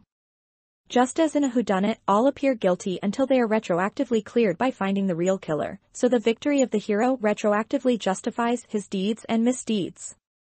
Winner take all becomes a tautology. Tootle, a modern cautionary tale. I have spoken as if the comic books, the cheapest and most widespread media, are the chief evidences of the pattern I am describing. It could be easily assumed that, in a home barricaded against the comic books, these patterns of readership would obtain no entrance. On the contrary, however, at least some of the important elements in the pattern are refined, disguised, and introduced into the socializing and informative books of the non-comic variety which are customarily purchased for their children by the middle and upper middle class.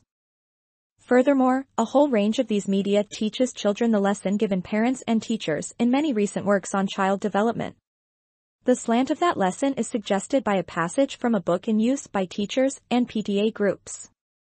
The usual and desirable developmental picture is one of increasing self-control on the part of the individual children, of increasingly smooth social or play techniques, and of an emergence at adolescence or early adulthood of higher forms of cooperation. The adolescent should have learned better to take it in group activity, should have developed and improved, though not yet perfect, self-control, and should have real insight into the needs and wishes of others. Tootle the Engine, text by Gertrude Crampton, pictures by Tibor Gitlin, is a popular and in many ways charming volume in the Little Golden Books series, a series for children with a circulation of well over 2 million, an audience which includes, it seems, all classes of children. It is a cautionary tale even though it appears to be simply one of the many books about anthropomorphic vehicles, trucks, fire engines, taxicabs, tugboats, and so on, that are supposed to give a child a picture of real life. Tootle is a young engine who goes to engine school, where 2 main lessons are taught: stop at a red flag and always stay on the track no matter what. Diligence in the lessons will result in the young engines growing up to be a big streamliner. Tootle is obedient for a while and then one day discovers the delight of going off the tracks and finding flowers in the field. This violation of the rules cannot, however, be kept secret. There are telltale traces in the cowcatcher. Nevertheless, Tootle's play becomes more and more of a craving, and despite warnings he continues to go off the tracks and wander in the field. Finally, the engine schoolmaster is desperate. He consults the mayor of the little town of Engineville, in which the school is located. The mayor calls a town meeting, and Tootle's failings are discussed. Of course, Tootle knows nothing of this. The meeting decides on a course of action, and the next time Tootle goes out for a spin alone and goes off the track, he runs right into a red flag and halts. He turns in another direction only to encounter another red flag, still another. The result is the same. He turns and twists, but can find no spot of grass in which a red flag does not spring up, for all the citizens of the town have cooperated in this lesson. Chastened and bewildered, he looks toward the track, where the inviting green flag of his teacher gives him the signal to return. Confused by conditioned reflexes to stop signs, he is only too glad to use the track and tears happily up and down. He promises that he will never leave the track again, and he returns to the roundhouse to be rewarded by the cheers of the teachers and the citizenry and the assurance that he will indeed grow up to be a streamliner. The story is an appropriate one for bringing up children in an other-directed mode of conformity. They learn it is bad to go off the tracks and play with flowers, and that, in the long run, there is not only success and approval but even freedom to be found in following the green lights. The moral is a very different one from that of Little Red Riding Hood. She, too, gets off the track on her trip to the grandmother. She is taught by a wolf about the beauties of nature, a hardly veiled symbol for sex. Then, to be sure, she is eaten, a terrifying fate, but the tables are eventually turned, and she and grandmother both are taken from the wolf's belly by the handsome woodchopper. The story, though it may be read as a cautionary tale, deals with real human passions, sexual and aggressive. It certainly does not present the rewards of virtue in any unambiguous form or show the adult world in any wholly benevolent light. It is, therefore, essentially realistic underneath the cover of fantasy, or, more accurately, owing to the quality of the fantasy. There is, perhaps, a streak of similar realism in Tootle.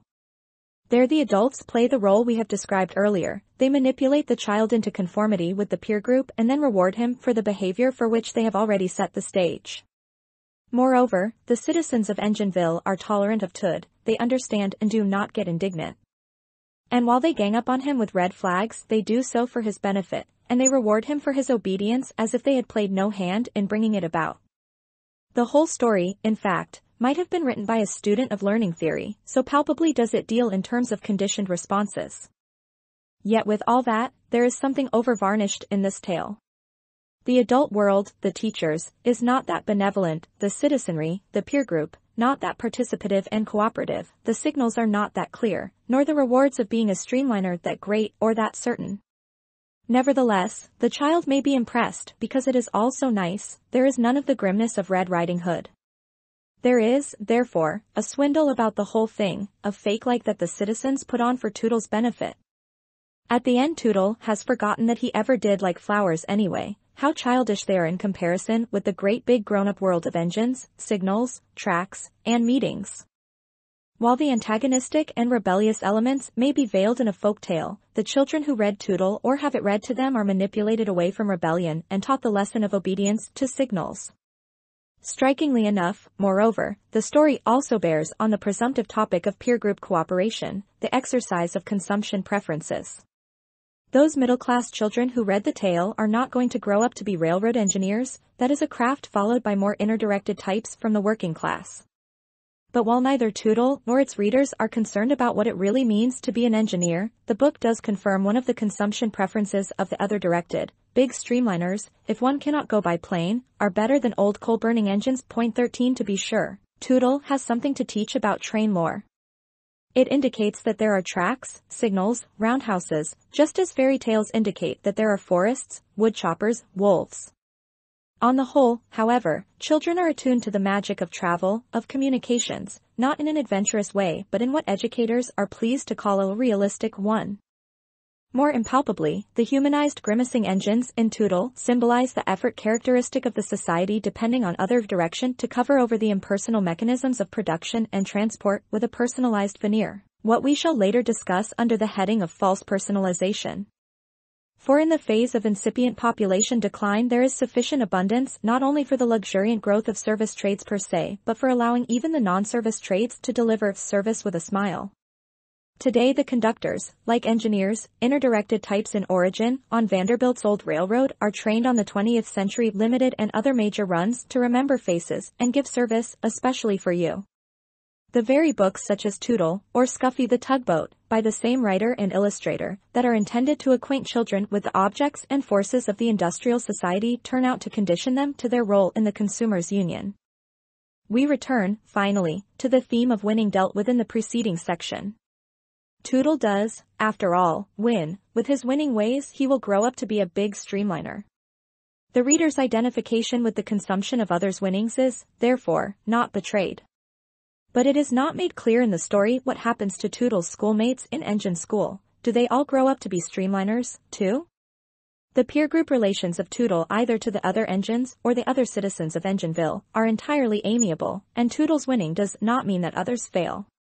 It is akin to the benevolent conspiracy of progressive parents and teachers who see to it that every child is a leader and that no one is left out, or conspicuous, thus reinforcing the tendencies toward antagonistic cooperation of the peer group itself.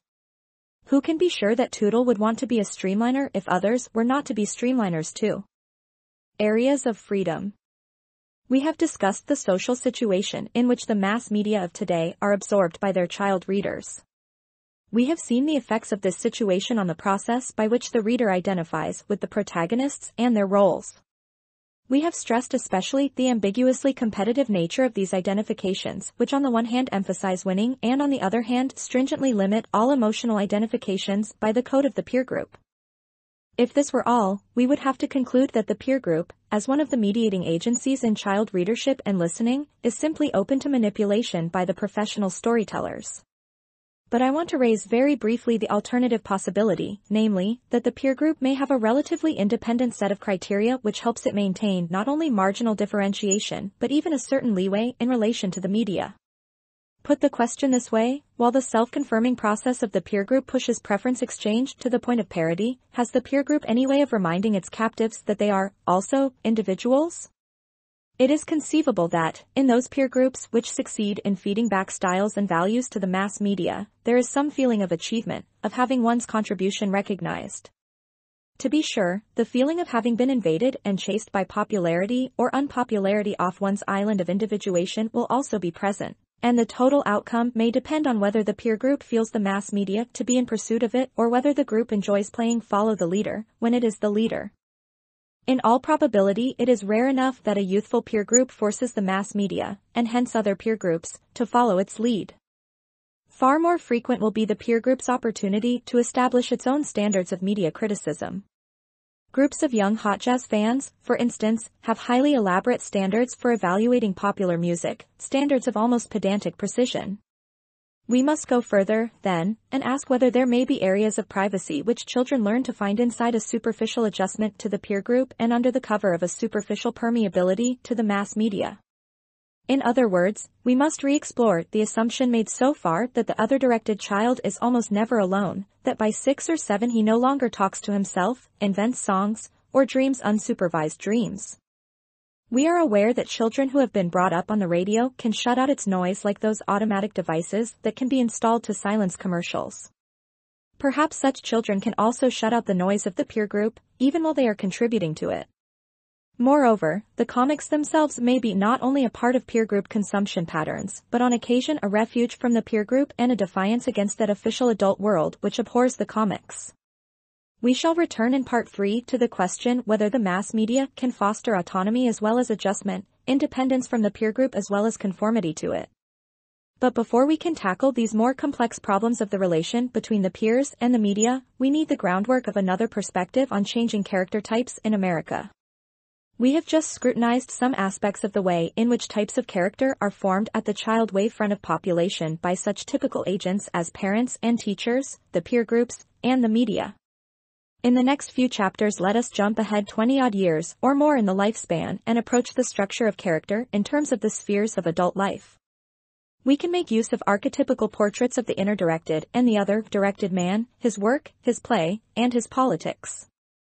5. The inner directed round of life. In memory of Thomas Darling, Esq., who died November 30th, 1789.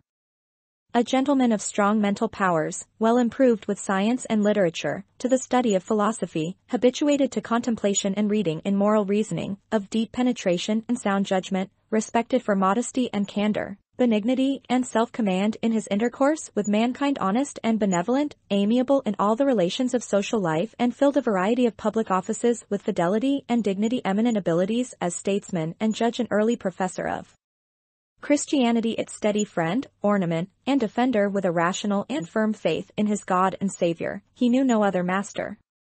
A gravestone inscription in a New Haven cemetery. The oldest historical types in America, a few still partially tradition-directed people such as some of the French Canadians of the Northeast, the Delta Negroes, and the Mexican wetbacks of Texas, survive from societies and social classes whose modes of conformity were established in a phase of high population growth potential. The next oldest type, the inner directeds, survive from the period of transitional population growth in America and abroad. They are still dominant in many regions and many occupations, even in the cities. They are also probably the most numerous type, if we include among them not only those whose inner direction is clear and unequivocal, but also many working-class people who aspire to be inner-directed but are actually unable to adjust either to inner-directed or to other-directed modes of conformity. Finally, the newest type, the other directeds, are the product of the changes in the agents of character formation discussed in the 3 preceding chapters, changes most pronounced in the big cities and among the upper income groups. In this and the following 2 chapters we shall explore in more detail the way in which the shift of the American population curve into the phase of incipient decline corresponds to a change in the texture of adult work and play. Other directed character types are produced not only by influences affecting the parents and other early character-forming agents, but also by institutions that shape or reshape the character of adults who grew up in an environment more undilutedly inner-directed. While children are the pioneers of the characterological frontiers of population, it is the adults who, even in a child-centered culture, run the engines, rig the signals, write the books and comics, and play politics and other grown-up games. An inscription such as the one at the head of this chapter reminds us of one of the ideal types of men who flourished in an era depending on inner direction. Not all of them, of course, were as good as Mr. Darling is said to have been. We must not equate inner direction with conscience direction. A scoundrel who knows what he aims for can be as unequivocally inner-directed as a God-fearing Puritan. Yet as we turn now to recapture the flavor of an era that is near enough to be thought familiar and not far enough away to be fully understood, it is well to think of a man who knew no other master than his God. In the first part of this chapter, we look at the meaning of work for the inner-directed man of the 19th century in America. In the second, we look at the uses he made of leisure. The division is arbitrary because the paths of work and paths of pleasure are not truly separate but deeply intertwined. Moreover, the argument in this and the next 2 chapters advances in a somewhat dialectic fashion. The inner-directed and other-directed patterns are occasionally stated in their most extreme forms, in order to bring out sharply the contrast between them. Since, however, the problems of the inner-directeds are no longer problems many of us face, the reader as well as the writer must be on guard against a tendency to over-idealize inner direction and to be overcritical of other direction. Men at work. The economic problem, the hardness of the material. Our task in this and the following chapter is to compare the meaning of work in the epochs, depending on inner direction and other direction respectively. The change is one of degree, like most changes. The inner-directed man tends to think of work in terms of non-human objects, including an objectified social organization, while the other-directed man tends to think of work in terms of people seen as something more than the sum of their workmanlike skills and qualities. Thus, for the inner-directed man, production is seen and experienced in terms of technological and intellectual processes rather than in terms of human cooperation. Human relations in industry, as well as relations among industries and between industry and society as a whole, seem to the inner-directed man to be managed by the anonymous cooperation brought about through the invisible hand. Adam Smith's wonderful phrase for economic planning through the free market. Men were of course aware, in the period most heavily dependent on inner direction, that the achievement of cooperation in the organization of work was not simply automatic. There was much talk of the need for discipline, sobriety, and integrity. Yet it is fair to say that the human mood of the workforce was not yet felt to be a major problem. For one thing, labor was still too numerous. It spilled over into the factory from the prolific farms and from countries in the phase of high growth potential. For another thing, labor's workforce was disciplined by new values, and some kept from tradition direction, in addition, by evangelistic religion in the advanced industrial countries. The managerial workforce, on the other hand, was not felt as a problem either, because the size of the administrative staff was small and because inner-directed types could cooperate with each other on physically and intellectually evident tasks whether or not they liked or approved of each other. Their inner-directed code, rather than their cooperative mood, kept them from constant sabotage. As a result, even in large and bureaucratized organizations, people's attention was focused more on products. Whether these were goods, decisions, reports, or discoveries makes little difference, and less on the human element. It was the product itself, moreover, not the use made of it by the consumer, that commanded attention. Despite what Marx called the fetishism of commodities, the inner-directed man could concern himself with the product without himself being a good consumer. He did not need to look at himself through the customer's eyes. The problem of marketing the product, perhaps even its meaning, receded into the psychological background before the hardness of the material, the obduracy of the technical tasks themselves. The opening frontiers called people to a seeming oversupply of material tasks in industry and trade, geography, and scientific discovery. This is especially clear if we look at the geographical frontier.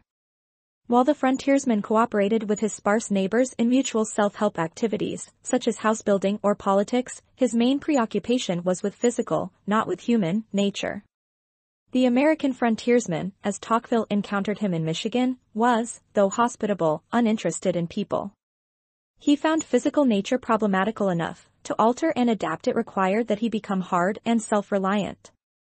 The same thing was true in other fields of enterprise and pioneering. Missionary zeal, with its determination to carry the gospel to such far distant lands as India, China, and the Pacific Isles, reflected the 19th century pioneering spirit fully as much or more than it did any religious impulse of a brotherhood. And, too, the missionary and his family frequently, as, for example, in Hawaii, became the nucleus of an American element which was finally to gain economic and financial control. So also were the numerous communistic experiments the product of imaginative individualistic thinking. Likewise, entrepreneurs staked out fields of knowledge and threw themselves with passionate curiosity into discovering the secrets of nature. Though they might be as jealous and competitive as Newton, their contacts with coworkers remained on the whole impersonal. They were in communication with one another through very simple channels of papers and congresses, and without much formal organization. Here, too, the invisible hand seemed to rule, and work was felt as a mode of relating oneself to physical objects and to ideas, and only indirectly to people. It is apparent to us today that, in the economic field at least, the invisible hand was partly a fact, though its historically temporary nature escaped people, and partly a myth. One government did a good deal of planning even after mercantilism waned. Planning none the less forceful for being relatively unbureaucratized and none the less systematic for being operated through such time-honored levers as the tariff, the judiciary, and canal and railroad subsidies. Moreover, the impersonality of economic life against which moralists and socialists complained in steady chorus from Sir Thomas More to R.H. Tawney was never quite so great as it seemed.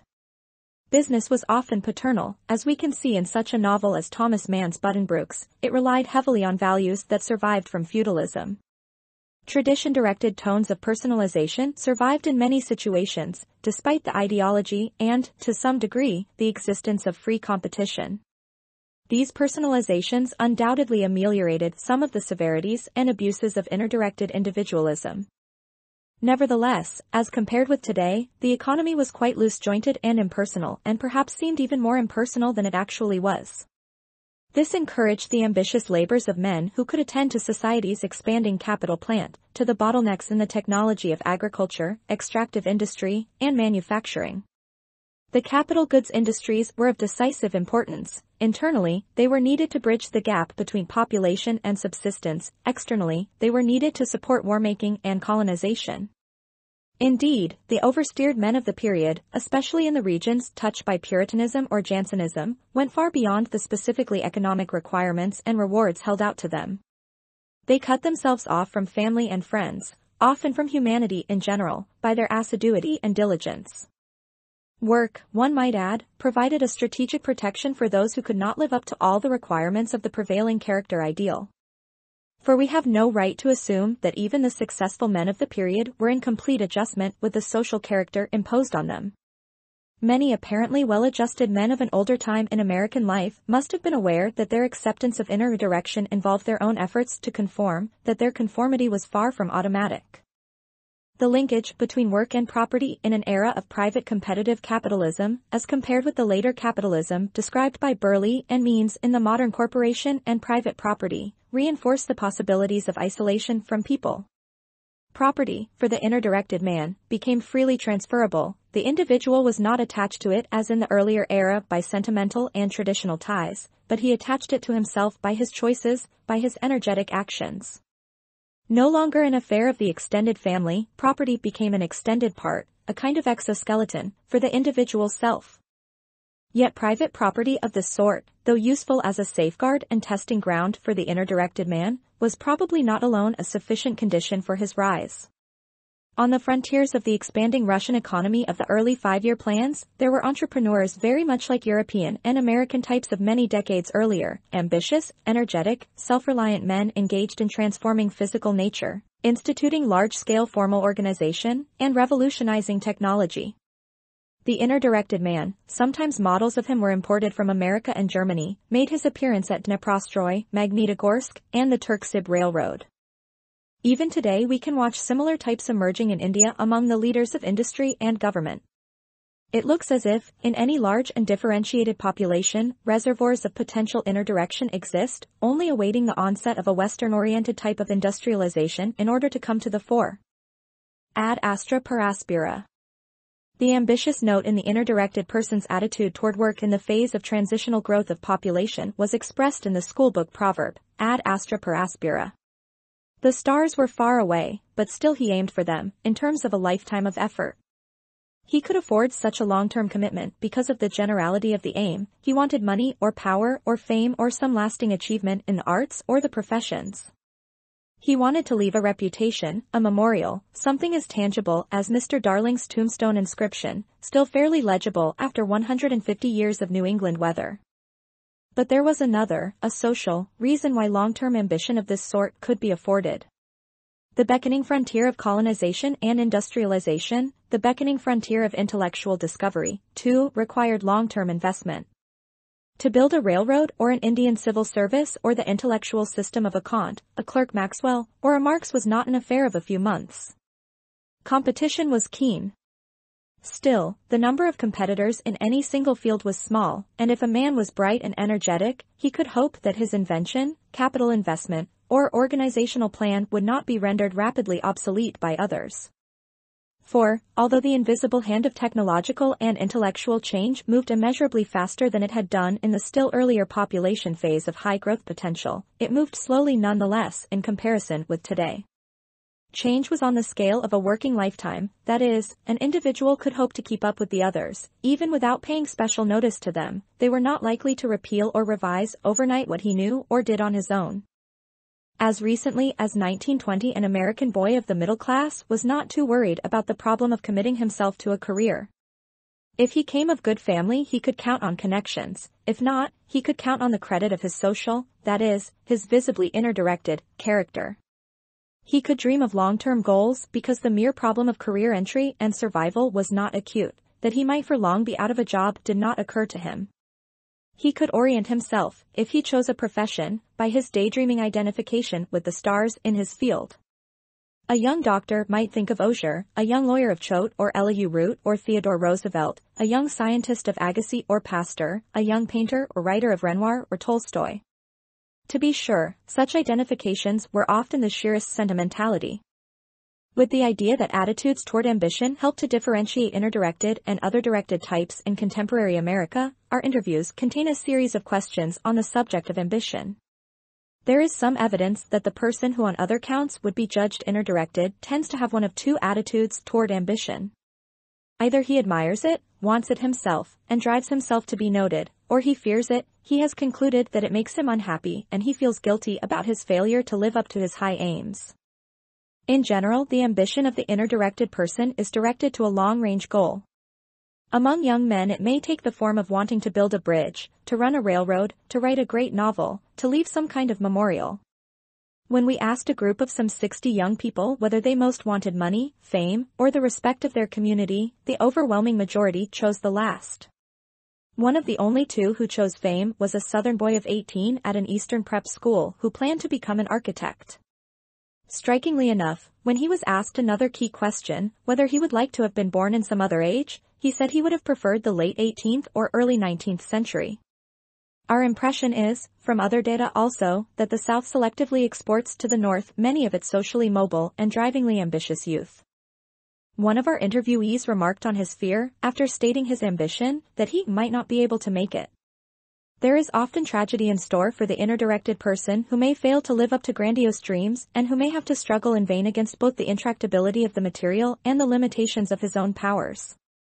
He will be held, and hold himself, to his commitment. Satirists from Cervantes on have commented on this disparity between pursuing the stars and stumbling over the mere earthiness of earth. 2. The sideshow of pleasure. The sphere of pleasure and consumption is only a sideshow for inner-directeds. This is truer for men than for women. Some men diminish attention to pleasure to the vanishing point, delegating consumption problems to their wives. These are the good providers. Others turn consumption into work, the work of acquisition. Still others, perhaps the majority, are able to use the sphere of pleasure as an escape from the sphere of work. This divergence is characteristic of the shift from tradition direction to inner direction. The tradition-directed man does not make a choice whether to work or to play or whether to create a private blend of his own. Matters are decided for him by tradition. To some degree play is marked off from work, linguistically and by special costuming and ceremonial. To some degree work and play are blended, for instance in handicraft art applied to articles of daily use or in ceremonials that accompany a socially or economically useful activity. The inner-directed man, however, is freed from the direction of tradition and he is consciously and sharply aware of the difference between work and play. At least where theocratic controls are relaxed, he must decide on his own how much time to allot to play. To be sure, not much room is left for leisure in terms of time, hours are long and work is arduous, the tired businessman is invented. Nevertheless, the width of choice is sufficient to create two polar types, those who work at consumption with the passion of acquisition and those who consume as a more or less licit and occasional escape. The acquisitive consumer. In an era depending on inner direction, men who are adequately socialized in the sphere of work, as shown by their productivity, can afford a good deal of independence in their moments spared for consumption. The end result, in the America of the last century, is the crazy millionaire who, having established his status, save in the most exalted circles, by satisfying society's requirements on the productive front, can do as he pleases on the pleasure front. He can hang the "do not disturb" sign over his play as well as over his work. Once risen, he can resist or accept as he chooses the ministrations of wives and daughters, and even more specialized advisors on consumption, taste, and connoisseurship. A period when such men live is, therefore, the heyday of conspicuous consumption, when energies identical with those deployed at work are channeled by the rich into their leisure budget. While the producer dynamically creates new networks of transportation in order to exploit resources and distribute the finished and semi-finished product, the consumer of this period begins to act with equal dynamism on the market. The producer pushes, the consumer pulls. The first stage in his consumership is a passionate desire to make things his. Perhaps he lavishes money and energy on a house, to the point where it comes to resemble a department store. Recall the wonderful sets and furnishings in the films Citizen Kane and The Ghost Goes West. Perhaps he gathers the treasures of Europe, including titled sons-in-law. Perhaps he goes in for steam yachts or diamonds or libraries or, united with rich cronies in a civic spirit, for theaters, planetariums, and zoos. In most cases, the activity is as self-justifying as the search for the North Pole, pursued with hardly more hesitation or boredom than the tasks of the production frontier. This process of prolonged acquisition is possible because in the period we are describing by the phrase transitional population growth, consumption products, like work commitments, do not become rapidly obsolete but are good for a lifetime. Moreover, mass production, though it has got underway, is not yet sufficiently luxuriant to provide as staples what were once luxuries for the few. Thus sharp gradients separate steps in the ladder of acquisition of consumption products, just as sharp gradients are the rule in the economic hierarchy of production. These gradients of income and class, connected with a social order more dependent on the sharp steps of etiquette than on the marginalia of taste, are sufficiently decisive to protect the acquisitive consumer from the anxiety that what he buys may become obsolete too rapidly or, worse, change its status significance. Indeed, the conspicuous antiquity, or disregard for obsolescence, of the goods he owns may even be a mark of fashion.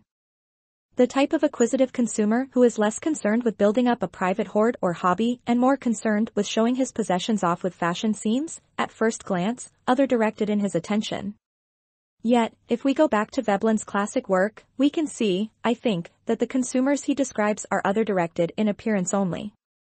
The Veblenese conspicuous consumer is seeking to fit into a role demanded of him by his station, or hope for station, in life, whereas the other-directed consumer seeks experiences rather than things and yearns to be guided by others rather than to dazzle them with display.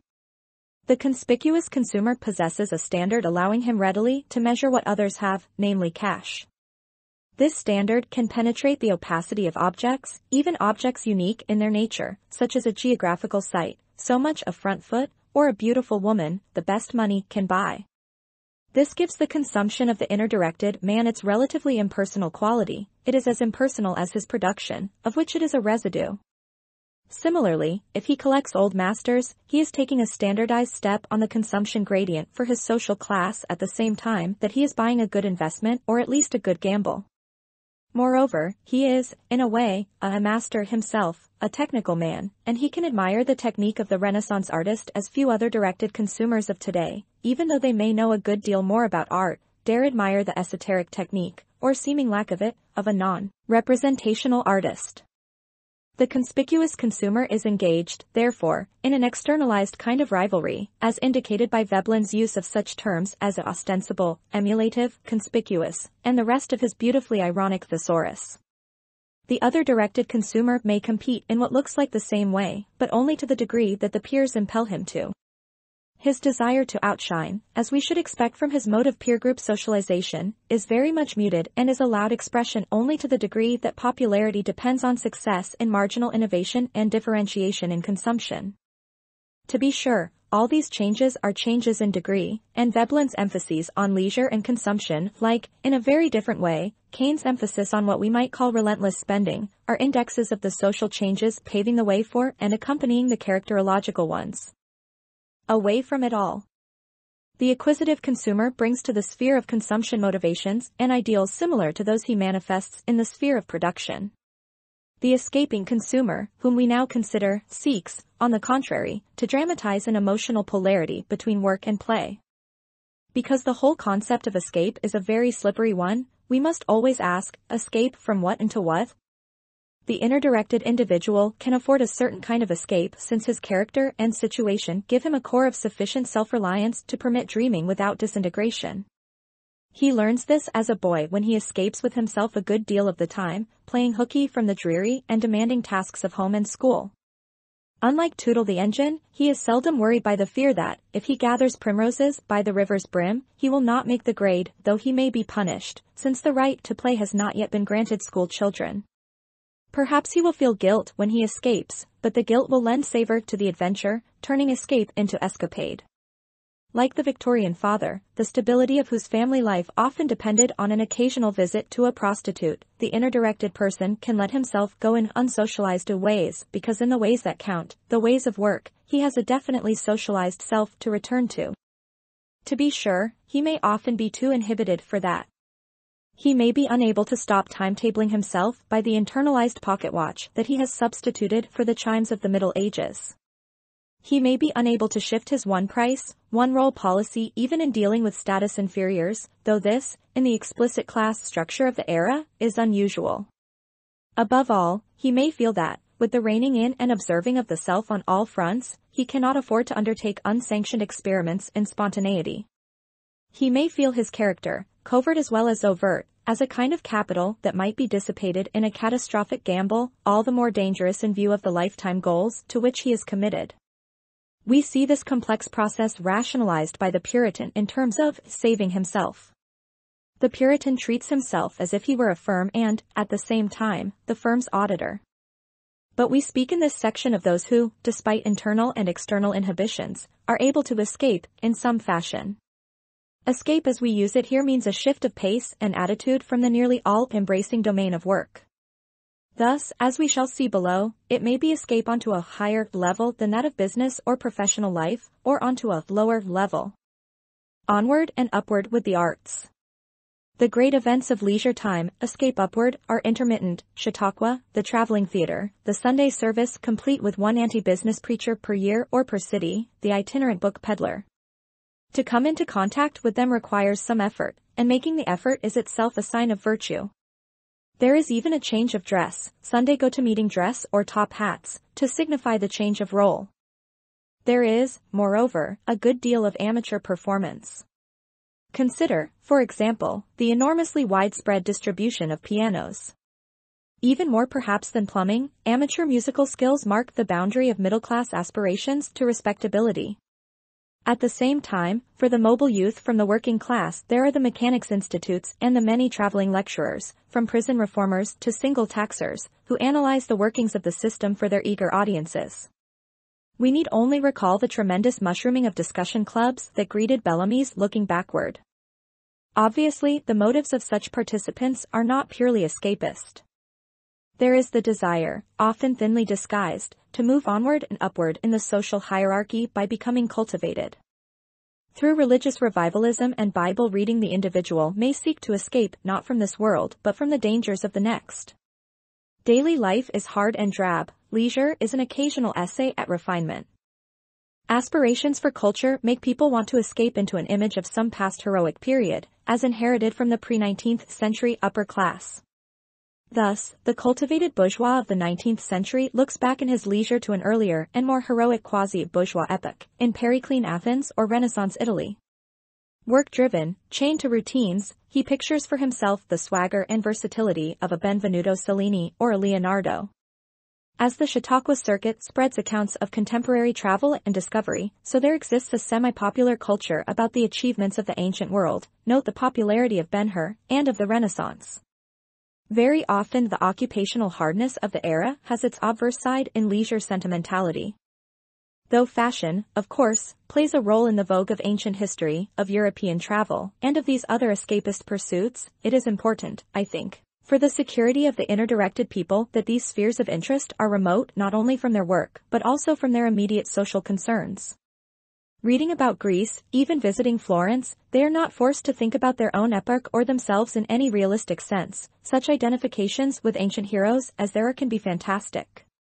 We must qualify this only when we arrive at the late Victorian or Edwardian stories of Henry James or E. M. Forster, stories in which travel in Italy may turn out to be much more emotionally problematic than mere escape upward for Anglo-Saxon ladies and gentlemen. These fictional tourists, concerned with whether they are experiencing to the full the cultural contrasts and sensitivities they seek, find foreshadowed the ambiguities of escape that are typical for other direction. Feet on the rail.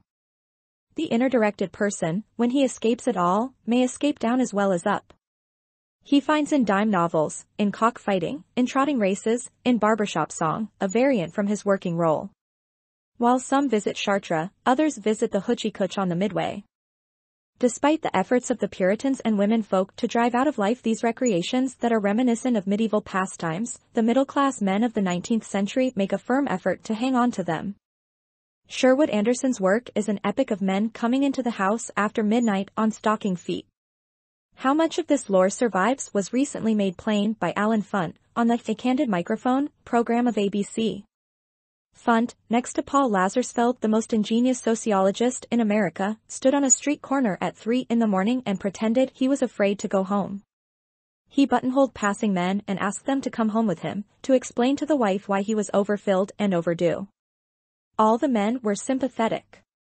Though none wanted the role of go-between, each suggested the dodge that he himself had found workable in the same spot. One wanted him to telephone first. Another would help him get bandaged up. Still another thought that a present might fix matters. Some suggested stories, others courage. Most of the men, judging from their voices, seemed to be of middle age. Perhaps the major point of all this is that in earlier generations the strictness of the American proper female regime gave a glamour to sin that obscured its inevitable limitations. How much this has changed today we can see by recalling the bad woman of the earlier period. She did not have to be very original at being bad to symbolize an effort to keep open the traditional escapes. An analysis of movie Bad Girls by Wolfenstein and Lades in their book, Movies, shows how rapidly the shift has occurred. Even 10 years ago the bad girl was a vamp, the good girl a prig. Today the good girl knows all the bad girl ever did, and more, she has all her tricks, which she can use to seem bad, that is, highly promiscuous, while being only moderately so. The bad girl of today's movies is a pathetic creature. The movie Body and Soul provides a good example, running after men who spurn her. Her badness is indicated not so much in her sexual role as in her linkage to the underworld or the national enemy. Thus the sharp discontinuity that once existed between respectability and sin, like that between wealth and poverty, Marmon and Ford, Chippendale and Grand Rapids, has now become a problematic gradient where one must look for marginal differentiation. One cannot escape down if there is no deep end off which to jump. The sideshow of pleasure. In thinking of the meaning of escape for the inner-directed man we must not, however, put too much emphasis on the merely convention-breaking patterns of Victorian amusement, vice, and sinful fantasy. Even where the conventions were absent or fragile, another issue was involved. This was the issue of competence in the enjoyment and judgment of recreation. On the one hand, the American inner-directed man was committed in every generation to face increasingly the demand that his escape be upward with the arts. Sometimes he sought out this escape on his own. More usually, perhaps, mobility strivings and feminine influence put pressure on the man to go beyond the sphere where he felt competent, the sleepy businessman dragged to an opera in a language he could not understand. But on the other hand, he combated becoming merely a passive consumer by protecting, as a rebel in shirt sleeves, his escape downward to the lower arts of drink mixing and drink holding, poker, fancy women, and fancy mummery. Thus he protected in his minor sphere of play, as in his major sphere of work, his feeling of competence in the living of life. The separateness of the play sphere was dramatized precisely because the personal competence involved in these downward escapes could contribute little, or negatively, to his social status in the world of work and family. Because play competence could not be directly geared to the production economy, the inner-directed man was somewhat less likely than other directed men today to exploit his recreation by telling himself that he owed it to himself to have fun. If he went to baseball games, one of the few sports where the other directed man's competence, too, rests considerably on having once played the game, it was not part of an act designed to prove himself one of the boys. However, we must not exaggerate these distinctions between inner-directed and other-directed escapes.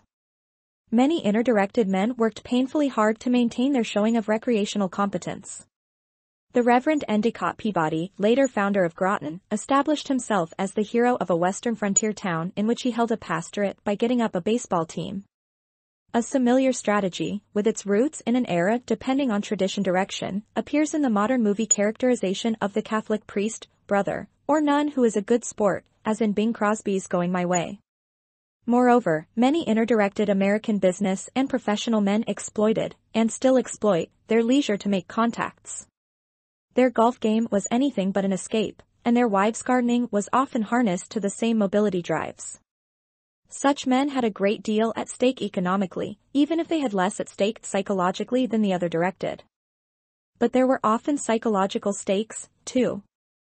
The oversteered men of the period, unable to either throw off or accept their inhibitions, were not always able to guard them by withdrawal into privacy. Where there was pressure to prove oneself a good fellow in tavern or brothel, their bodies sometimes betrayed them into nausea or impotence. In the effort to be competent, weakness of the flesh gave away unwillingness of the spirit. On the whole, however, the inner-directed man was much less susceptible than men are today to the requirement that he be liked for his recreations and loved for his vices. The struggle for self-approval.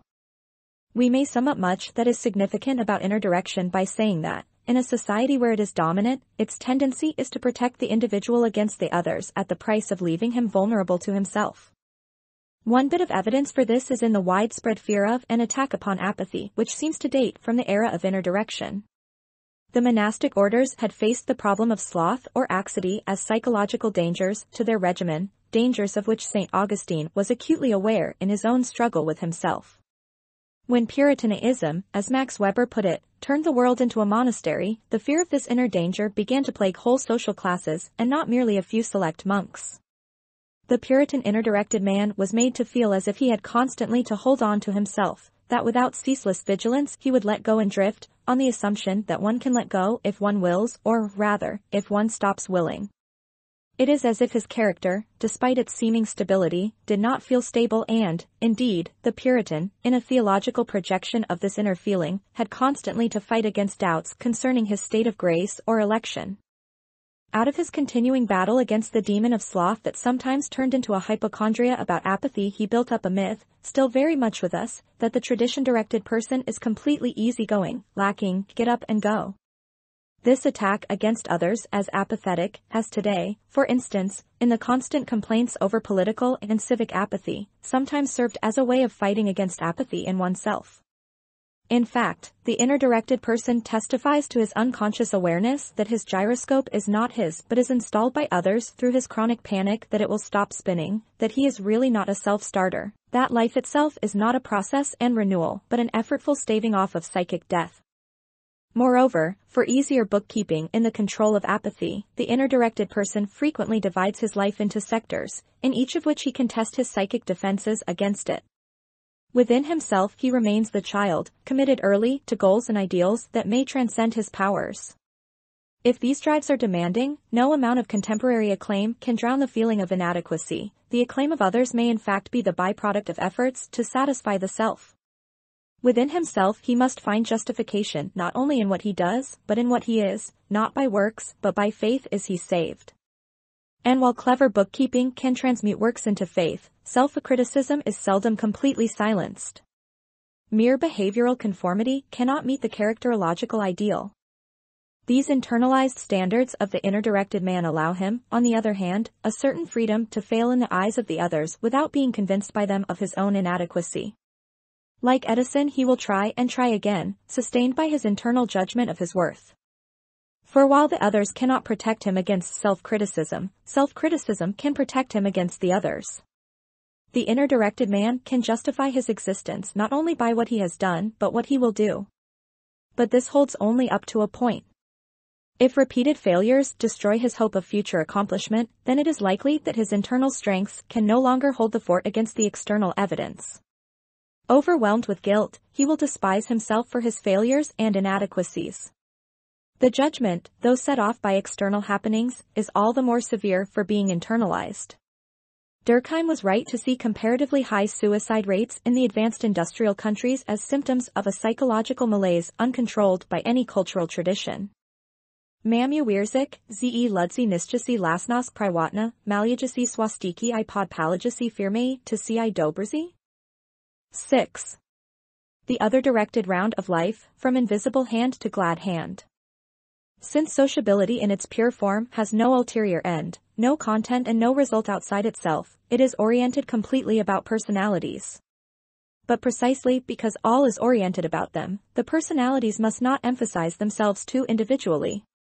George Simmel, The Sociology of Sociability. The inner-directed person is not only chained to the endless demands of the production sphere, he must also spend his entire life in the internal production of his own character.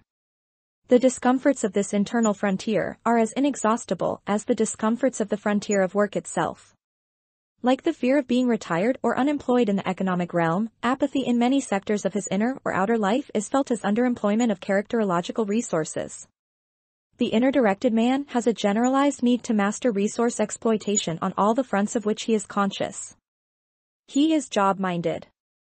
The frontiers for the other-directed man are people, he is people-minded. Hence both work and pleasure are felt as activities involving people. Many of the job titles that exist today existed in the earlier era, many recreations likewise.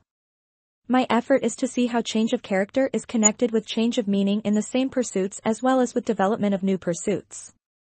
The description in this and the following chapter of the spheres of work and pleasure is, in very large measure, an exploration of the patterns of sociability that lead to the overlapping of these spheres. The economic problem, the human element. Doubtless, we are inclined today to overestimate the freedom of free trade under the regimen of the invisible hand and to underestimate trade freedom under the present regimen of the glad hand. Nevertheless, there can be no doubt that the aims of business and professional life have gradually changed, although the changes are concealed beneath the traditional ideology of free enterprise. These aims are changed both by institutional alterations in the phase of incipient population decline and by new motivations brought to business by other directed folk. As the phase of transitional growth drew to an end in America, the "No Help Wanted" sign was posted on the frontier in 1890, in imagination if not in actual land-grant practice, and the same sign was hung out on our borders in 1924 with the virtual cutting off of immigration from Europe. With these valedictories, a great symbol of hope and movement in the Western world was destroyed, with repercussions perhaps more immediate in such countries as Italy than in America itself. Yet in America the combination of curtailed immigration and a falling birth rate, brought about by a high, urbanized standard of living, eventually altered the population profile of the country, and, in the ways already hinted at, its characterological profile as well. Today it is the softness of men rather than the hardness of material that calls on talent and opens new channels of social mobility. Whereas the production frontier, and even the land frontier, may actually be roomy even in the phase of incipient population decline, it nevertheless feels crowded, and certainly the society is no longer felt as a wilderness or jungle as it often was earlier. This is particularly true in industry and the professions. Take, for example, the position of the foreman. He no longer stands alone, a straw boss in a clear hierarchy, but is surrounded with people. He is a two-way communication channel between the men under him and a host of experts above and around him, personnel men, safety directors, production engineers, comptrollers' representatives, and all the rest of the indirect managerial workforce. The plant manager is hardly better off for emotional elbow room. He is confronted not only with the elaborate intraplant hierarchy but with the public outside, the trade association group, the unions, consumers, suppliers, the government, and public opinion. Likewise, the professional man feels surrounded by a swarm of competitors, turned out by the vastly expanded educational system of a society whose capital plant is in such good shape that it can afford to devote, in fact, can hardly help devoting, a large share of the national income to the service trades and professions and to education for their proper use. People, therefore, become the central problem of industry. This does not mean that modern developments of the older revolutions in tooling, the machine process, and factory organization come to a halt. Rather, advances here are increasingly routinized. The continuing increment in productivity becomes a byproduct of institutional forms. However, the newer industrial revolution, which has reached its greatest force in America, and hits elsewhere, as in England, is concerned with techniques of communication and control, not of tooling or factory layout. It is symbolized by the telephone, the servo mechanism, the IBM machine, the electronic calculator, and modern statistical methods of controlling the quality of products, by the Hawthorne counseling experiment and the general preoccupation with industrial morale. The era of economic abundance and incipient population decline calls for the work of men whose tool is symbolism and whose aim is some observable response from people. These manipulators, of course, are not necessarily other-directed in character. Many inner-directed people are successful manipulators of people. Often, their very inner direction makes them unaware of how much they do manipulate and exploit others. Nevertheless, for manipulating others, there is a somewhat greater compatibility between characterological other direction and sensitivity to others' subtler wants. This can be explained more clearly by reference to one of our interviews. The man interviewed is the vice president for sales and advertising of a large West Coast machine tool company, and he is also head of one of the leading trade associations for his industry. In origin, he is the son of a Congregationalist preacher in a small Midwestern town. His background, his mobility drive, his initial technical orientation are typical for the inner-directed, but his situation calls for the negotiating skill and interpersonal sensitivity more characteristic of the other-directed. This conflict produces strain. Asked about political issues on which he has recently changed his mind, he says, "I don't think this fits the category you're working on now, but I've become a great deal more tolerant of labor leaders and organizers than catching himself, not agitators, necessarily. I've come to appreciate what they're doing. They don't have much choice in taking the particular methods and means sometimes. I need a psychoanalyst." He also told the interviewer that his principal worry is that he does not get along too well with another top executive of his company. He was troubled when a suggestion of his that was rejected later turned out to be right, and the other chap knew it was right. In such a situation he felt exposed. He cannot eat before going into a board meeting, and wondered to the interviewer whether he might not be better off running his own small company rather than as an official of a large one.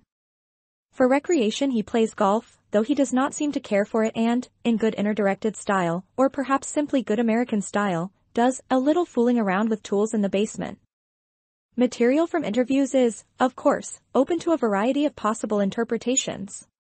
It would be erroneous to conclude that a more unequivocally other-directed person than this executive, and most people are blends of inner direction and other direction just as he seems to be, would feel no strain in his contacts with others. The point is rather that the modern executive is put under constant social pressure in and out of the office. From craft skill to manipulative skill. The pressure towards social competence, with its concurrent disregard for technical competence, suggests another aspect of this executive's history which is typical for the emergence of a new pattern in American business and professional life. If one is successful in one's craft, one is forced to leave it. The machine tool man began in the shop. As VP for sales and advertising, he has become an uneasy manipulator of people and of himself. Likewise, the newspaperman who rises becomes a columnist or desk man, the doctor becomes the head of a clinic or hospital, the professor becomes a dean, president, or foundation official, the factory superintendent becomes a holding company executive. All these men must bury their craft routines and desert their craft companions. They must work less with things and more with people. To be sure, business was always work with people. But when the size of enterprises was small, the head could remain a colleague among other colleagues, he did not cut connections entirely and enter a new milieu. William Allen White's autobiography shows that he was able to maintain all his life the amiable fiction that he was only a working newspaperman. Similarly, the older generation of college presidents was composed largely of men who continued to think of themselves as scholars. So, too, the older generation of business executives kept their hats on in the office, chewed tobacco, and otherwise tried to retain their connections with the shop. Today, however, the familiar organizational concepts of staff and line symbolize the cutting off of direct contact between the executive and the working stiffs of both staff and line. To sit at his new big desk, or to get there, he has to learn a new personality-oriented specialty and unlearn or at least soft-pedal his old skill orientation. To the point is a story of an engineer who is offered the far more lucrative job of sales manager. Point 1. He loves engineering, but his wife won't let him turn down the promotion. His sponsor in the organization tells him it is now or never. Does he want to be wearing a green eyeshade all his life? He reluctantly accepts. That night he has a dream. He has a slide rule in his hands, and he suddenly realizes that he does not know how to use it. He wakes in panic. The dream symbolizes his feeling of impotence in a new job where he is alienated from his craft. The executive who has moved up from a professional position can hardly help feeling that his work is air-conditioned, fine only so long as the machinery below runs smoothly. Those colleagues whom he has left behind will not be slow, in their envy, to remind him that he can no longer consider himself a competent craftsman among his fellow craftsmen, that he does not fool them if, as an editor or byline columnist, he occasionally attends a presidential press conference, or, as a college administrator, an occasional scholarly convention, or, as a sales manager, occasionally makes a mark on a drawing board. Indeed, a society increasingly dependent on manipulation of people is almost as destructive of the craft-oriented professional and businessman as a society in the earlier stages of industrialization is destructive of the handicraft-oriented peasant and artisan. The professional of the more recent period is pushed upstairs into the managerial class while the artisan of the earlier period was pushed into the proletariat, and this testifies to a profound difference in the two historic situations. Yet in both cases the industrial process advances by building into machines and into smooth-flowing organizations the skills that were once built, by a long characterological process, into men. To be sure, these men who do the building, who, in Karl Mannheim's terms, do the functional rationalizing, have to become more skilled than before. They must combine enough technological knowledge to talk to the technical men, with enough social skills to sense the wants of the variety of publics that may affect or be affected by their decisions. For men of imagination, business offers as many challenges and frontiers as it ever did, and while the number of skilled men in hourly rated jobs in the factory has doubtless declined, the number of jobs in salaried staff positions has vastly increased. Nevertheless, while the objective skills of the inner-directed man cloaked him about with privacy to some degree and made him something more than a salesman of himself or his product, the other-directed man in the modern industrial and professional world cannot as easily take refuge in his skills. Even if he is an engineer with no desire to climb out of the craft, he must be a good team worker, he must be able to get along with the other engineers and to excel the foreman and others down the line. Up-to-date personnel directors today are weeding out of commerce and industry the lone wolf who is not cooperative, no matter what his gifts. Rate busters are no more welcome in the office than they are in the shop. In this situation, the changing style of nepotism is an important factor. Old-style nepotism was a nepotism largely of kith and kin, found today in industry and the professions mostly among ethnic groups such as Italians and Eastern European Jews that have not severed all ties to a culture dependent on tradition direction. In contrast with this, new-style nepotism seems to be a kind of non-kin patronage system in which promising young men are brought along by elders who take a shine to them, are proud of their finds, and may even seek a kind of immortality through them. Sometimes the patron is consciously building a power pyramid in this way, at other times, he is quite disinterested, and even unaware of his role, consciously assuming that all his judgments are based on merit. In either case, the vagueness and fluidity of the system favor the radar-sensitive types who are tuned to subtle and unspoken expectations. Despite all one might say, however, about the duality of the hierarchy that requires one to leave one's craft in order to rise, or in order to be above doing dirty work, and about the patronage network of medicine or law, these older professions and the other free professions still offer many comfortable places to inner-directed types. The ideology of free enterprise is strong in these circles. The attempt to apply objective criteria in selecting personnel persists, that is strengthened by the otherwise odious emphasis on grades in the educational and licensing system. In a hospital, a law firm, a university, there is room not only for those who can bring people together, but for those who can bring together chemicals, citations, or ideas. There are many niches for the work-minded craftsman who does not care to learn, or cannot learn, to move with the crowd. Thus we see that some sectors of the economy lag behind others and provide in this way protected reservations where pressure for adjustment to other direction is minimized. And these reservations are not restricted to the professions. Even in big industry, some such areas can continue to exist because not all technological problems of the hardness of the material, have been solved or put on a routine problem-solving basis. Moreover, there are certain key spots in big business and big government where at times it is precisely an inner-directed rate buster who is needed, for instance, a man who can say no without going through an elaborate song and dance. A mobile, ambitious boy who would never have made the grade within the bureaucracy, for many a VP never gets to be P, may be able to become head of U.S. Steel or TVA, via the law or occasionally via accounting or other professional work or even via small business. Moreover, just as modern business puts pressure on many people to become other-directed, the resistance of our many inner-directed people delays the complete capture of the economy by the glad-handers. The inner-directeds won't do business that way. Yet despite this, the values characteristic of other direction may be spread at such a rate as to hit certain sectors of the economy before these sectors have solved their technological problems. In the United States, the lure of other-directed work and leisure styles cannot be everywhere modulated to the uneven front of economic advance. From free trade to fair trade.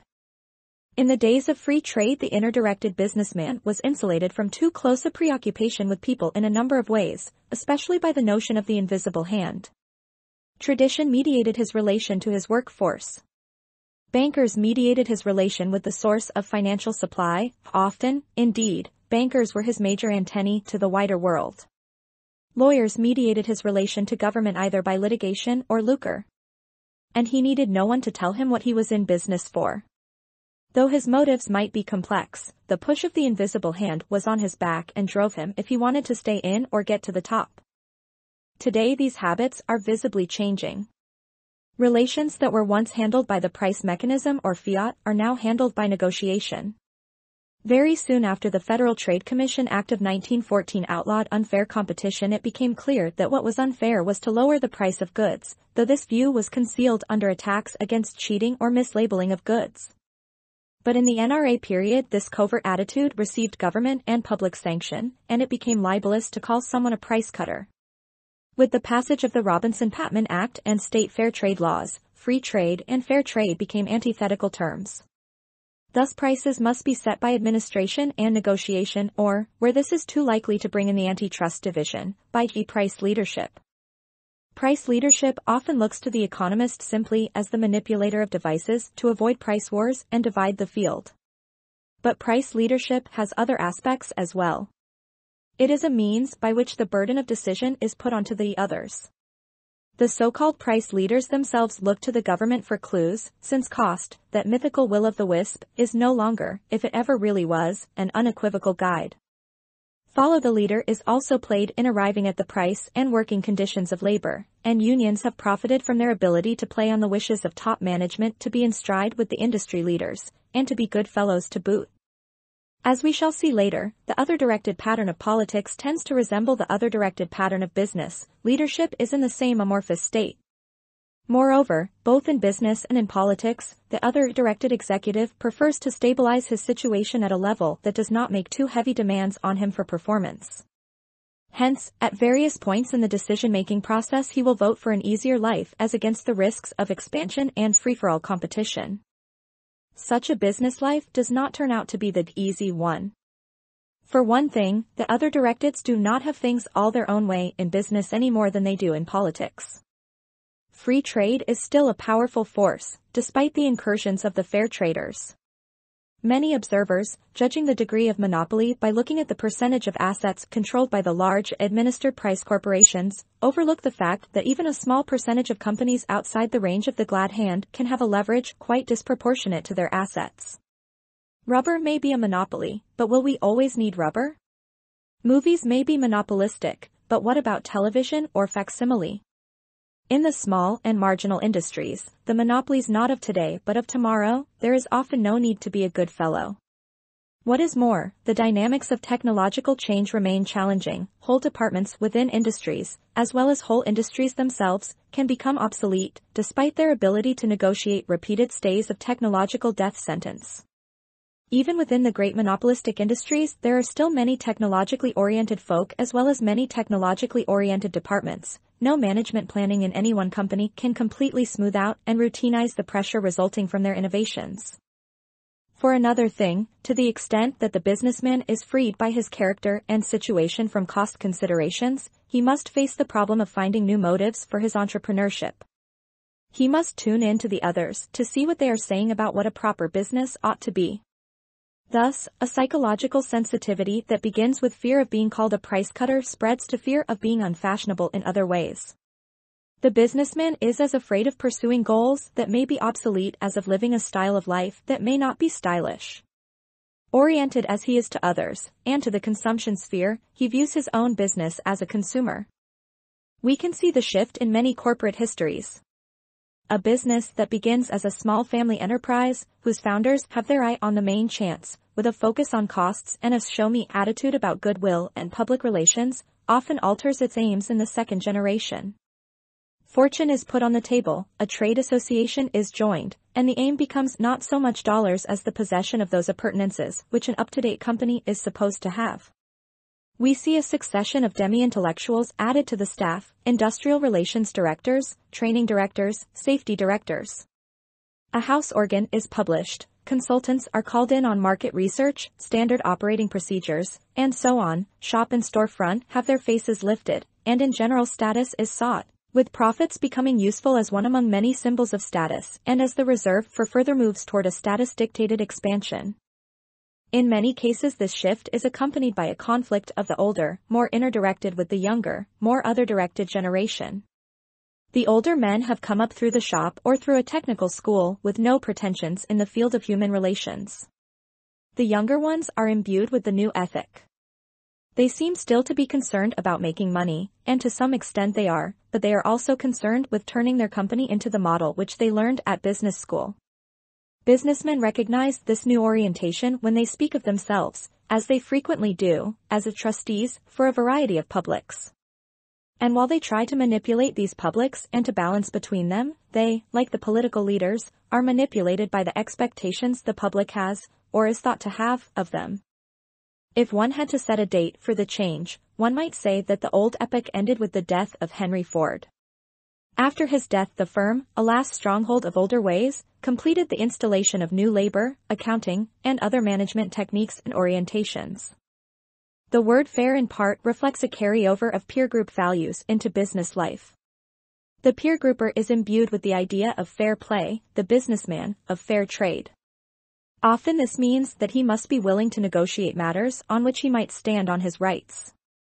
The negotiator, moreover, is expected to bring home not only a specific victory but also friendly feelings toward him and toward his company. Hence, to a degree, the less he knows about the underlying facts, the easier it will be to trade concessions. He is like the street corner salesman who, reproached for selling for 4 cents apples that cost him 5, said, "But think of the turnover." Here again craft skill, if not an actual drawback, becomes less important than manipulative skill. Obviously, much of what has been said applies to the democratic, trade union bureaucracy, the professions, and to academic life as well as to the business world.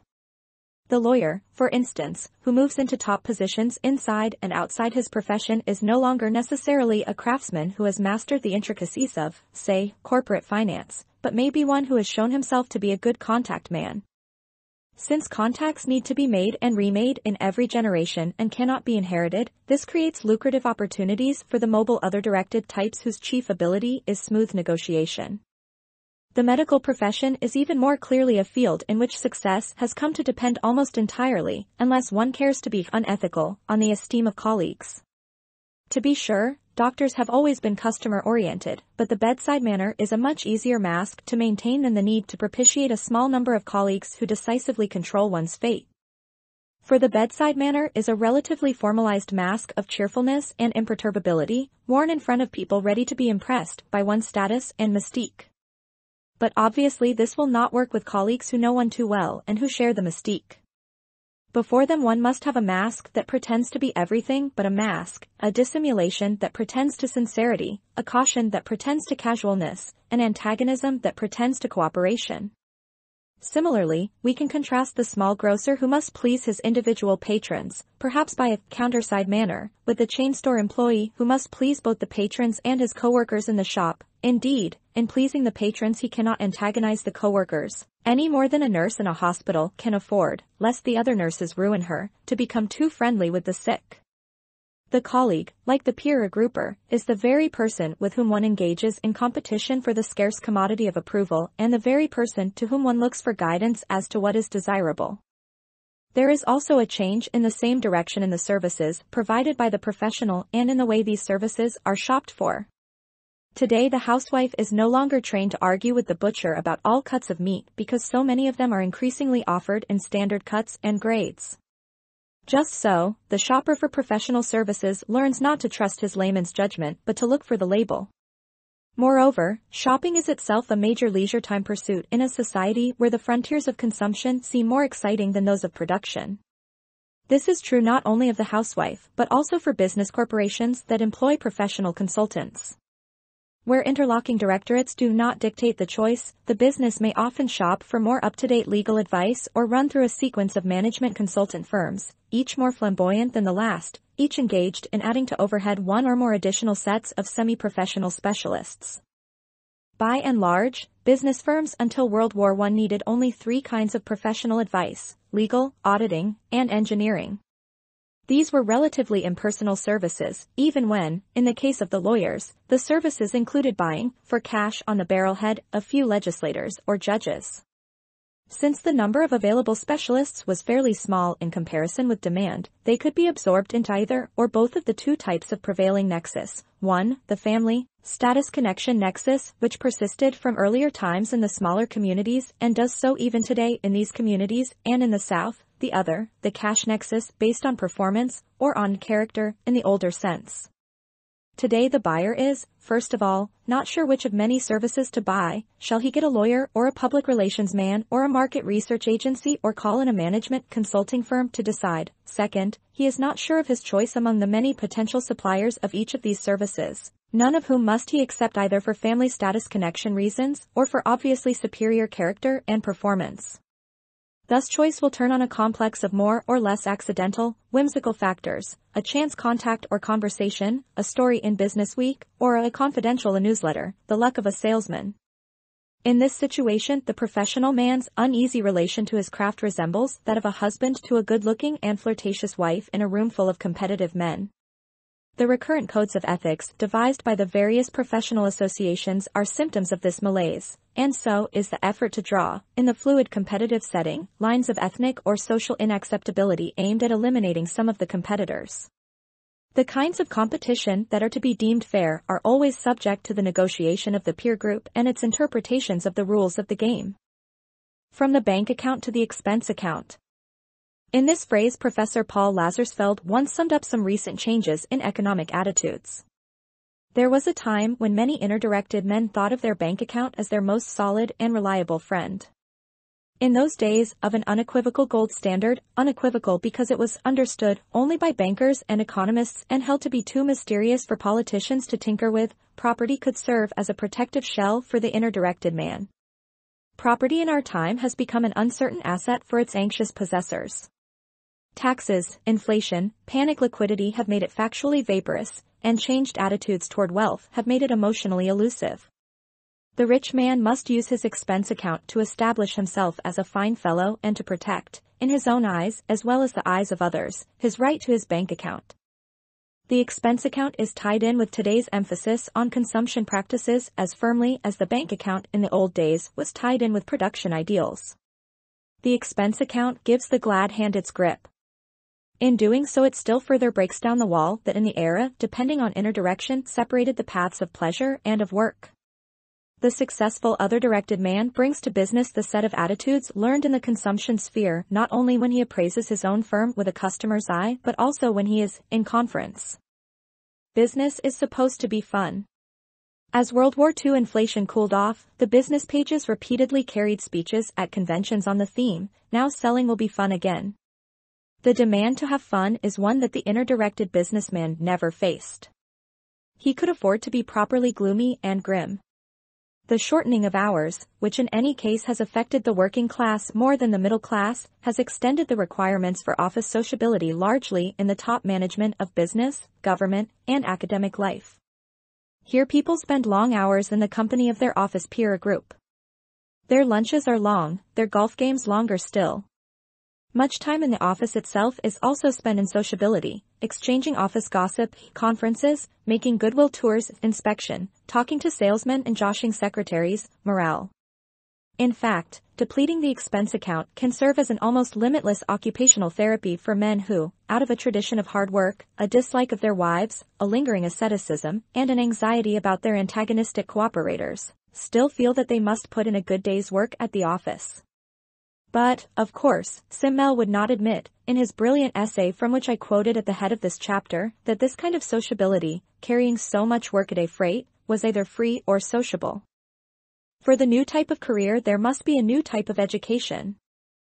This is one factor, of course not the only one, behind the increasing vogue of general education and the introduction of the humanities and social studies into technical high school and university programs. The educators who sponsor these programs urge cultivating the whole man, speak of training citizens for democracy, and denounce narrow specialisms, all valuable themes. Indeed, this book grows in part out of the stimulation of teaching in a general social science program. But since the social studies as usually taught are often lacking in humanistic import, it may be doubtful that engineers and businessmen will become either better citizens or better people for having been exposed to them.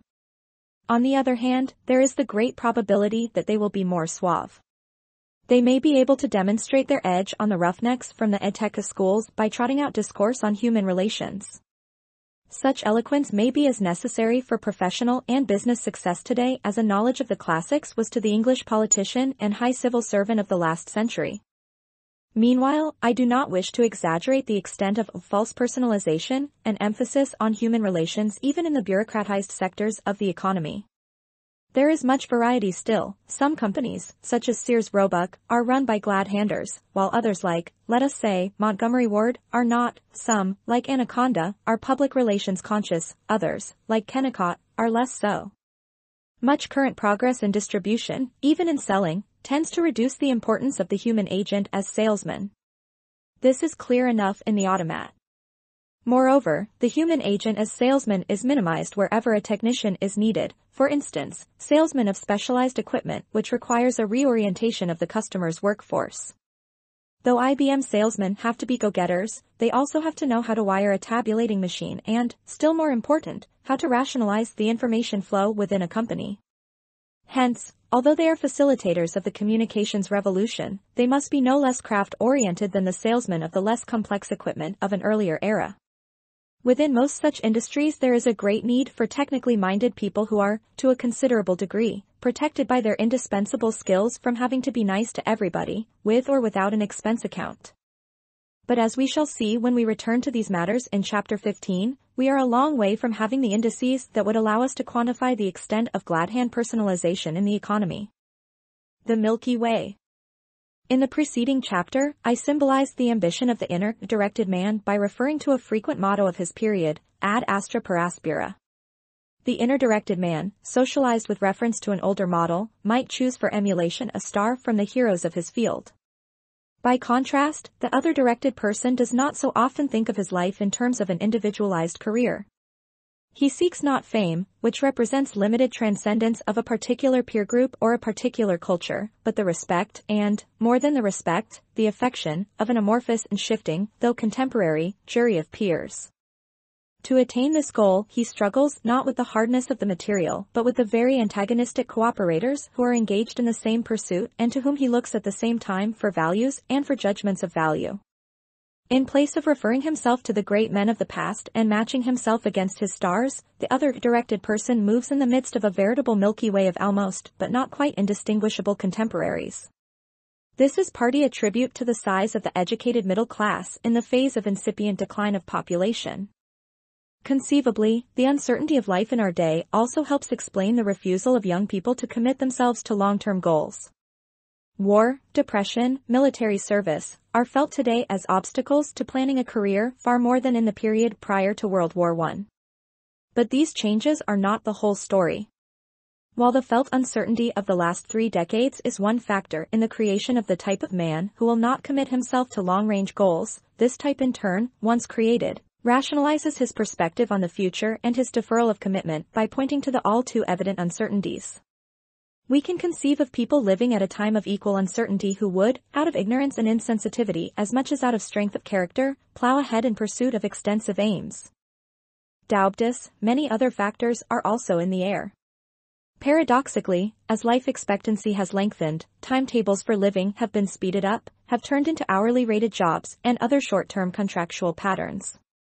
Both as economic producers and consumers, moreover, we are faced with the threat of obsolescence of capital equipment and consumer goods, based not on their wearing out. Usually, they long outlive their depreciation allowance periods under the Internal Revenue Code or sound accounting practice, but on their becoming unfashionable, like steam engines, hand-wound Victrolas, and old men in a low death rate society.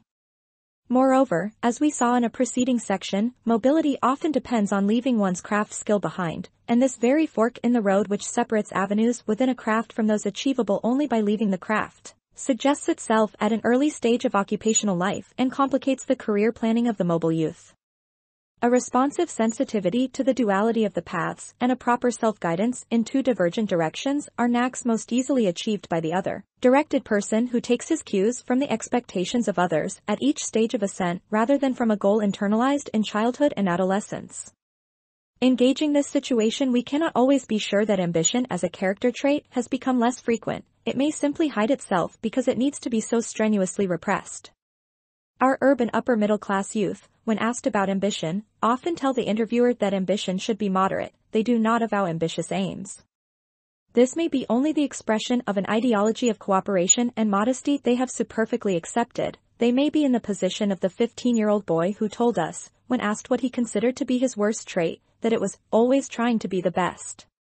Yet I think we deal here not only with a profound change in verbalized values among middle-class youth, but also with a change in character that is tied, both as cause and consequence, to die change in values. Admittedly, there are certain positive sides to this development.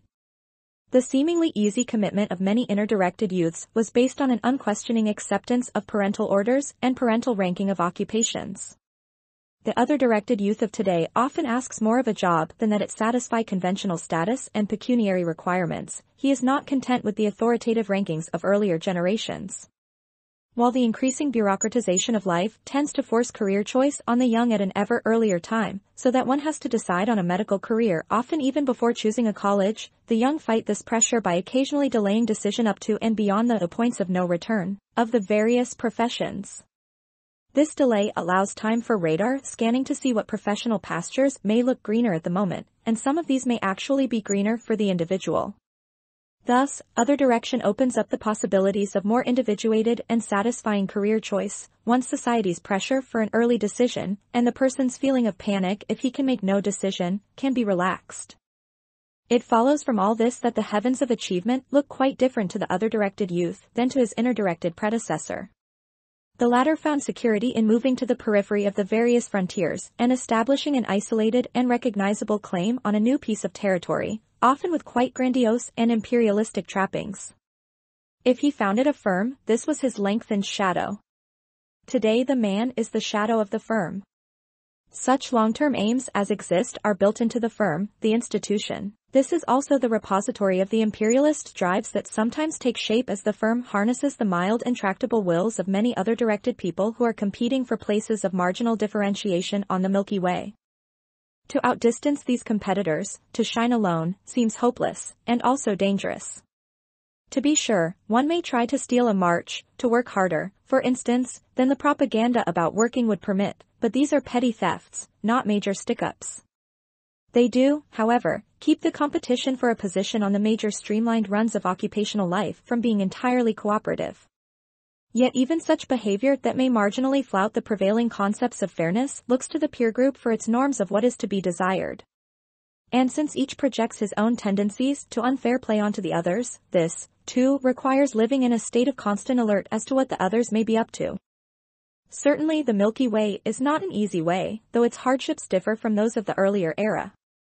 Obliged to conciliate or manipulate a variety of people, the other-directed person handles all men as customers who are always right, but he must do this with the uneasy realization that, as Everett Hughes has put it, some are more right than others. This diversity of roles to be taken with a diversity of customers is not institutionalized or clear-cut, and the other-directed person tends to become merely his succession of roles and encounters, and hence to doubt who he is or where he is going.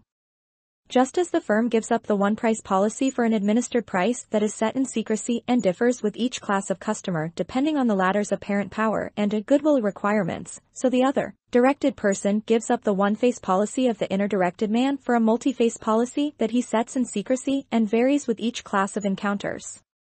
In the economic field, the insecurity of this monopolistic procedure is obvious. In brand name competition, the seller never knows when he may lose a market utterly as a result of one of those sudden obsolescences that occur frequently in a luxury-oriented society. In less specialized free market days, by contrast, he might lose profits but could never be completely frozen out, his staple goods remain saleable at some point on the demand curve. Businessmen have combated this insecurity by cooperation, by instituting long-term political and economic measures of protection. The research department and the lobby are such measures. However, while the specialized corporate enterprise can do this planning quite effectively, the individual can do it only less effectively. Unable to figure on a lifelong market for his personality as it is, he defends himself by amateurish market research, using his radar to adjust himself as a commodity. United with others, however, he can seek a modicum of social, economic, and political protection.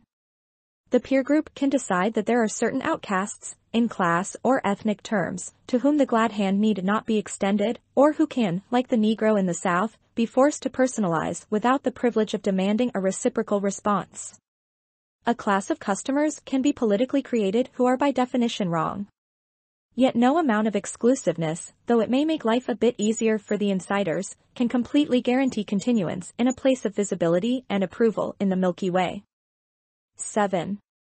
The other directed round of life, continued, the night shift. But it must not be supposed that in the midst of all their toils the people who live in democracies think themselves to be pitted. The contrary is noticed to be the case. No men are fonder of their own condition. Life would have no relish for them if they were delivered from the anxieties which harass them, and they show more attachment to their cares than aristocratic nations to their pleasures. Tocqueville, Democracy in America. The only thing that has changed since Tocqueville wrote, no small change, it is true, is that the sphere of pleasures has itself become a sphere of cares. Changes in the symbolic meaning of food and sex. American society in the phase of incipient decline of population becomes consumption-oriented. Leisure time is greatly expanded as the result of urbanization and industrialization. The high level of income that affected first the death rate and then the birth rate needs to be spent.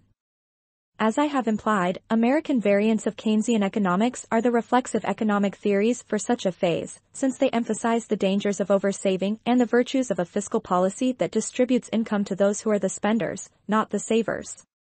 One of the consumables on which much money is spent is education, which in turn provides the peer group with its opportunity to train people for their role in the consumers' union. People must be taught to spend. For industry to be able to pull people from the farms into the cities, people usually must learn to want some of the consumables for which the city stands. When unions first tried to organize the South in recent years, it was discovered that for many ex-sharecroppers, as with most pre-industrial people all over the world, a bigger paycheck was not especially significant. They would not know what to do with the money, except to take more time off, since they were already earning more than they ever had. Some of the unions instituted courses in homemaking designed to open up a wider area of consumer wants, in order to indirectly create pressure for unionization through pressure for higher wages. It is, in fact, now widely accepted that the American economy depends on opening up internal frontiers of consumption as the frontiers of production and land use begin to close down. The difficulty is, however, that many of the physical hardships of the older frontier have survived an altered, psychological form on the newer one.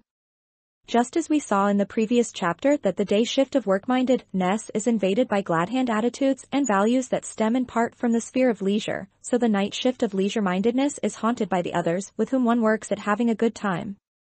First of all, however, with the rise of other direction, we see the passing both of the acquisitive consumers and of the escapists of the earlier era.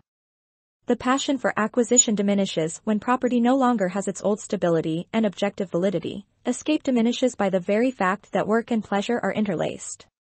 We can see these new tendencies in what is perhaps their most extreme form, the attitudes toward food and sexual experience prevailing among some upper middle-class groups. 3 squares a day. Among inner-directed types there is of course great variation as to interest in food. In America, the story is different among the food-loving peoples of the rest of the world. Puritans and non-Puritans of the recent past might use food for display, with relatively standardized menus for company and for dining out. What was put on display was a choice cut of meat, an elegant table, and good solid cooking. All this was an affair largely of the women, and in many circles food was not a proper topic for dinner conversation. Having the proper food was something one owed to one's status, one's claim to respectability, and more recently to one's hygiene of calories and vitamins. This last pattern did not spread to the South, where an older, more gastronomically rugged tradition of ceremonial fondness for food prevailed. The earlier editions of the Boston cooking school boo breathed this air of solidity, conservatism, and nutrition-mindedness. The other directed person of the mid-20th century in America, on the contrary, puts on display his taste and not directly his wealth, respectability, cubic capacity, or caloric soundness. Indeed, we saw in Chapter 4 how the radio begins the other directed person's training in food taste even before the child goes to school and how seriously he takes his lessons. While well-educated upper-middle-class parents are becoming hesitant to tell children to eat something because it is good for them, lest they create oral complexes, they join the radio in discussion of what is good, as a matter of taste.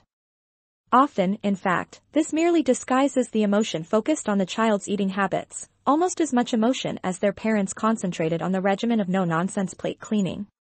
The other directed person is thus prepared for the search for marginal differentiation not only in what he sets before his guests, but in how it is talked about with them. Earlier there existed a small coterie of gourmets. Fastidious enjoyment of food was one hobby, among others, that inner-directed people might choose. Today, in wide circles, many people are and many more feel that they must be gourmets. The abundance of America in the phase of incipient population decline is perhaps the most important factor in this development. It has made the good foods available to nearly everybody.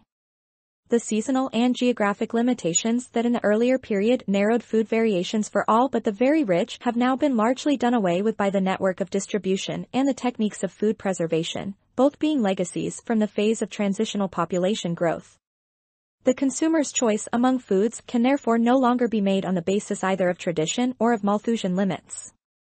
As a result, both the setting of the meal and its content are affected. Informality breaks down the Puritan inhibition against talking about food and drink, just as Mexican casseroles and copper kettles replace the white napery and classic decor of the 19th century middle-class table. More important still, the housewife can no longer blame the preferential and limited cuisine offered by a kitchen servant for her failure to personalize her own tastes in food. In the period of incipient population decline, servants disappear from the middle-class home, and where they do not, they lack any traditional pattern of prerogatives that allows them, rather than the host and hostess, to control the menu and its stylized serving.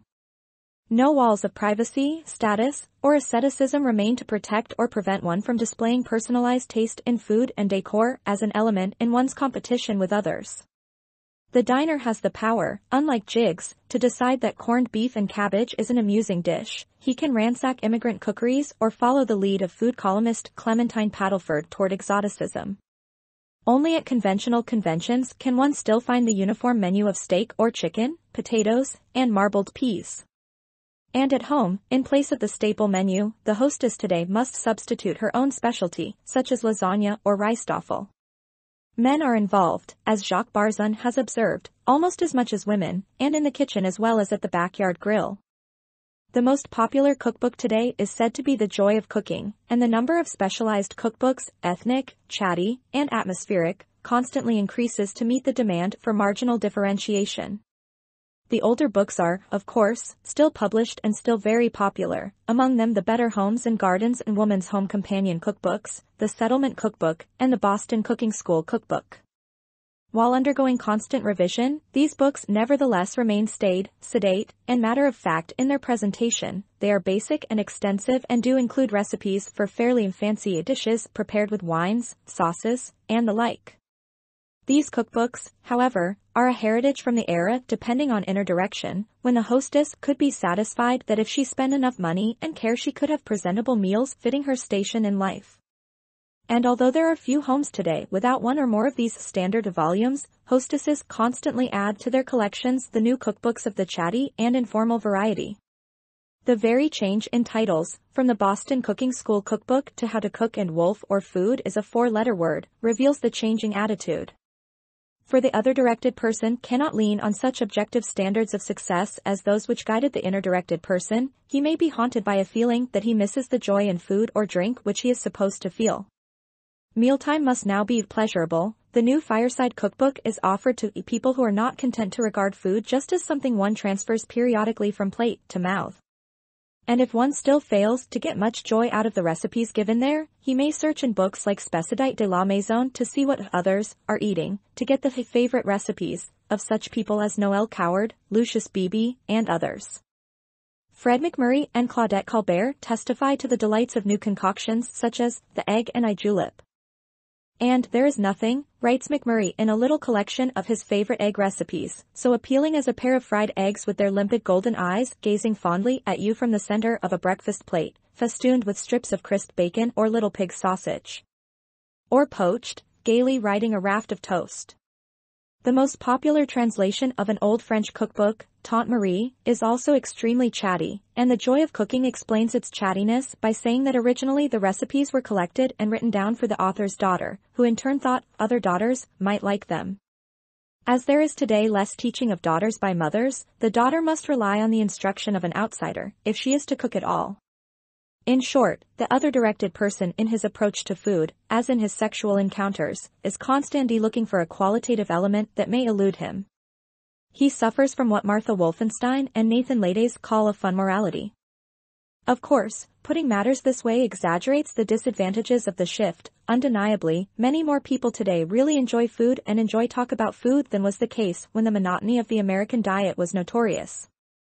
In the business world, the steep absolute rise in overhead and especially in general and administrative expense might be a rough index of the spread of other directed patterns of entrepreneurship.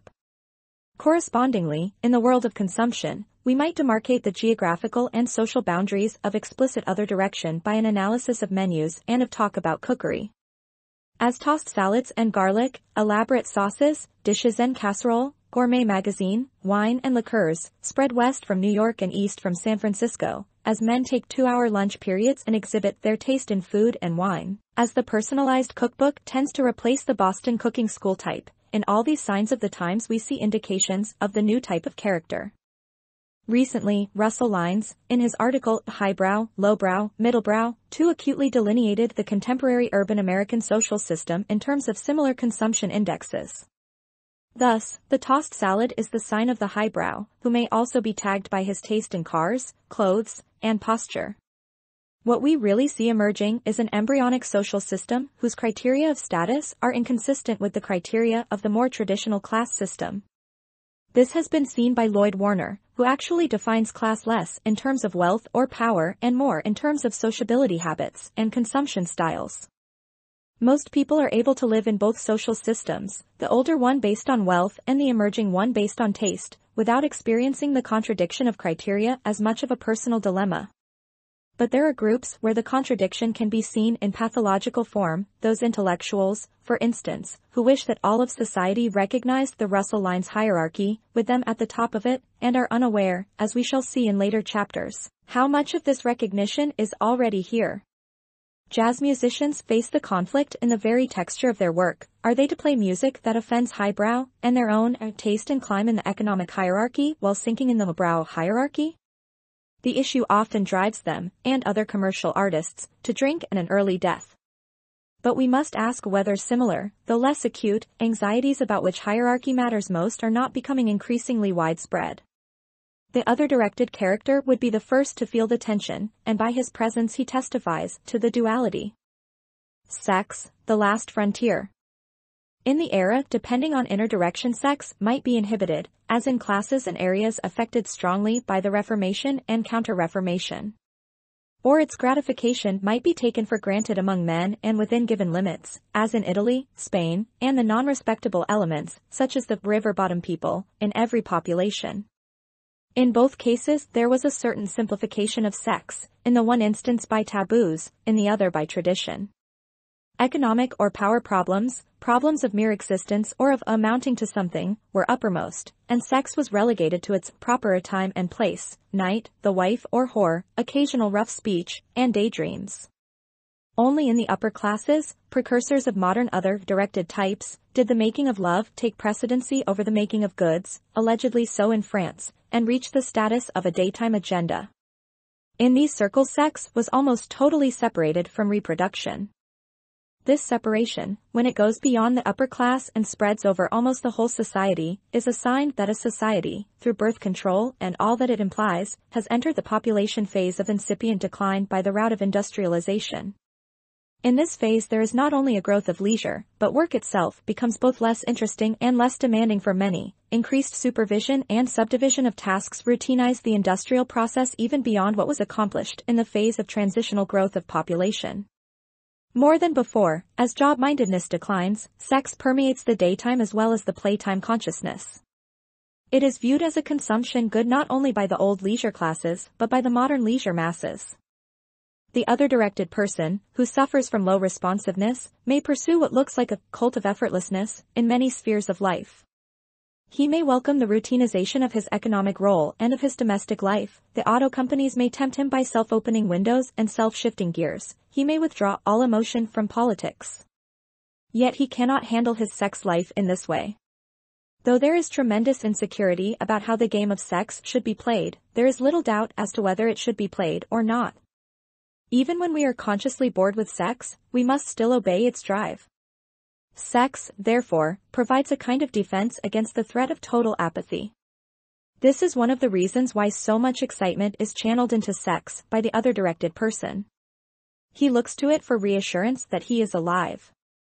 The inner-directed person, driven by his internal gyroscope and oriented toward the production problems of the outer world, did not need this evidence. Moreover, his relatively unemancipated wife and socially inferior mistresses could not seriously challenge the quality of his sexual performance.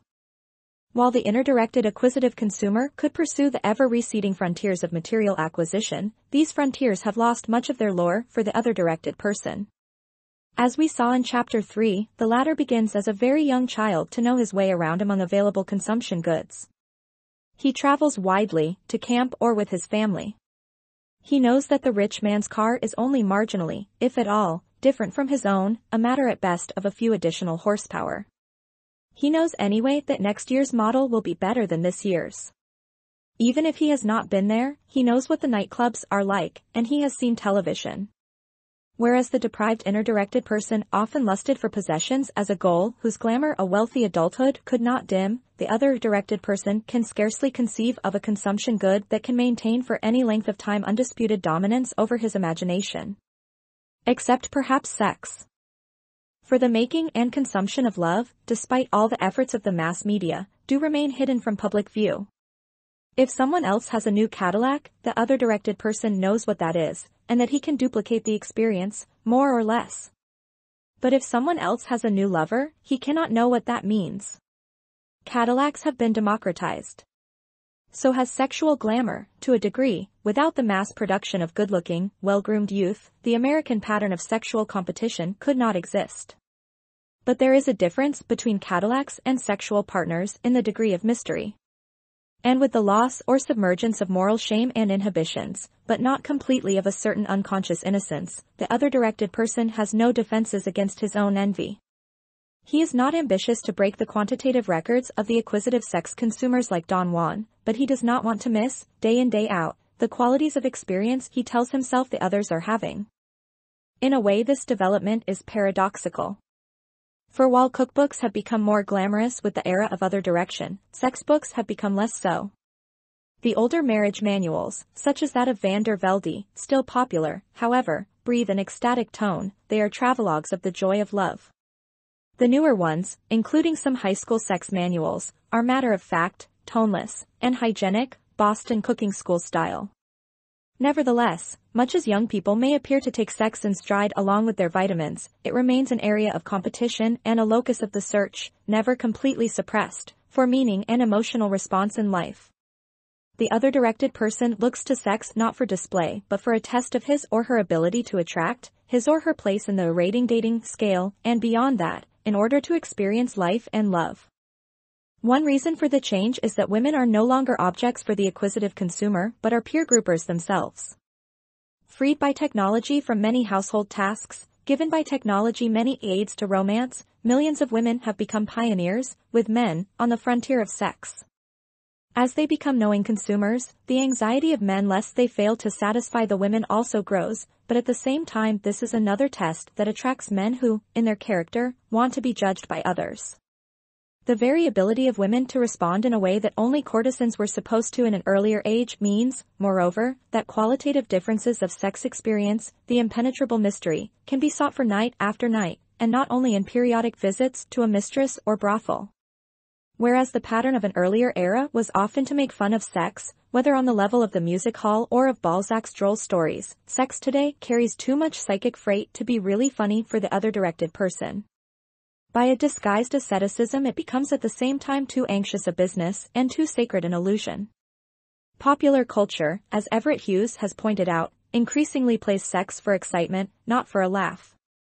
The work of Kinsey, valuable as it is, does not provide us with data concerning qualitative shifts of the sort described, shifts confined in any case to a minority of the population.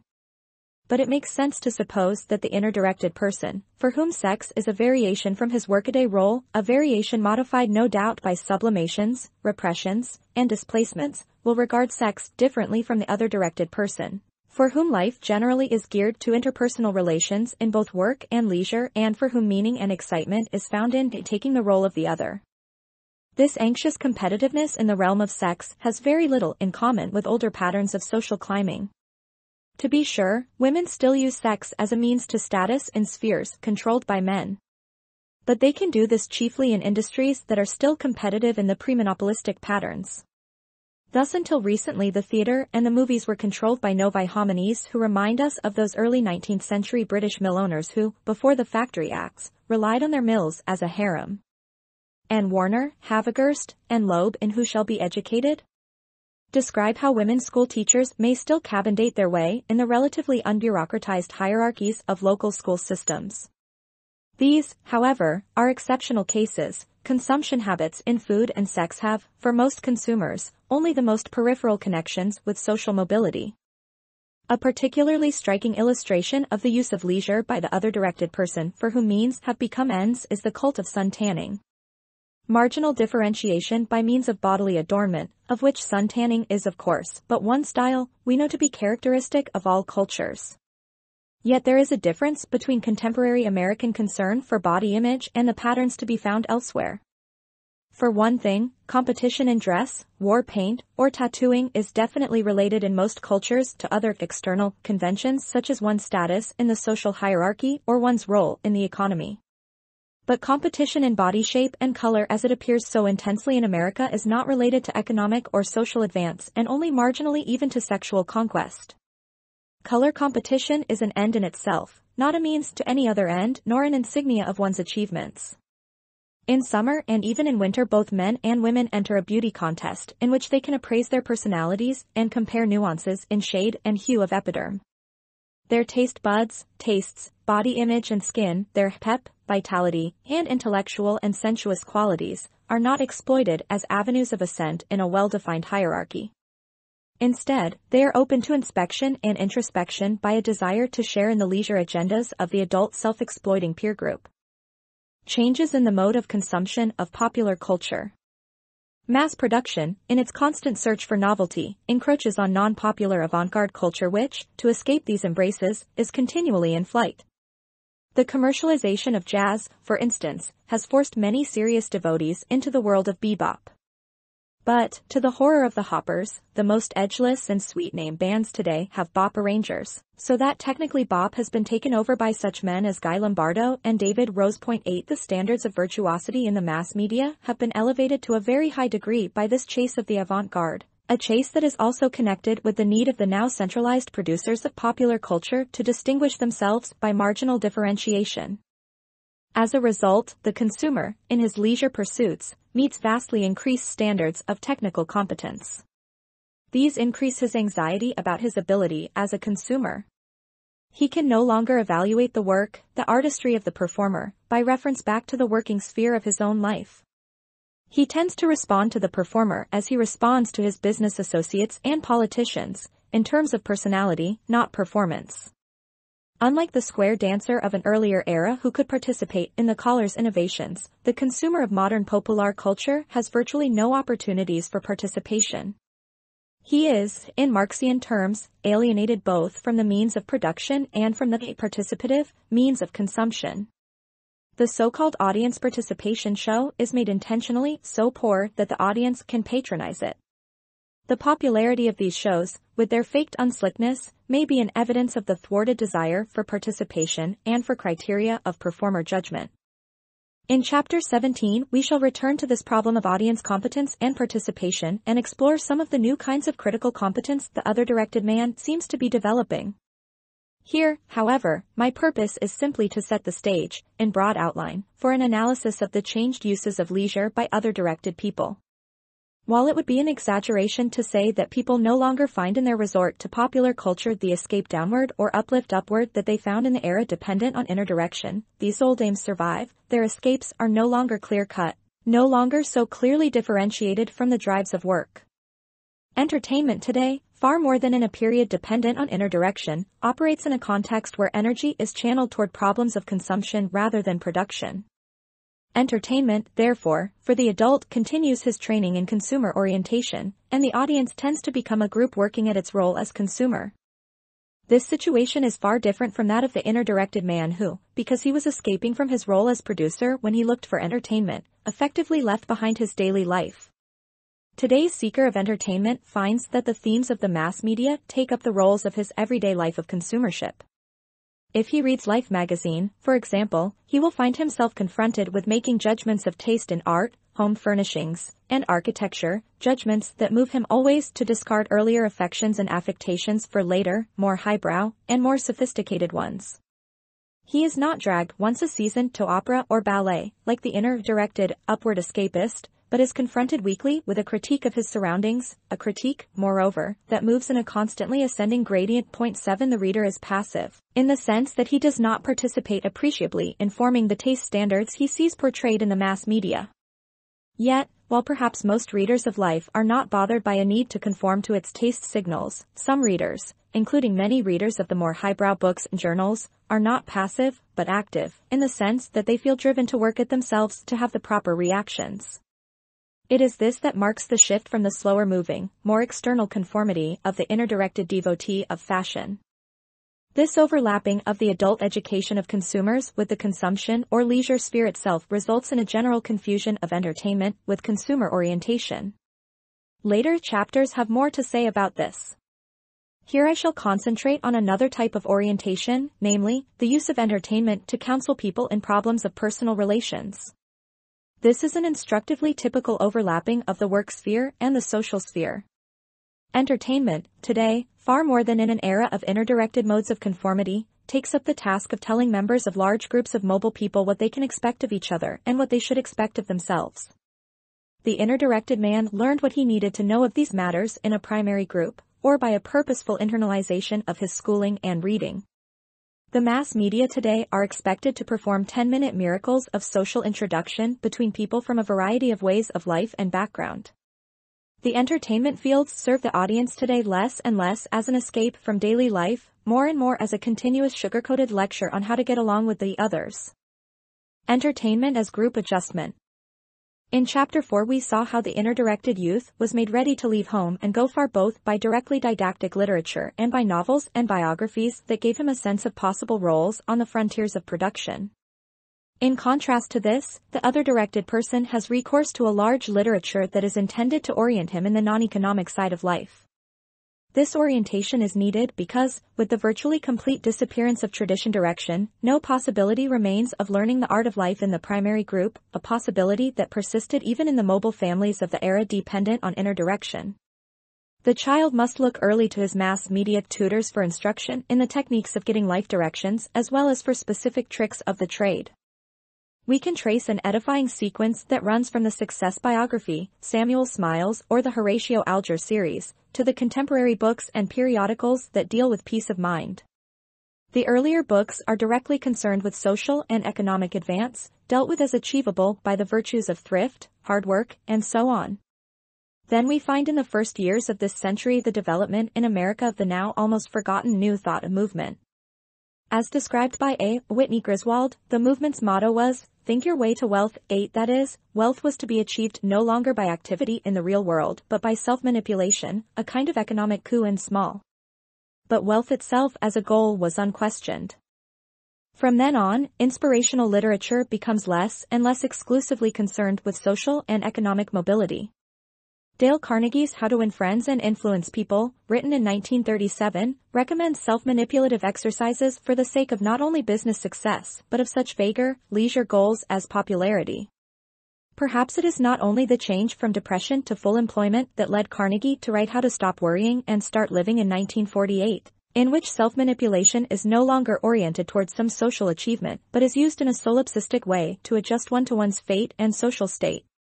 The same tendencies can be found in a large group of periodicals, with an interlocking directorate of authors, and with tides such as Journal of Living, Your Personality, Your Life, which testify to the alteration of mobility paths and hopes and the increase of anxiety as a spur to social control.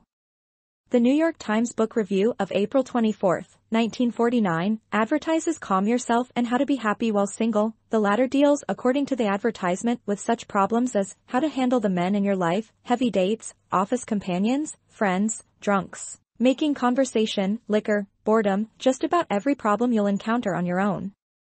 Obviously, the tremendous growth in counseling services, including psychotherapy, also testifies to people's need for group adjustment. Certainly, there are many positive sides to a development that substitutes for the older, external, and often pointless goals such as wealth and power, the newer, internal goals of happiness and peace of mind, though of course, one must always ask whether, in changing oneself, one hopes eventually to change the world or whether one is simply adapting to the world as it is without protest or criticism. These problems will concern us again in Part 3. Here, however, I am concerned with showing how popular culture is exploited for group adjustment purposes, not only in the form of manifestly didactic literature and services, but also in fictional guise.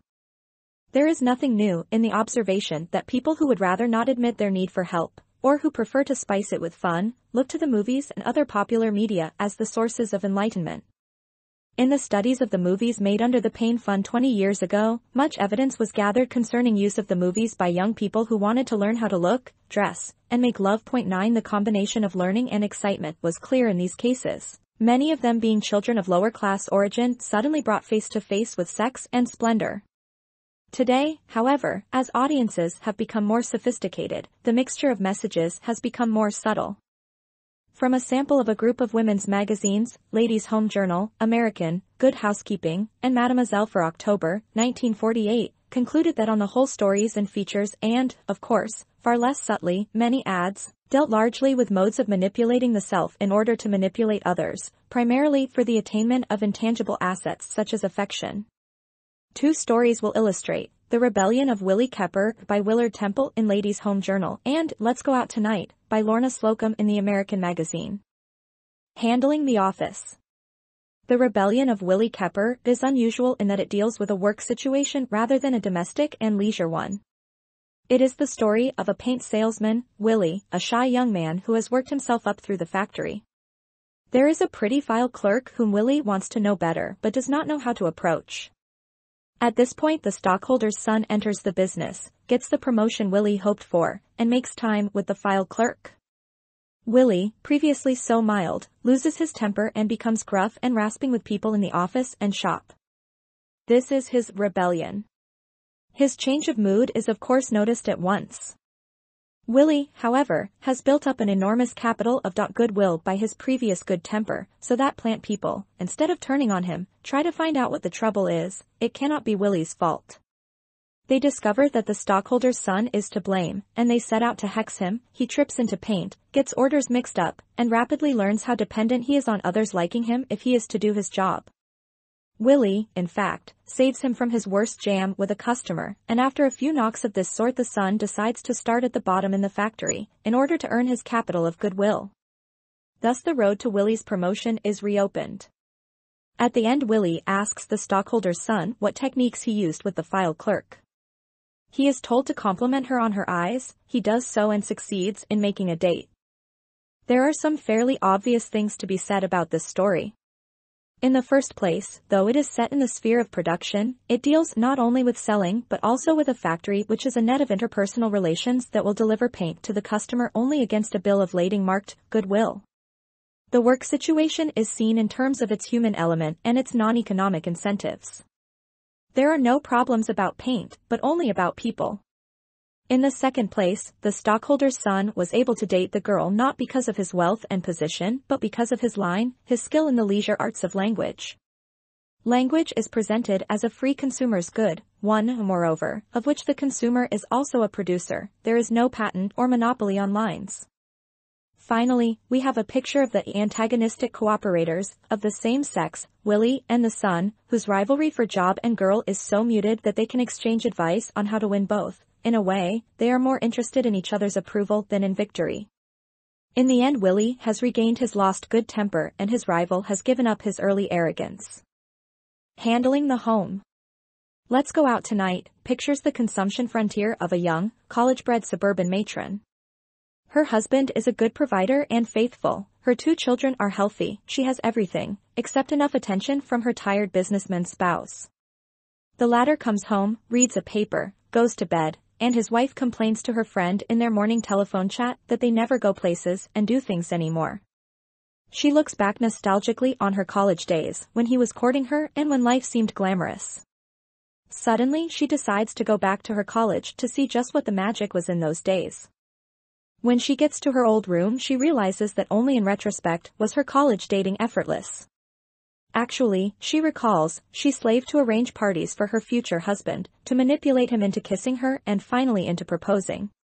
She concludes that she just has been loafing on her job as a housewife, and returns full of tolerant understanding for her husband and enthusiasm for new and improved manipulation. By buying a new dress, arranging with a sitter to have the children taken care of, and similar measures, she inveigles her husband into a theater date and is able to report success to her friend on the telephone.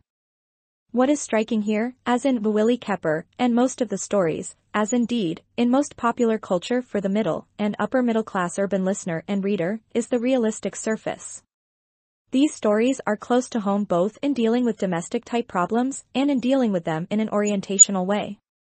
In Let's Go Out Tonight, the housewife reader finds a story about a housewife who has a tired businessman husband, and a solution that tells her there is no perfect bliss and she had best resign herself to working hard for lesser and, indeed, symbolic gains. In both stories, the ends are given by the social system, for Willie, the job, and the pretty girl, for the housewife, being taken out, and the latter end is patently lacking in substantive content. It is itself a means. Assuming the ends, the stories concentrate on the means, the technique, the smooth achievement of interpersonal response for its own sake. By this type of realism, however, the reader is permitted to escape either into uplifting thoughts or into distant ones. There is no uplift because of the refusal, especially clear in Let's Go Out Tonight, to admit that there can be decisively better marriages than this one, with its continuous petty deception. The reader is not encouraged to make great demands on life or on himself. Rather, both stories assume that there is a solution that involves either risk nor hardship but only the commodities, interpersonal effort and tolerance, that the other directed person has in surplus stock anyway.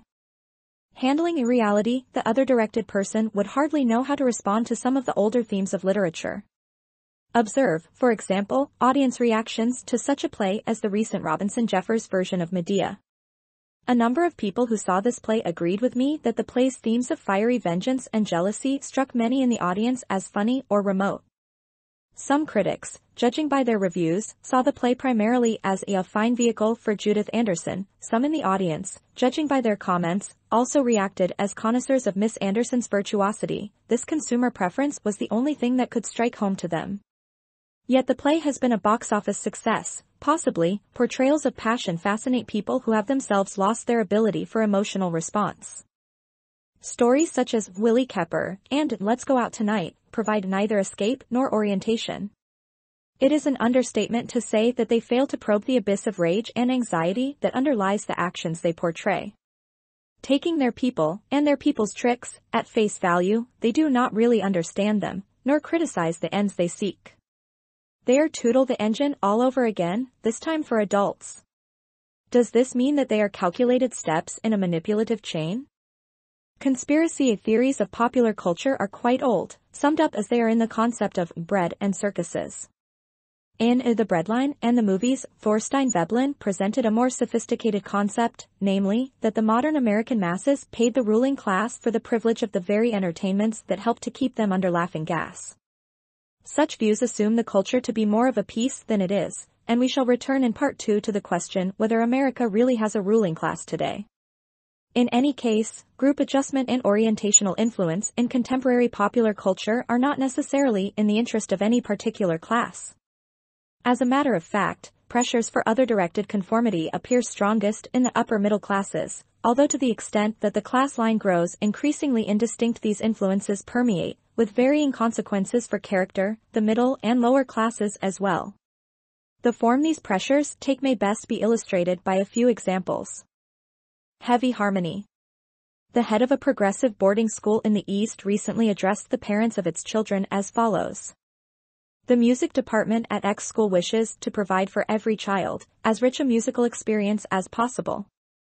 We believe that music is a necessary part of life and its influence is felt in every phase of living. Singing and playing together can bring understanding and goodwill, and it seems to me that this world needs more of this kind of harmony. At X, we try to provide some kind of music participation for every child and wish to encourage more musical activity, especially that of playing with a group in an orchestra. This letter does not betray much interest in music as such. It sees music primarily as a way of bringing people together locally and internationally too. Music as a way of escape into one's individual creative life, a private refuge, would strike many such school authorities today as selfish. An experience I had when discussing John Stuart Mill's On Liberty with a class of college students is a further illustration. Mill expresses in the essay his prescient awareness, shared by his friend Tocqueville, of the growing pressure of other-directed conformity. The students were quite hostile to Mill, and to sharpen the issue I asked them how they would feel about a fellow student who took no part in politics or group activity of any sort, did no harm to anyone else, refused to concern himself with social science, and devoted himself passionately to his music. The students found the very notion of such a student shocking. They felt such a person would not be justified, as one of them put it, to care only about music in the age of the bomb. Some would have allowed an exception to be made if he were a genius. A similar theme appears in more refined form in Helen Howe's novel of Harvard academic life, We Happy Few. 11 The heroine Dorothea is viewed by Miss Howe as a selfish woman who, during the war, escapes from her social duties by having a love affair and by playing Bach and Mozart to herself on the piano.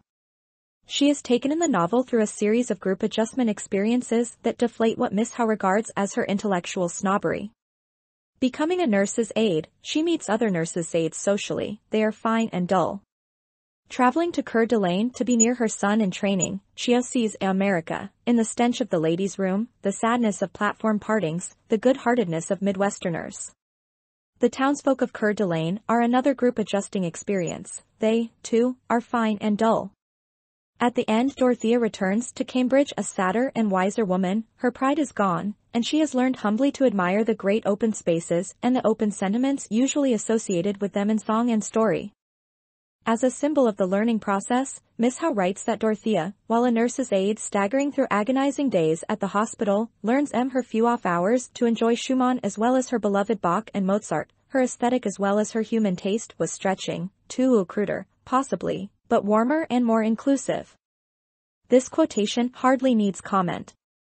Instead of permitting the heroine to escape either up or down from the exasperating human contacts of a nurse's workday, Dorothea must move sideways. She must acquire warmer, group-adjusted musical tastes. She would be forgiven even more, doubtless, if she learned to like Ethelbert Nevin. The reference to warmth is especially significant in the analysis of peer group consumption preferences for people. In a very interesting set of experiments, the psychologist Solomon Asch has shown that the warm-cold axis is for his student subjects the controlling dimension of personality. People who are said to be warm are positively valued no matter what other traits they have, while people who are cold are distrusted no matter how honorable and brave they may be. 12 A kind of generalized, more inclusive, warmth is the oil by which the other-directed person adjusts the friction bearings of his human contacts. It is the warmth of the glad-handers whom Dorothea learns to admire. Yet granting that Dorothea should learn this interpersonal art as a benefit to her work as a nurse's aide, perhaps the sick are a special case and do need warmth of this sort. It is striking that she must bring the identical attitude into her leisure time. No change of roles is permitted. Leisure and work must, like Dorothea herself, be stretched, assuming, falsely, that Schumann's sentimentality is warmer, until they completely overlap. The theme of both is group adjustment.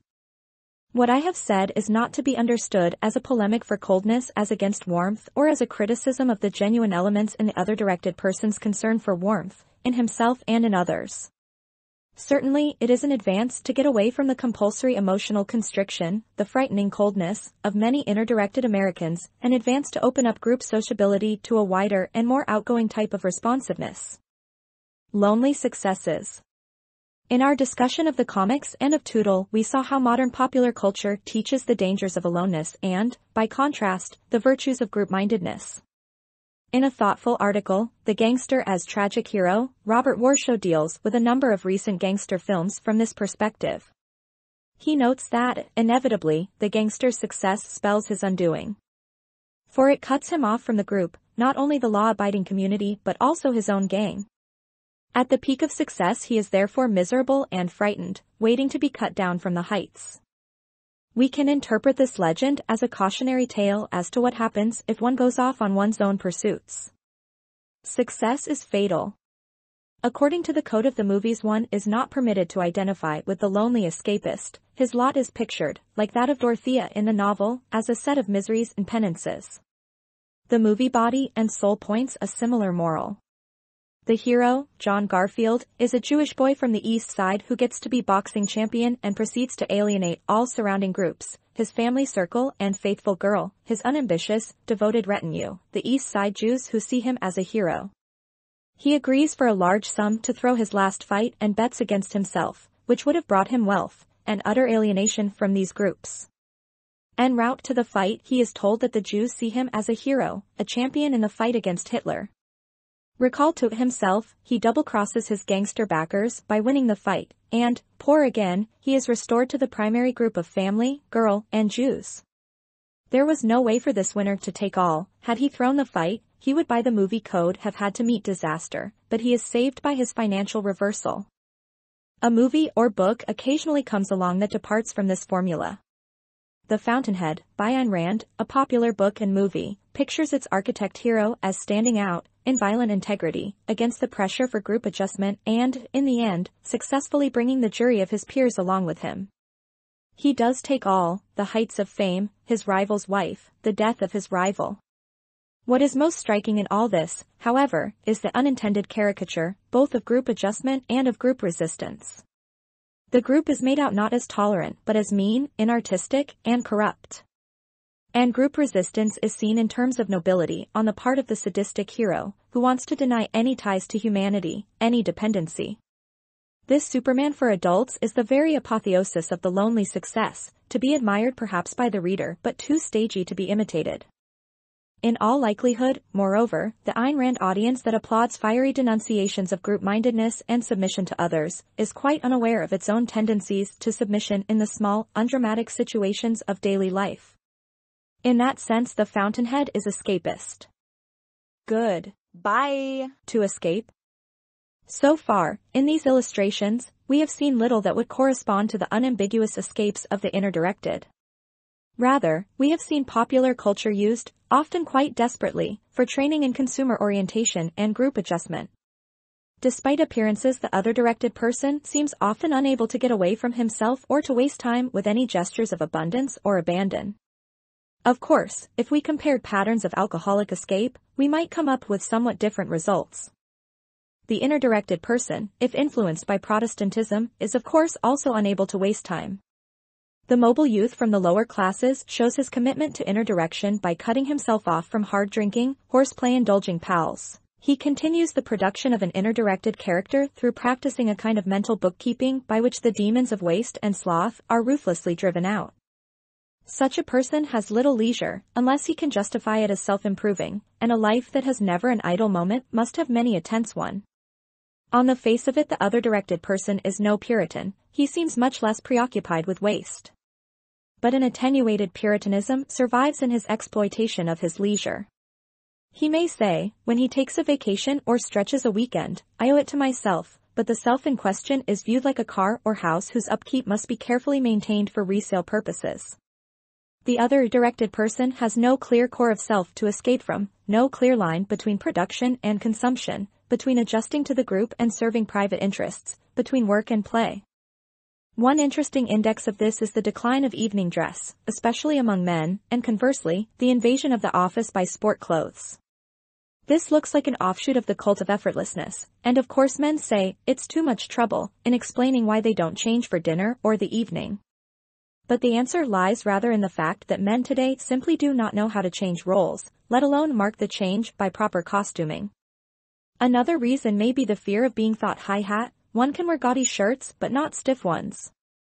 Thus the sport shirt and casual dress show that one is a good fellow not only on the golf course or on vacation but in the office and at dinner too. Women are still required to dress for the evening, a sign, perhaps, of their laggard response to changing modes. Similarly, one would expect to find tuxedos more frequently worn among the Negro than among the white middle classes. Women are more involved than men in the dyeing patterns of conspicuous consumption. However, they probably make more of an actual shift from housework and babies to dinner party than many men do, who exchange office gossip both at work and play. Moreover, they really like the shift, dragging the men, who would just as soon be in the office, along with them.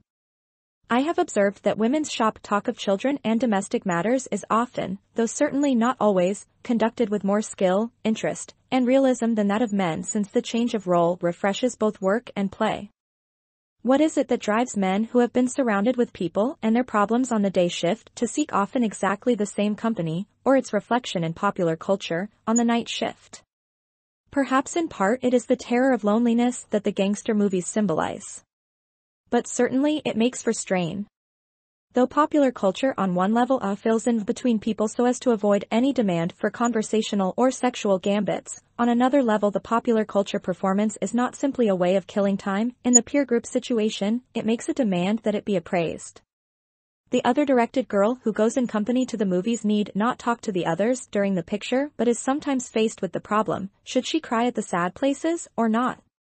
What is the proper reaction, the sophisticated line about what is going on? Observing movie audiences coming out of a little or art theater, it is sometimes apparent that people feel they ought to react, but how? As against this, the inner-directed person, reading a book alone, is less aware of the others looking on. Moreover, he has time to return at his own pace from being transported by his reading, to return and put on whatever mask he cares to. The poker game in the back room, with its praise of masks, fits his habituation to social distance, even loneliness. His successor, dreading loneliness, tries to assuage it not only in his crowd but in a song like Night and Day. Popular culture, then, is used as an indirect recourse to people. When I asked young people in interviews how they would feel if for some reason the radio should be shut off, quite a few were frightened at the prospect. They asked, is the government planning to do that to us? One veteran of the Pacific Campaign, who had spent 2 years in Korea, said he had once been at a summer place in Wisconsin where for 2 weeks there had been no radio. He said he couldn't stand it. Nothing in the army, where he had the armed forces network, was so bad. Without the noise of the radio, it seems, people feel as if their own receptors are dead. And indeed they have used the noise of the others to deaden the noise of the self. It should not surprise us that the topics dealt with in popular fiction are, as in the illustrations I have chosen, increasingly drawn from interpersonal problems in the consumption sphere.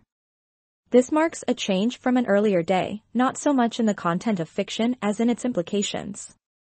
In a sense, popular literature has always been concerned with heroes and problems of consumption. The heroes of the classics were often aristocrats without visible means of support. The heroes of picaresque novels were not especially interested in work. The point is not so much that there has been a change in the topics of fantasy, but that what was once fantasy is now only one jump from being real. The inner-directed reader had much less chance of waking up as Robinson Crusoe or Cinderella than the other-directed reader has of driving the same make of car and of drinking the same kind of cocktail as Frank Sinatra or Joan Crawford. Certainly, he can have the same problems as Willie Kepper or the heroine of Let's Go Out Tonight. Even when he tries to escape into fantasy, the other-directed person cannot get away from the others and his relationships with them.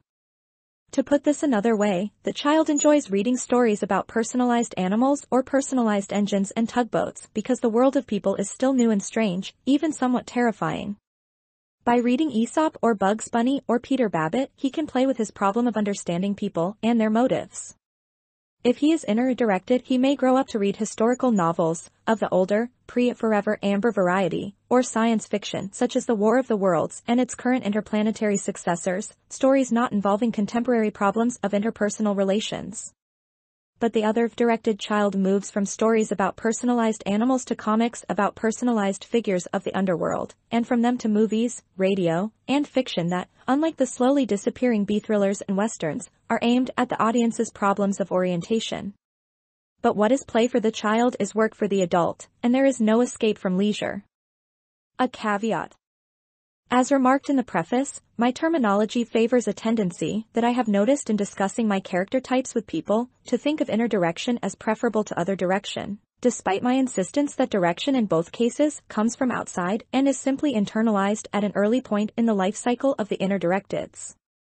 Moreover, certain overemphases result from taking an ideal typical other-directed person and seeing him through the round of work and play as if, in all spheres, he is in fact as other-directed as it is possible to be.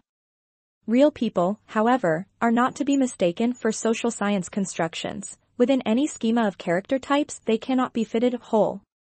Some men, for instance, may be inner-directed in their hobbies, other-directed in their work, autonomous, or indeed directionless, in still other spheres.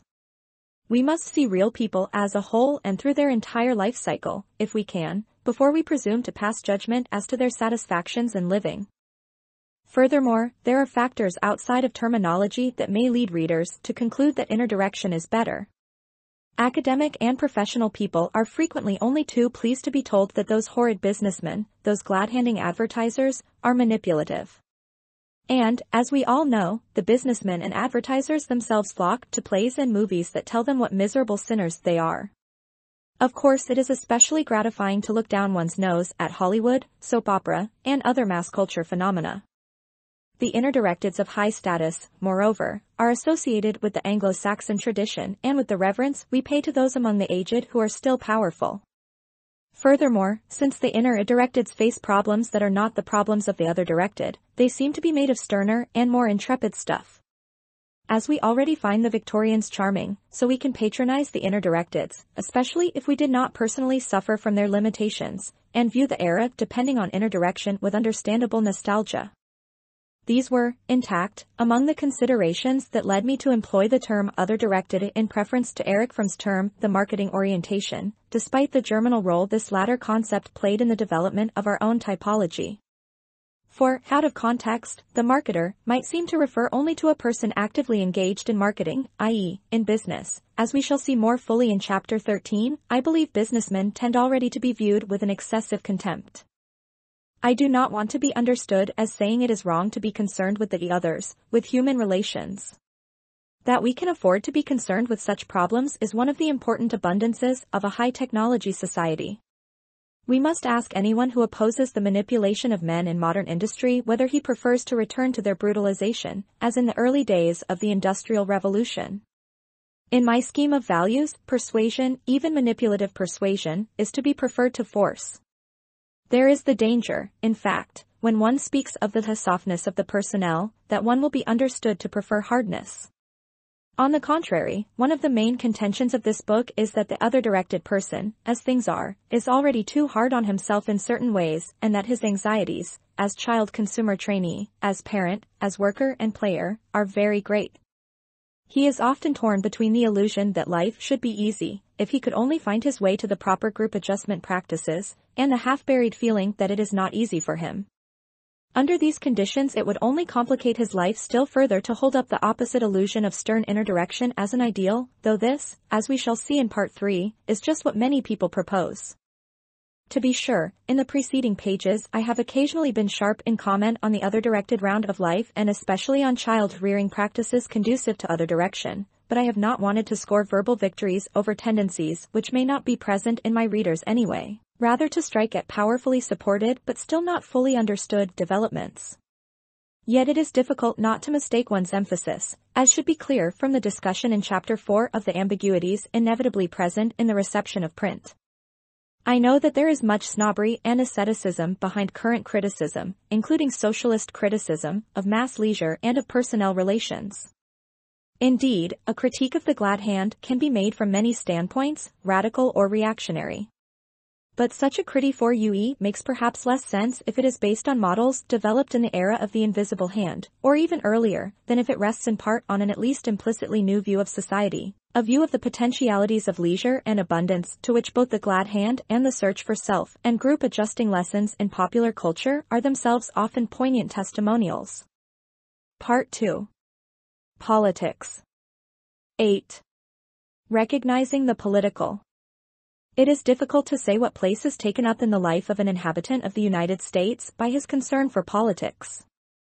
To take a hand in the regulation of society and to discuss it is his biggest concern, and, so to speak, the only pleasure an American knows.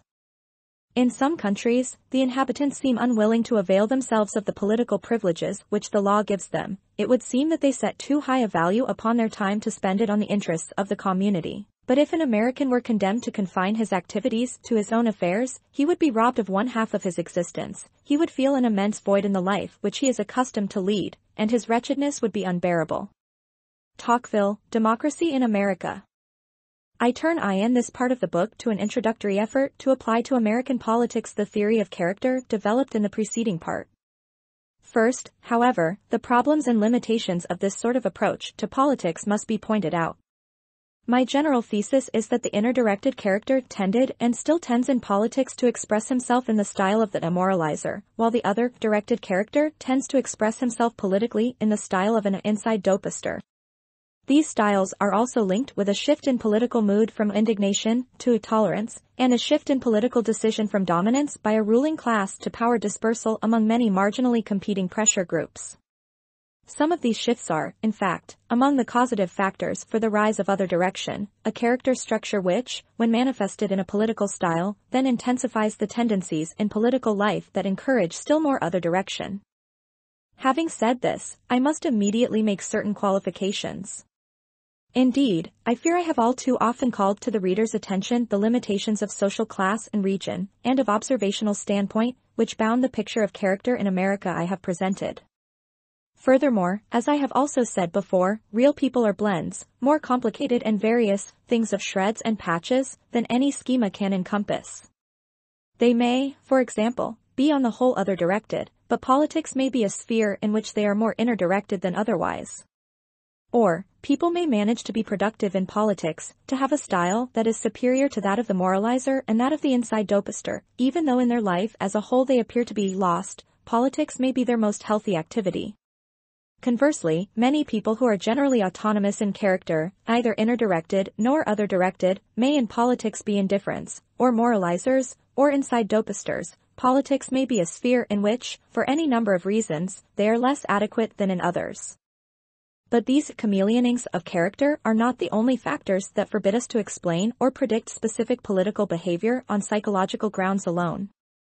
To take only one instance, the crisis mood of much contemporary politics, its often stale atmosphere of unimaginative vicious circling, may be in itself enough, or virtually enough, to explain the failure of people to develop new political styles, to bring, that is, new motivations to politics and new ways of defining what politics is, even though their character may have changed.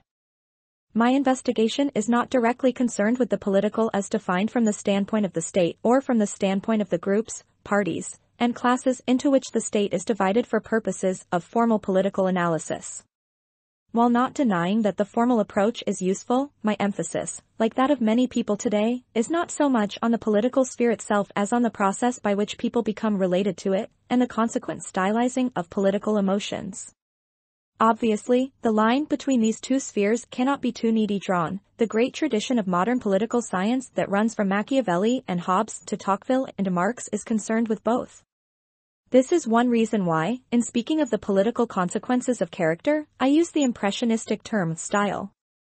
If politics is a ballet on a stage set by history, style tells us neither whence the dancers come nor whither they move, but only in what manner they play their parts and how the audience responds. When I proceed, later on, from the problem of style to the problem of power, the connection between character structure and political structure will become even more tenuous than the word style implies. It is obvious, on the one hand, that many people today flee from the realities of power into psychological interpretations of social behavior in order either to avoid the challenge of contemporary political faiths or to restore a wished-for malleability to politics by reliance on a new analytical gadget.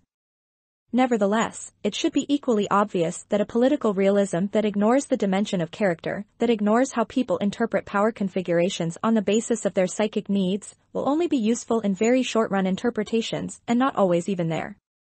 Chapters 11, 12, and 13 are an attempt to deal with some contemporary mythologies about power, for the light they may shed both on power itself, which always rests to a degree on mythology anyway, and on the character structure of the people who hold such views.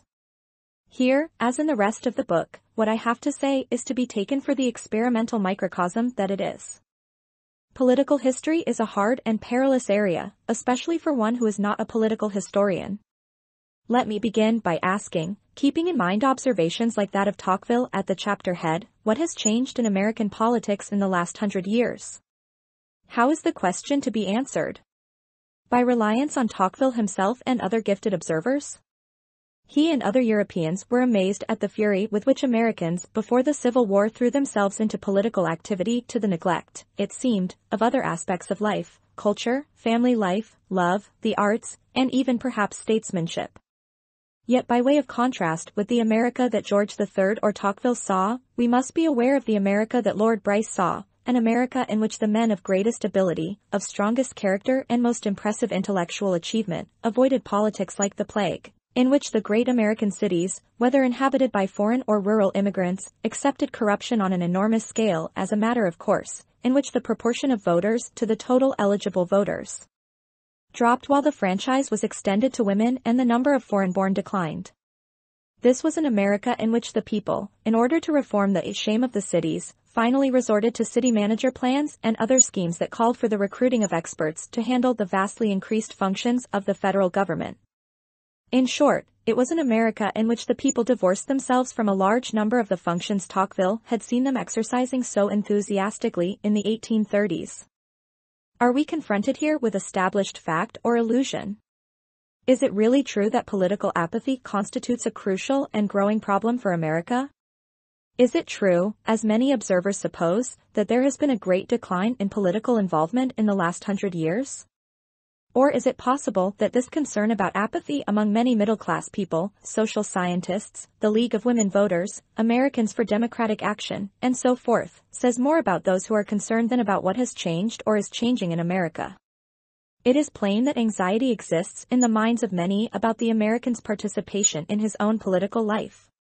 Yet, while it may be true that the American has given up old styles of political interest, it may also be that he has acquired new ones. Where shall we find, among the vast range of enthusiasms and cynicisms, a standpoint from which to interpret these changing political styles? The standard test of an American's ability to respond to political signals has been his willingness to go and cast a principled vote. But in recent years we have come to recognize that the ballot is a crude index of individual aptitude for and relatedness to politics, just as the ballot box is a crude tool of political representation. On the one hand, we have seen that the sphere of the political is larger than the activity of being a candidate, helping a candidate, or voting for him. And on the other hand, we have found that political attitudes and opinions often can express themselves and influence policy more effectively through the new tool of public opinion polling than through the older tool of ballot polling. Not surprisingly, while opinion polling began as a supplement to the classic methods of studying political behavior, the opinion poll itself has gradually become a channel for new types of political responses, in the hands of both pollsters and the polled. This may be one of the reasons why the opinion poll today has become in some senses a more ambiguous analytical instrument than it was when it was new.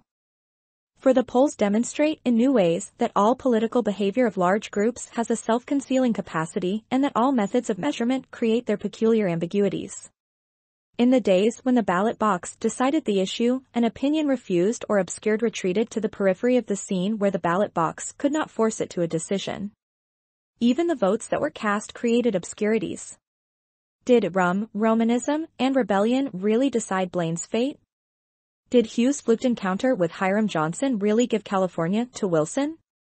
Ballot decide, but always by creating some final indeterminacy about the way in which they decided. Likewise, the opinion polls answer some questions of meaning but create others. For instance, those interviewees who refuse to answer or register don't know on the opinion poll are, for one reason or another, refugees from the sphere of decision. To understand why they are refugees is to seek an understanding of some statistically marginal but emotionally determinative forces of American political life.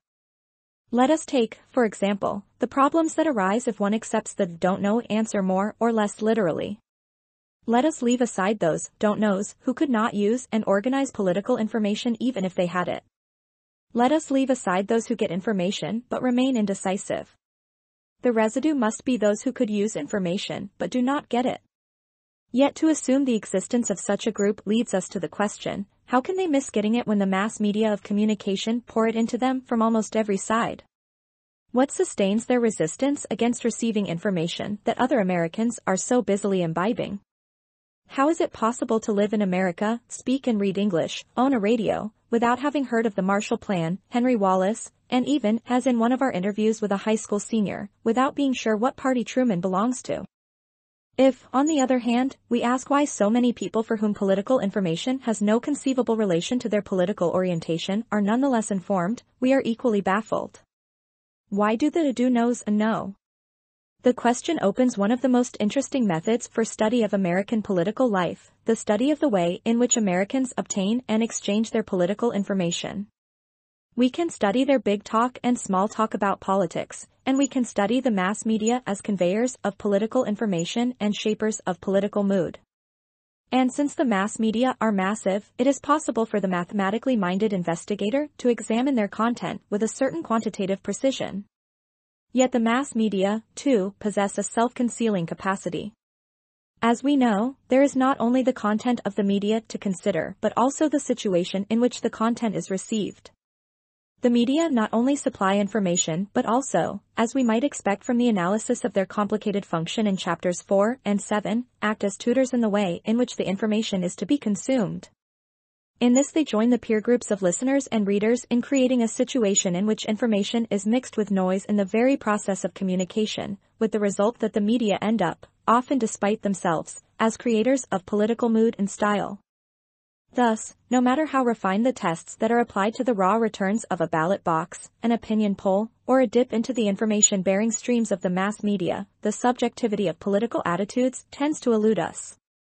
We cannot be sure what the effect has been of the expansion of the franchise, of the polls, and of the media. Consider the ballot. It was once believed by many that, if suffrage were universal, the electoral process would change and general political activity be heightened and improved. Who is certain that this has really happened as a result of total suffrage? In connection with the opinion poll, I am suggesting here that public opinion learns to organize itself in the individual, the peer group, and the society in response to the expectation of being elicited, not, of course, by the poll taker primarily, but by others who are like him in social position and function. Hence the pre-organization of the opinion response conceals some of its meaning from the poll taker. Finally, when we look at the information stream provided by the mass media, it is even harder to be sure what its political effect has been. Doubtless the radio gives people bigger and better political coverage than they ever had, or if they had it, ever trusted. Yet many thoughtful people suspect that the increase of public information has accompanied a decline in private meaningfulness. It is not my purpose to criticize these three levels of investigation, but to add to them if I can. Any level of investigation makes brittle assumptions. The pollster, given his present techniques, must assume, for example, that his statistical groups, once he has broken them down by social class, region, sex, age, religion, and so on, are composed of individuals whose opinions, verbally similar, are also dynamically similar. However, as Paul Lazarsfeld and his coworkers have shown, it is possible to go far beyond this by the panel method, which requires taking the same individuals and studying the change in their opinions over the period, say, of an election campaign. Here the pollster no longer stands where the state abstractly stands, in the center of a field of group interests, but moves around in the dimension of time like a friend of the family, dropping in to see how things are going. Methods such as this make it possible to assess the political not only from the standpoint of the state, as a system of dynamic relations between one vote and another, one opinion and another, one political news story and another, but also from the standpoint of the individual. To illustrate, the panel method and similar approaches make it possible to observe how Americans have learned to talk about politics. And how do they talk about it? In somewhat the same terms, with somewhat the same gestures and emotional style generally as they talk about the ball game, the movie, or the symphony. They seem to attach the same psychological meaning to their political attitudes that they attach to their consumption preferences in other spheres. In a number of interviews, for example, when we asked young people, amid a series of questions on politics, what recent events they had read about, or heard on the radio, that got them indignant or excited, we received such answers as, the revolt of the Southern Democrats and the Dodgers losing, or, the communists and that story about an Iceman, a local street accident. In such cases, the boundaries of political attention seem almost completely amorphous. Yet how can we be sure of the meanings contained in any overt political style?